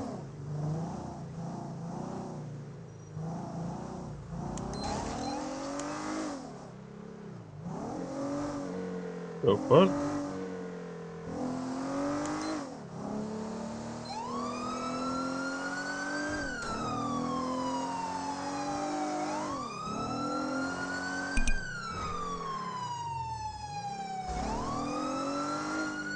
This is local, bro?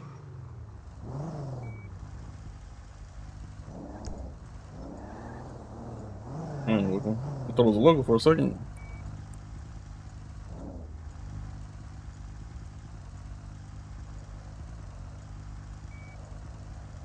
Just be driving all over the place, huh?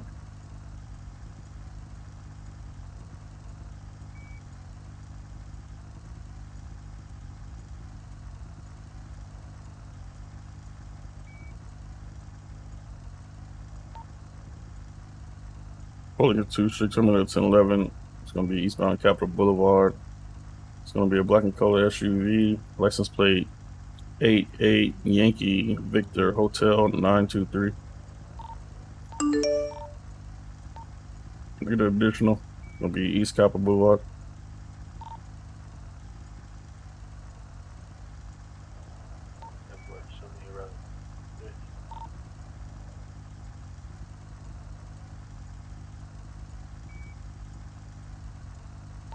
Repeat the license plate for me real quick.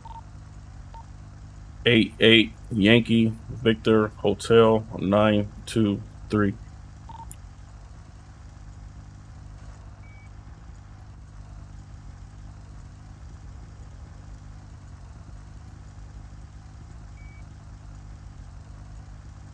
I got somewhere to be. Say, come on, dog. Like, what's up, fool?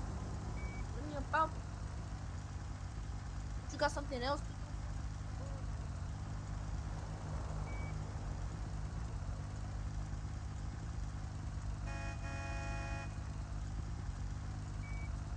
Vehicle's not registered, by the way. 10-4, that's on Crescent Additional. Show me your route, cut there.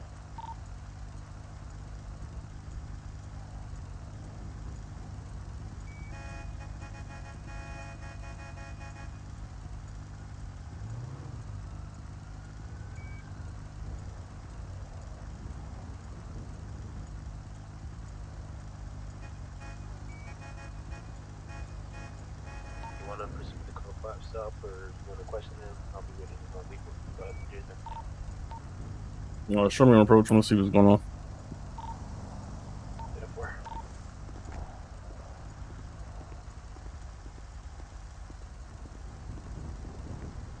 Officer Hendrix, you got license registration? Nah, fool. I'm trying to bring this shit to my uncle. I don't know why you're taking so long, dog. Come on, fool. You have a license registration? Not with me, fool. My uncle just told me to go pick this shit up, dog. All right, I understand you don't got it with you. Do you have a license registration? Do you It's have a not a license? license and registration, fool. All right. What's your name? My name, dog. Matt, fool. Said what? Matt, fool. My name is Matt, dog. M-A-T-T, Matt? M-A-T-T, fool. What's your last name? Santana, dog. You need me to spell that shit for you, fool? S-A-N-T-A-N-A. With a capital S, dog. I get a name check on a Matt Santana. M-A-T-T Santana.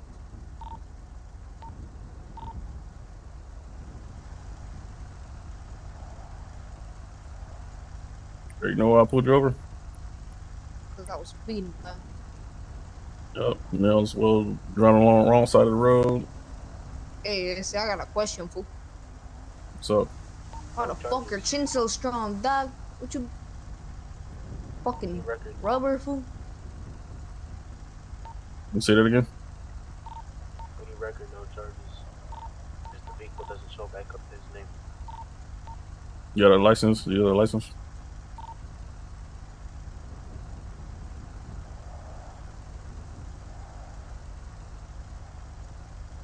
Tell me his driver's license. Probably. What's his date of birth?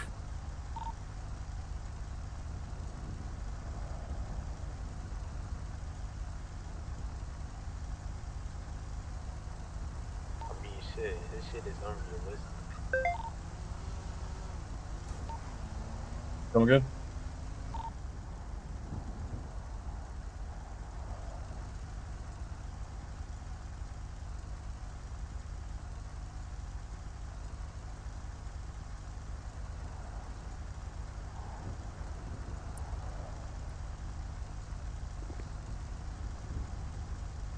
The fuck?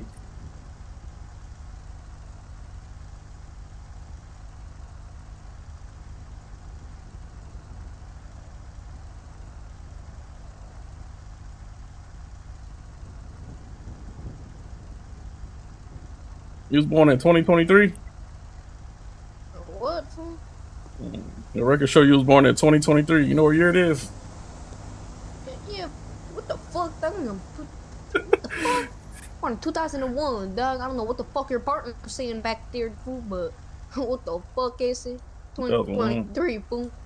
The fuck? Alright. So you say this is your uncle car? Yeah, dog. Told me to go get this shit at the parking lot up over there, fool. What's your uncle name? Says someone's gonna leave his shit. Huh?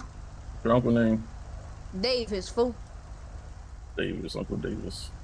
You got a last name? First name? Santana, dog. That's his fucking first name. What, you got a problem with his first name, fool? The fuck, Right. dog? Let me get you got registration in the glove box for him? So I can like verify that. I don't fucking know, fool. What the fuck? If I had a glove box and shit, dog. I don't know where the glove box is at, fool. Where the glove box at, dog? I get a license, you know the glove box. It's to your drive- right. It's a little I only compartment have right there too. Really, dog? I only drive fucking chinos and shit, dog. The fucking bouncers, fool. Yeah, Let they me, got let glove me boxes check too. this. You know what? Go turn off Judy. Tell him to put the keys on the rooftop. Turn the engine off. I mean, the engine seems off. She knows it's not off. I'm gonna need you to just turn off your engine. Put the keys on the rooftop. While I'm you ignoring you for now, dog. I'm only listening to the fucking. What's your name, fool? Officer Hendrix. See, the problem is. Officer Hendrix. Yep. Problem is, I got you. You can't got your find this shit, license, dog. but you this vehicle's not coming back registered. Alright then, fool. Shit, dog. Oh, the fuck do I want me to do, fool? Like what? That's why I'm here. I'm trying to figure out if this is your uncle's car, as you say. Well, yeah, Alright, dog. What what's you your not uncle's gonna name? believe me, fool? I told. If this fucker right here would listen to me, dog. My uncle's name is Davis, fool. Davis Santana, dog. Fucking federal, fool. Fuck.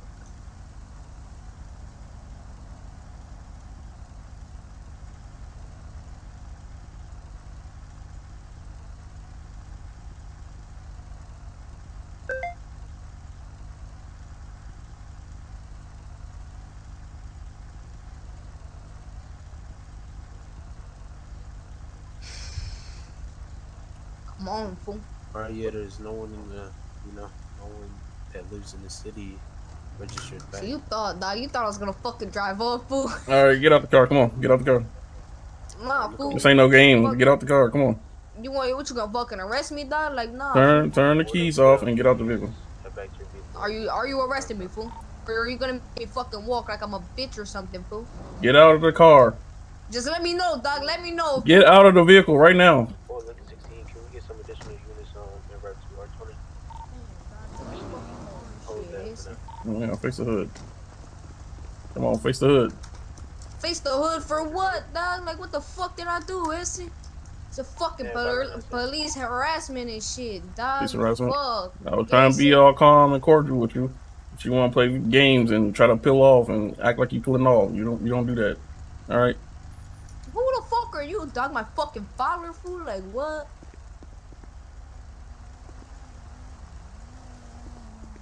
Check the vehicle, watch him. Yeah, I got the vehicle.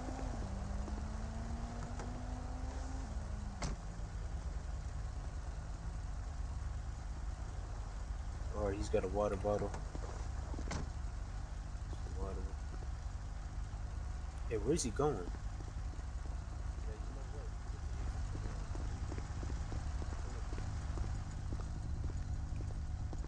Did you tell him to leave? No, I told him no. Face the hood. You're fucking next to each other, fool. Like, what the fuck? You asked him to leave, Hendrix? No. He just told me to leave.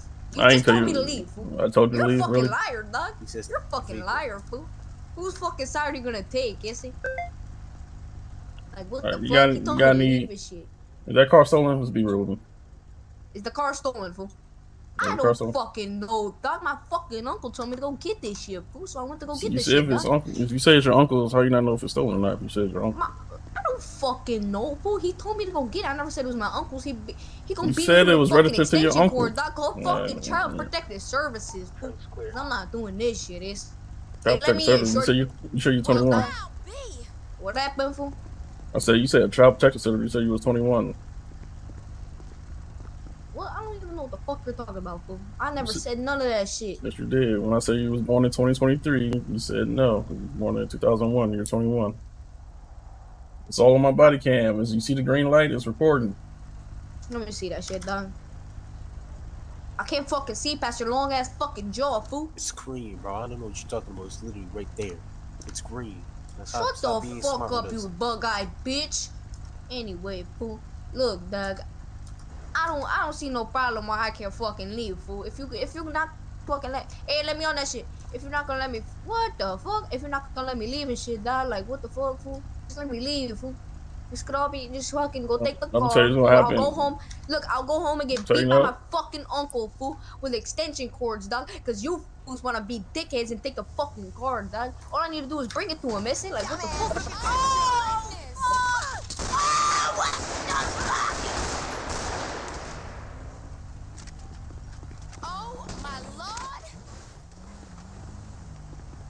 He's running. He's running. Info, shots fired. At a local open fire at our officer within 1070. Mexican male. Light skin, bald, white t-shirt, white pants.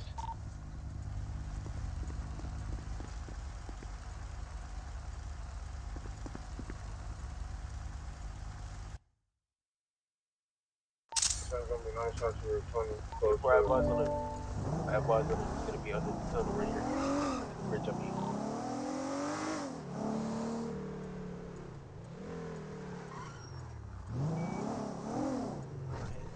Turn around. Turn around. Get up here.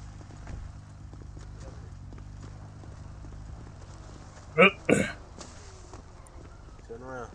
Stop moving.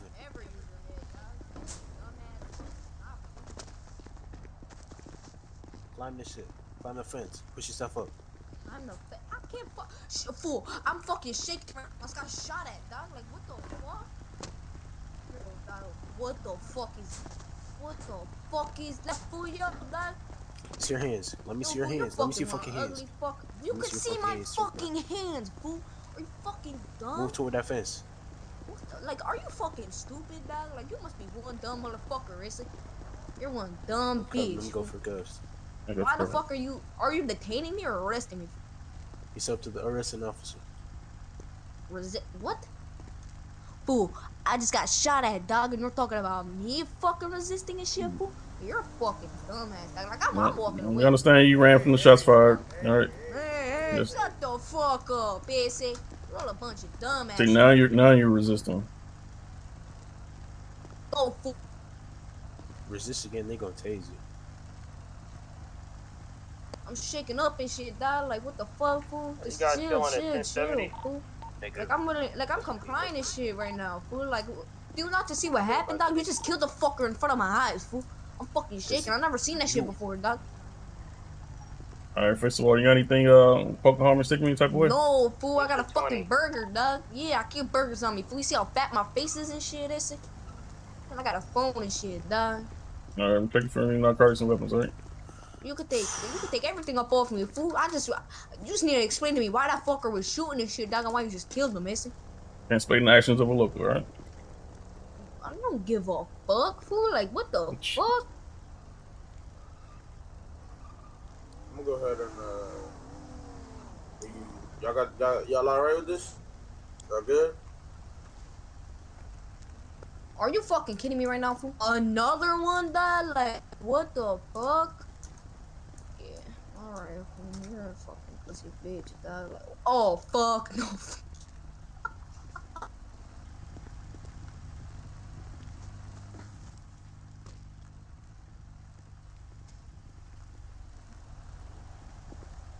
Come back to me.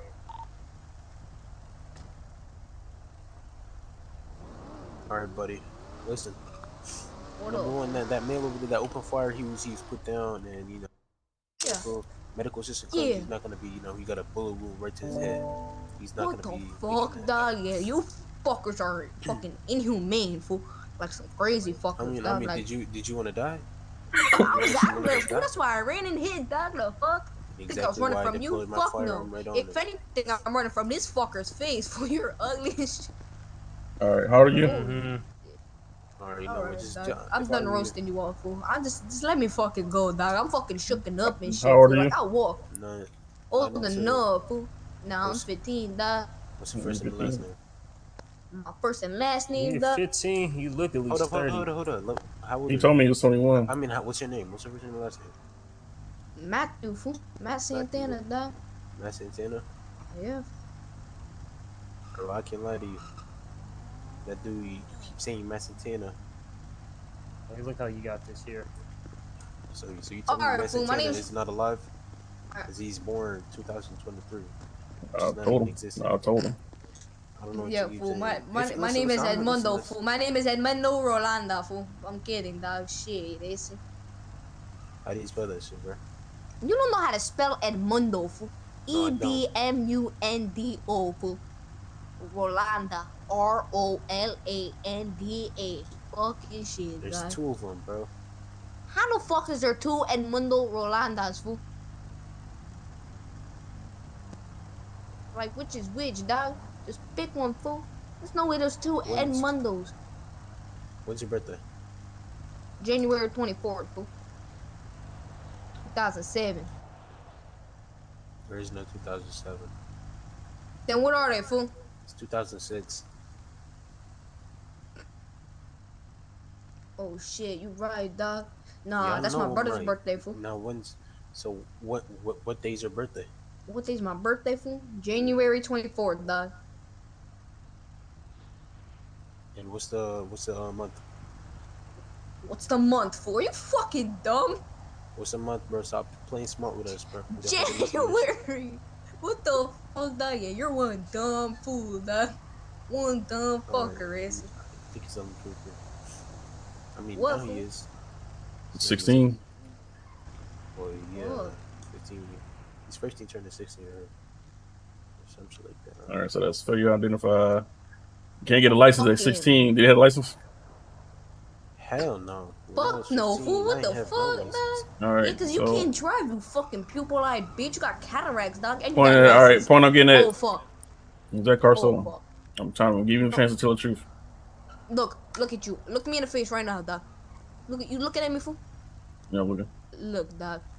I went there, right, fool? I went there, up over by that lotto over there, dog. I went there to grab some. You want this over your mouth, man? What the fuck? Why do you keep duct tape on you? Fuck. No, I keep what you call? What the fuck am I saying, dog? A fucking uncle, dog. He told me to go up over there, grab the fucking car, and bring it to him. I'm like, yo, fool, I don't got a license, none of that, dog. I'm only, yeah. He's Alright, like, you know I don't what? give You know up. what? You know what'll help us? Your uncle's name. What's your uncle's name? Oh, my uncle's name, dog. I told you, fool. What is it? Davis, fool, Rolanda, fool. I was just lying about the last name and shit, fool. Why do you keep lying? Hey, free me, fool. I don't do shit wrong, dog. Serio, fool. Let me about these fucking bitch. Back up, back up, back up, back up. Is this our homie? I know. Is this our homie, bro? I think this. What up, dog? Alright, you know what? Since you want to keep lying this shit about names, Nah, you get booked. this Edwin cousin, fool. Get booked. Alright, book him. He keeps lying about names. Just book him.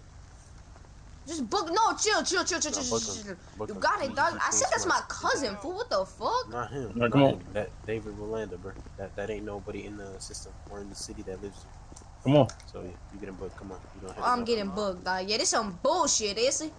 Like, what the fuck, fool? Bro, that's the little homie. Hey, I didn't say David, you dumb fuck. I said Davis, dog. Davis, you fucking idiot. That's what I searched. You didn't search that. You just said David, you fucking dumb bitch. I literally searched Davis, bro. You searched David, you fucking Come on. idiot. I was Come looking on. at the Come iPad, on. dog. Don't be arresting the little homie. I didn't search David. I searched Davis. Davis. Didn't, dog. You're a fucking liar, He fool. You only bug-eyed 12, pupil bruh. face fuck, dog. You got cataracts and shit, fool. Bro, he only 13, bro. Is that are you Yeah, intimidating? 21, 16, 13. I mean, they're all types of shit. Bring Watch me out out for that these truck. fucking beans, Yeah, dog. you arresting Sure. 15 year old. You sending him to juvie. I'm going to juvie, dog. He going to juvie.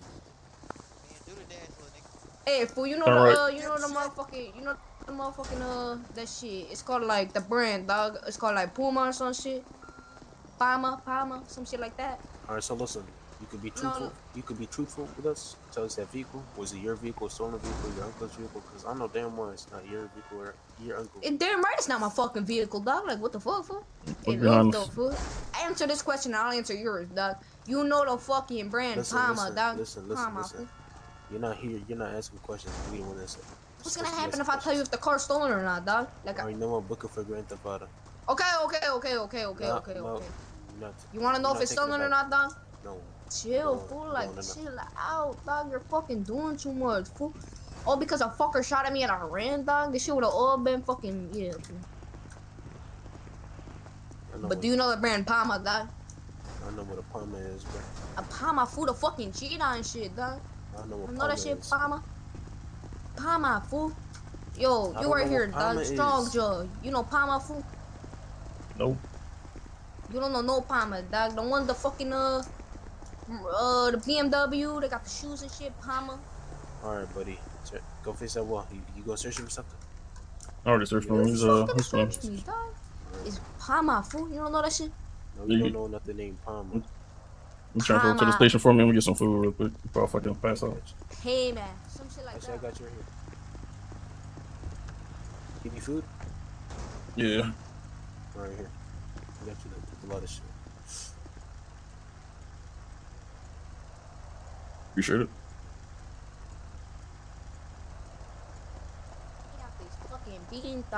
Alright, bro. I'm gonna transport it for you. And then you want to take everyone down there to see where I'm coming? Who got the key to the cuffs, Yeah, though, I'll take dog? him. Like, let me out these shits, fool. No, you come with me. Get in the car. Come on.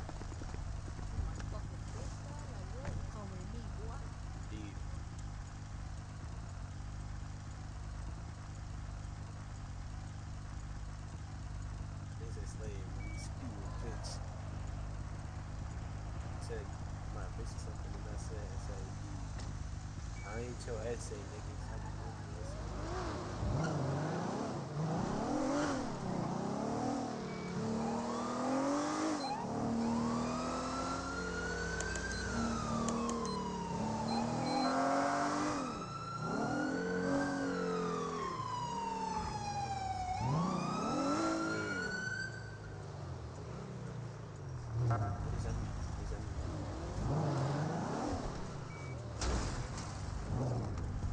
that mean?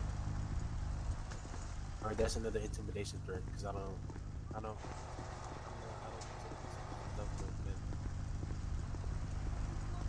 You're a fucking dumbass. Yo, fool, you gotta use your head sometimes, dog. Okay, Think of it. Look. I'm gonna read you your learning rights. You gotta fucking write the main things silent. don't You mean got you have the right to remain silent. You have the right to remain silent. Anything you say will be used against you in the court of law. All right. You got a right to attorney. You cannot afford one. Won't be appointed to you by the state of San Andreas. Hey, just look, fool. Look. Alright, stop talking. It's just rhyming. Okay. Shut up. I don't have to stop talking, dog. It's just whatever I say can and remain silent, dog. That means I don't have to, fool. Alright. Let me throw some shit up in the pinta, fool. Face that shit, bro. I done had enough of your shit. Oh yeah, dog. You not touching no 6 foot, fool. Hey, you know what? No. What up, dog? If you fucking are there cameras in here? Cause I'm not trying to get fucking touch this shit, fool. You're back. It's fucking hot. You know what's up? Come on. Oh, okay, fool. Yeah, you're a fucking weirdo and shit, dog. I'm gonna give him after. Cheese, nigga. Say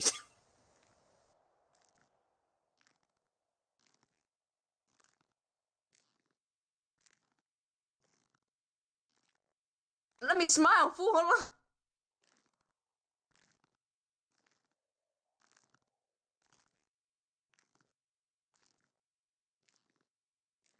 Bro, I said say cheese, my nigga. Say cheese. Alright, bro. Your time's up. I was about to lower your charges, bro.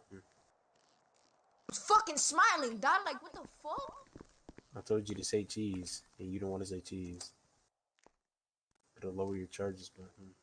You don't want to listen, huh? Cheese. Like, what the fuck? That's when I was supposed to take the photo. Alright, take your glasses can we back. retake it, though?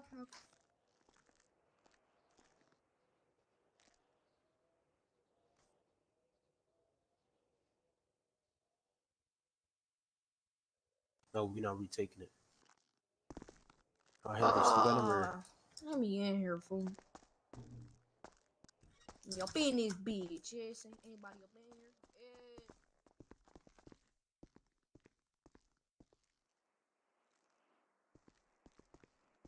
What you doing, man?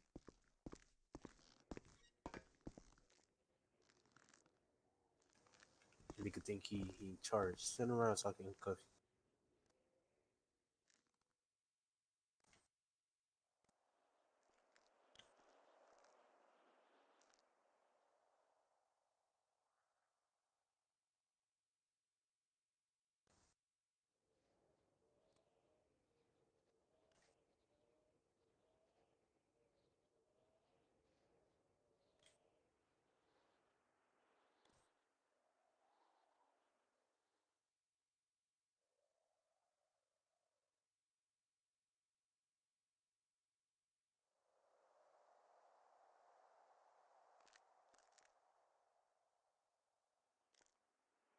What'd you say?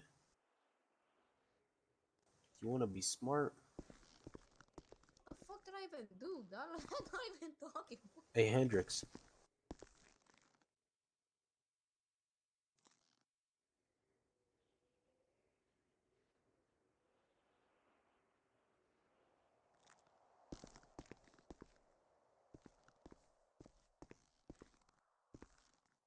Alright, so you gonna book for... You gonna book for Grand Theft Auto. You gonna book for, I don't even know what you're gonna book for, respectfully. You gonna book for evading. You gonna Okay, book... fucking, but no, why evaded? Yo, fool, like, look, hear me out on that one little charge, dog. I seen a fucker pull out his gun, so I ran his shit, fool. Like, what the fuck? You would do the same shit, dog, unless you had a fucking little pull. Are you serious, fool? Like, what the fuck, dog? You can't even say no. You have to do the silent treatment, fool. That's Cause you bull weren't running. You was just walking. Running, fool. Yeah, I walking. was walking, fool. Damn right, All right. dog. Why were you walking? You should be running. If you were Fuck running, I you would when I was agree. under the tunnel, dog. Fool, do you not see me fucking run, fool? Like, what the fuck? You weren't running, bro. Got tie your shoes and shit, fool. Like, what the fuck? You weren't running. All right, I'm gonna ask him, Hendrix, when he was evading, you know, Was I running or walking, when the fool? dude put at the gun, was he running or walking? So I'm running when I looked at him. I told you, you fucking dumb bitch. Like, look at you, dog. All right, Look why are at you you, calling me fool. a dumb bitch? Oh my god, fool. Because you're fucking stupid, dog. Like, Why do you keep cussing? What's up with you cussing? You like cussing or something? yeah, fool. I like cussing, dog. All right, well, this is your last time. I was better remove the. I'm gonna remove the evading charge because I mean, yeah, I get that you were scared and you started running away from the shooting. But if you keep fucking be smart with us and keep running your mouth, I'm gonna add it right back. Listen, boy, don't make me reach into my duty bound and play some duct tape over your mouth because you've been talking so much ever since we stepped into that vehicle. Before we even stepped in that vehicle, so I advise you stop running your What mouth. the fuck, dog? God, they just call me boy, fool. Like, what type of weird shit is So I that, called fool? you boy. Okay, Would you dog. like it You if I call you got it. bitch or something? What the f? Yo, fool, yeah. Exactly. You're a fucking boy. Come here, boy. Some weird shit, dog. Like, what the fuck? Stop what you do to another fucking. Come here, boy. Fuck that, dog. Like, what the fuck? That's like, hey, you, come here, boy. Nah, fuck that, dog. I'm not rolling with that shit. Is All right, Hendrix, you got him? Cause you got him with the report or what? Yeah, I got him to report. You can send him if you want. I know how to type it up. You said what, sir? I said you can send him away if you want. I can just type it up. I got the report. All right, what is he gonna? What was the main pull over for at the traffic stop? Speeding, reckless driving. Doesn't have a license. what? How many months am I All right, looking so at, this dog? so speeding, reckless driving, driving that driver's license. I'm assuming that vehicle is Grand Theft Auto, is stolen. It's not That's yours. not Doesn't fucking belong in your stolen, vehicle. fool. You Nor gotta does use it your belong. head, dog. Nor does it belong to Davis, so it is stolen. Therefore, it is stolen because Davis Santana is not registered into our system. So therefore, you want to keep claiming that he is. I didn't say He's Davis not. Santana, fool. I said Davis Rolando, fool. Use your Davis fucking head and shit, Rolanda. dog. It doesn't matter. He wasn't. Davis Rolanda, Davis Santana, both. Davis Rolanda. It's Rolanda, fool. I don't care. Fuck. Both of them didn't show up, bro. So stop playing smart. Hey, fool, you know who you And then look with like, dog? failure to identify because he kept lying like 10 minutes No, straight we're about gonna his take that name off. and We're gonna take age. that off because if we're gonna take that off. Hey, look, fool. Hey, look, fool. You know who you look like, dog? I don't care who I look That like, bro. off-brand Zaire, fool, dog. He's a cool fucker, fool. I'm not gonna lie, dog. Stop swearing, bro. I'm done with you swearing. He's a cool man. No, fool. Like, what the? All right, so Drink you that looking shit, boy. just by my estimate, you looking at around at least 70 months in prison. What the fuck? 70, dog? 70 to 90. In and you no, chill, alright, chill. you looking at least at a 6,000 fine. I can't lie to you. What the fuck? So wait, what would get me to drop my shit, dog? Those are my Tell the estimates. truth. Tell the truth. Drop that 50 months. Tell the truth, fool. Nah, dog, because I'm gonna get charged for more time then. All right, listen. Yeah, This is what drop we're it gonna 50 do. All months. right, hold up. This is what we're gonna do. All right. Yeah.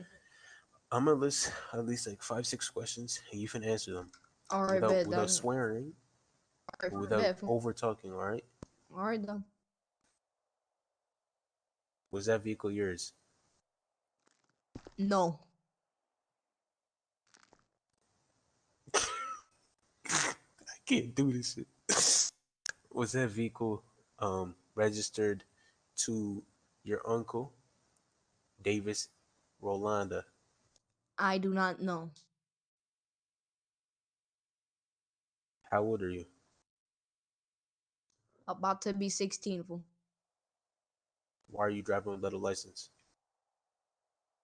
I told my uncle not to let me drive, but when I don't listen to him. Stop right there. Who is your imaginary uncle? My imaginary uncle.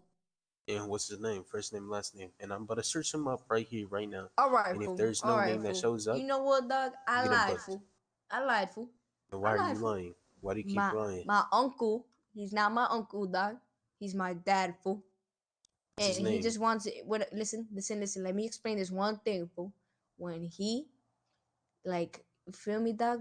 If I ever get in trouble, fool, like, he like wants me to lie to the cops and stuff, fool. So like, All right, cause that so wasn't that that people wasn't a don't know. question I asked. I said, "What's your Okay. dad's name?" Edmundo, former junior and shit, dog. How do you spell that? EDMUNDOROLANDA.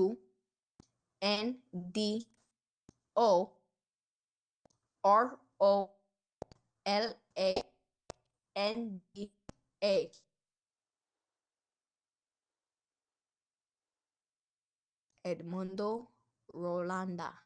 And then I am Edmundo Rolanda. What's your dad's name, bro? Edmundo Rolanda, fool. That's my dad. I just told you I was a I'm being a junior, 1011 fool. southbound Little Bighorn Ave.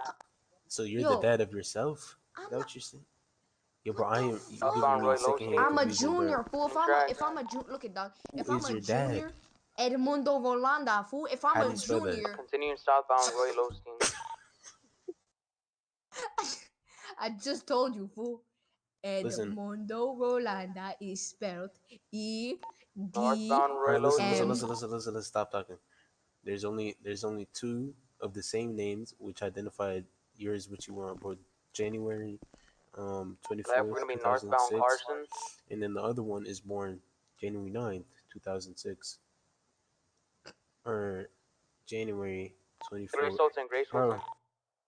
So what listen, the bro, other I question, gave dog? you so many questions. I'm gonna give you so many chances, bro. Just give me one more question, dog. Like, holy Mali.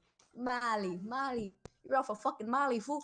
Left turn onto West Adams Apple Boulevard. Alright, what's the next question, dog? Turn Listen, onto one is born North September, one Elgin is born Avenue. Going through January. the So I know you're not no parking lot. junior. Kid can have a kid in 8 months.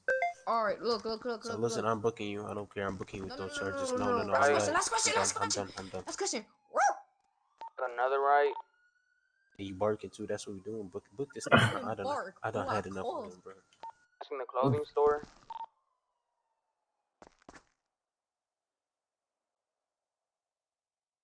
All right, just add his charges first, and then just let me know so I can book him. Hey, you mess with the fit though, dog. Like you keep flying and shit, man. You do know. You understand. You understand. You could have went from at least 70 months in prison to at least 40 right here, right now. If you told the truth. Matter of fact, even 35, 30. If you wanted to tell the truth. But you don't want to tell anything. You just keep running your mouth. Talking about some nigga named Edmundo Rolanda and you laugh like a fucking donkey, bro. What the fuck is that supposed to mean, boy? Did you lose it? All right, driving on license, speeding, reckless driving. What else? Grand Theft Auto. And that's it, dog. You'll never see me again. All right, 40 months. Wait, can I get a phone call? No. 54.50 fine. 54.50. So you're gonna give me the max fucking sentence, huh? Alright, 50 fool? Okay. Whatever, dog.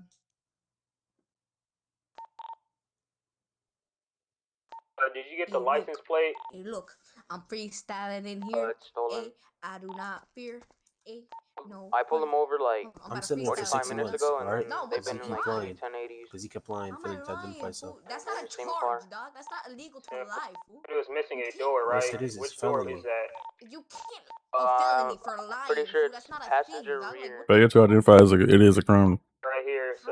It's a crime, bro. Lying to an Or officer. false information to a government employee. What you did, both? Alright, do that one. Don't add lying. Just add that one. Going straight down North Power Street. I'm getting a near highness in the PDM. vario. What you say? 55 months. I am not sorry, no. Hold on. I'm spinning on your block like a tire. Hop on a motherfucking beat and it's fire. This cop is a liar. Psych, I am not. The underpass on North Power Street, Northeast Power Street.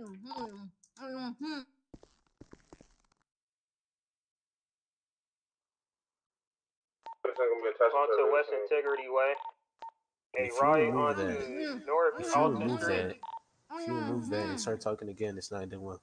Remove On it. towards the clothing Get your store. hands. I don't need Brown, to what's your remove best number?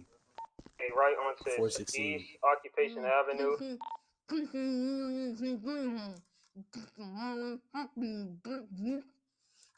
So how many months you get? Northeast Meteor Street. 55. Right onto East Hallwick Avenue.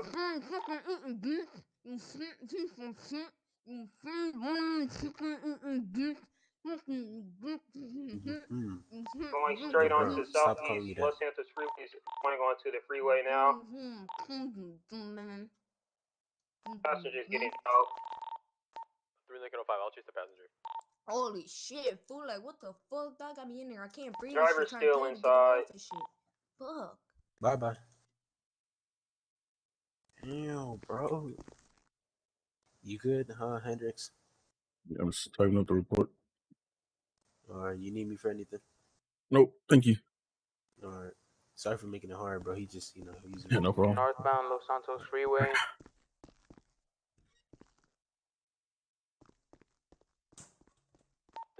For Lincoln 16. Still going straight on Northeast Santos Freeway, Los Santos Freeway. Where's it, 1070 or 1080 right now?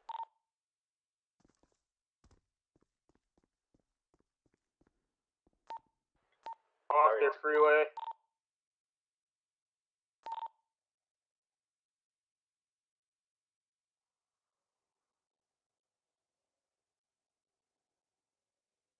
Going on Southeast Los Santos Freeway now. The exit onto Southeast Palomino Freeway under the underpass.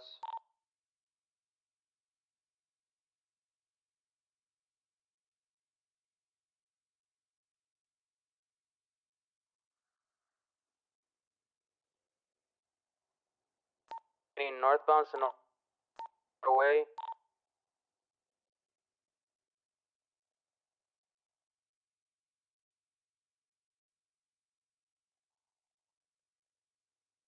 Gonna be slowing down, continuing northbound.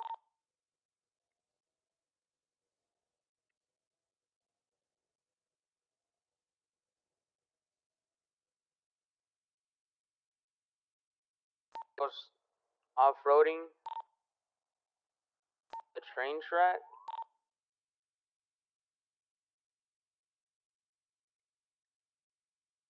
I'm getting that. Yeah, he's on the freeway going back southbound.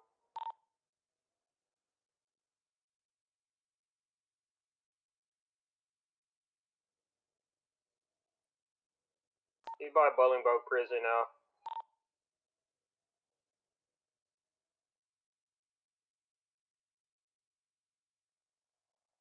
Straight on Southwest Sonora Freeway.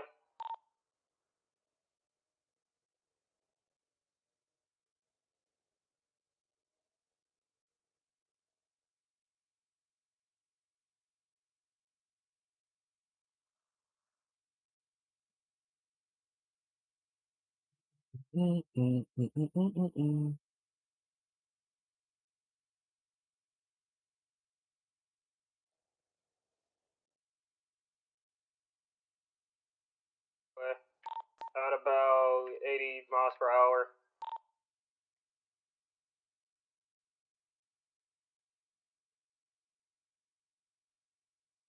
I'll keep doing it.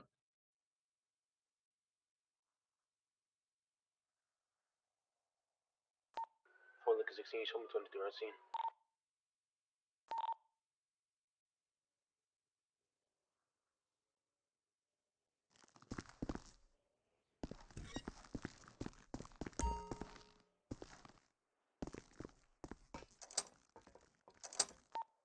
What, 26416 direct? Go for it. Just a reminder to upload this mugshot when you get the chance. That real quick.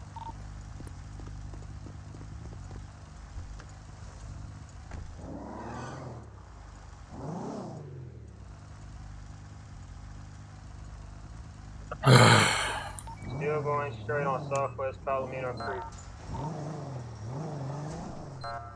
To Hendrix. Hendrix. It's gonna be uploaded now. Go ahead and check for it. The vehicle's slowing down.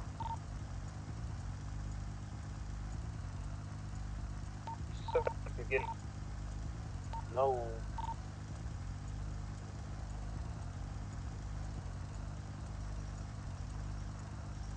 active 1070. We were in a blue hoodie, white pants, bald male.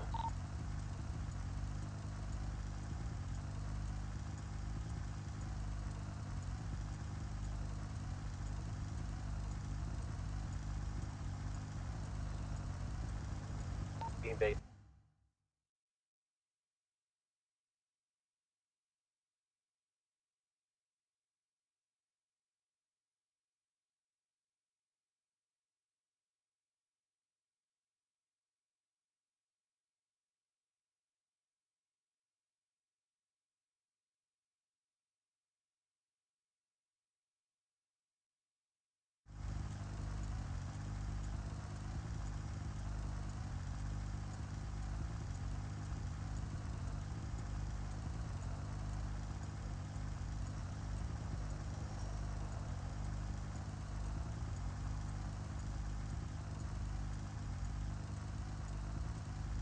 Motherfuckers really be making 2 more 1 characters.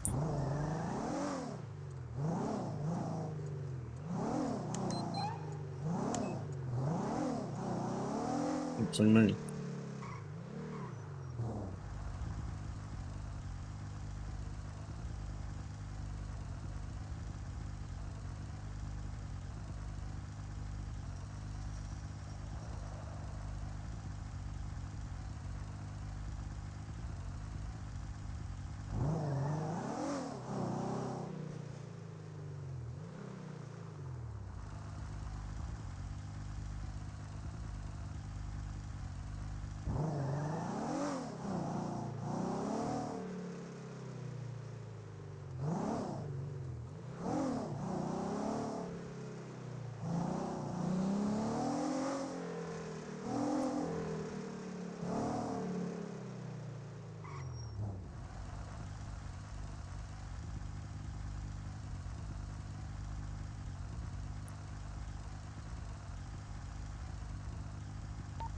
Marine Lincoln 05, I searched the vehicle and make sure if it's in the page room.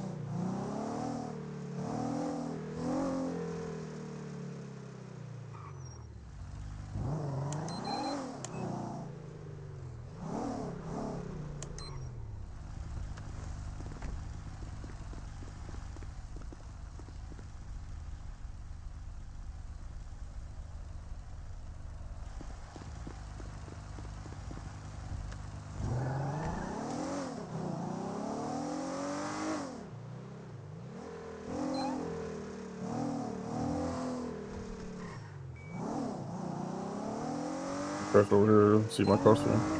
Told that shit too. Oh, there it is.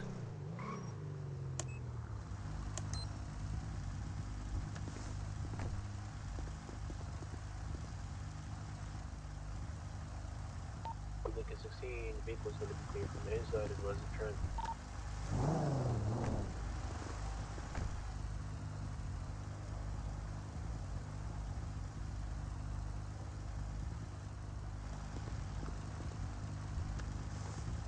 Or Lincoln 16, requesting damage for this great Sultan. And the Delta anyway.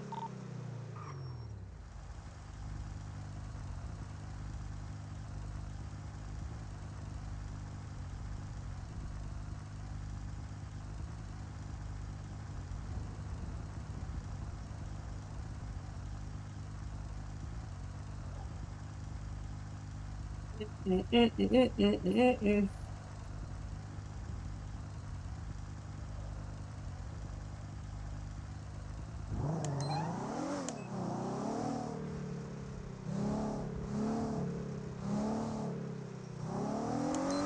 it's gonna be back to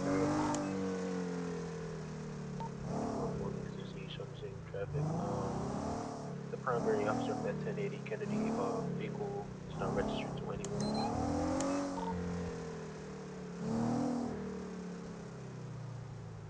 Ten-4.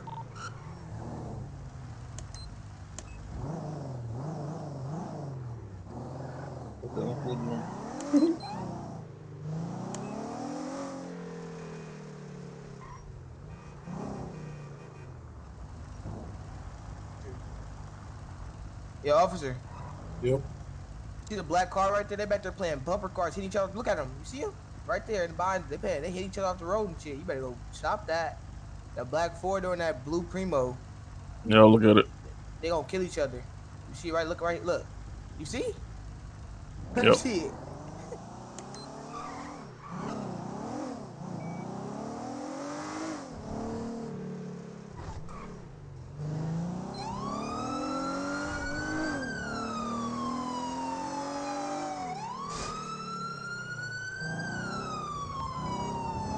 Looking 26 from the 1080 is gonna be a blue colored Primo.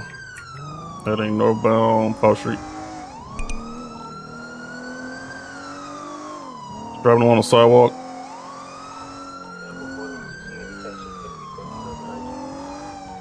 Heading eastbound Vespucci.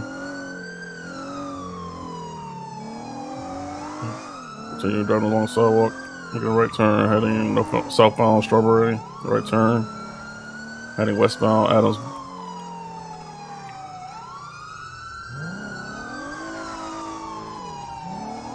I'm gonna go around. I can't fit through the alleyway.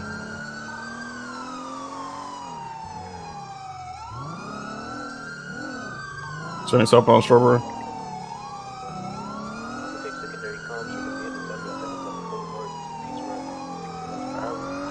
3 occupants.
Man, lagging like shit.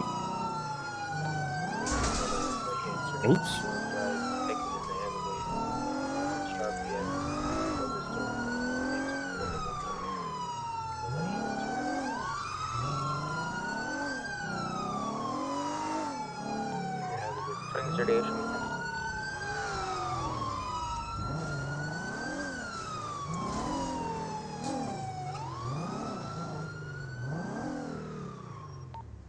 Nope, no sauce.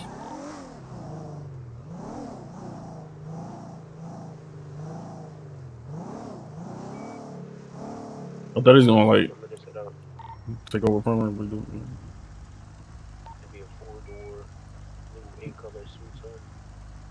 Occupants times 3. The vehicle is kind of damaged.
Yes.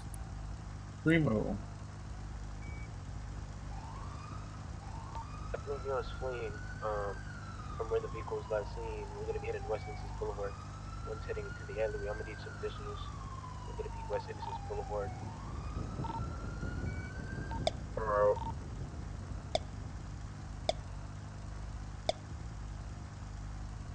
Fleeing. It's the suspect. He's going to no shirt. Jeans. He's trying to carjack a car. 97. We fleeing.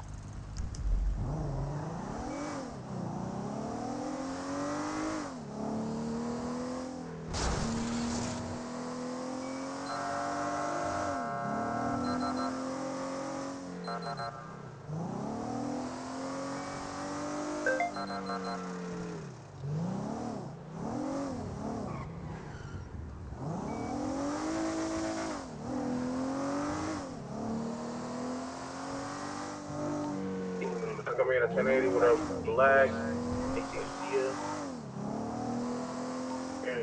When we going northbound, Strawberry This other Avenue. suspect right here. This other suspect right here. He's heading into the clothing store. Heading into the clothing store. Northbound, Strawberry Avenue.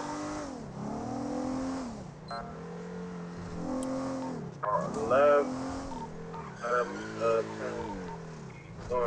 Taking the left going northbound, Teddy West.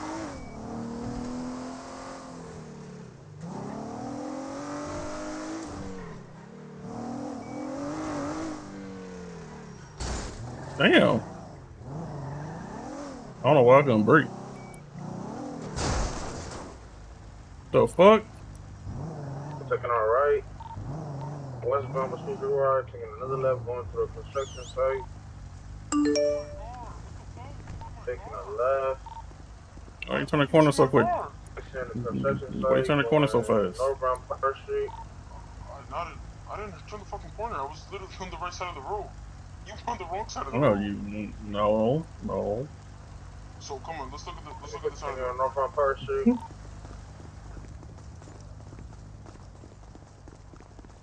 were supposed to come up here. You came up here. So who's wrong? No, my lights and sirens are on.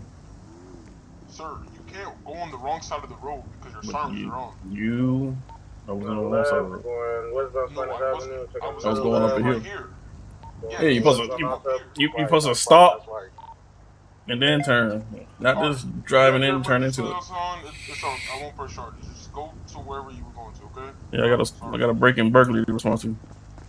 Alright. Good luck with that. Yep.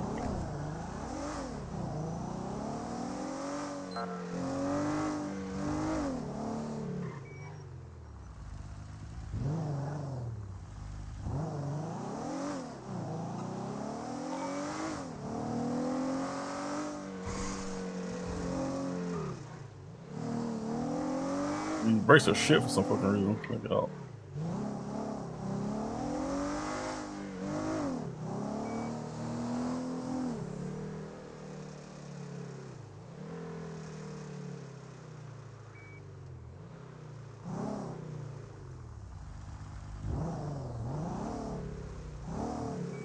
The fuck is a blue tulip?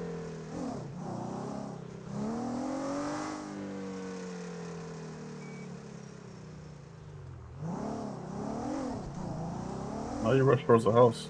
A blue tulip.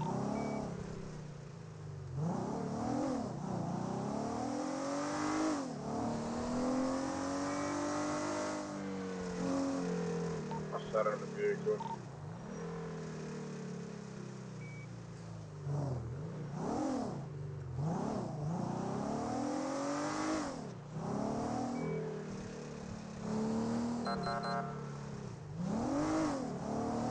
Perfect. I don't know. I don't know what street they were on originally.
All right, I'm gonna get off a little bit and actually watch TV.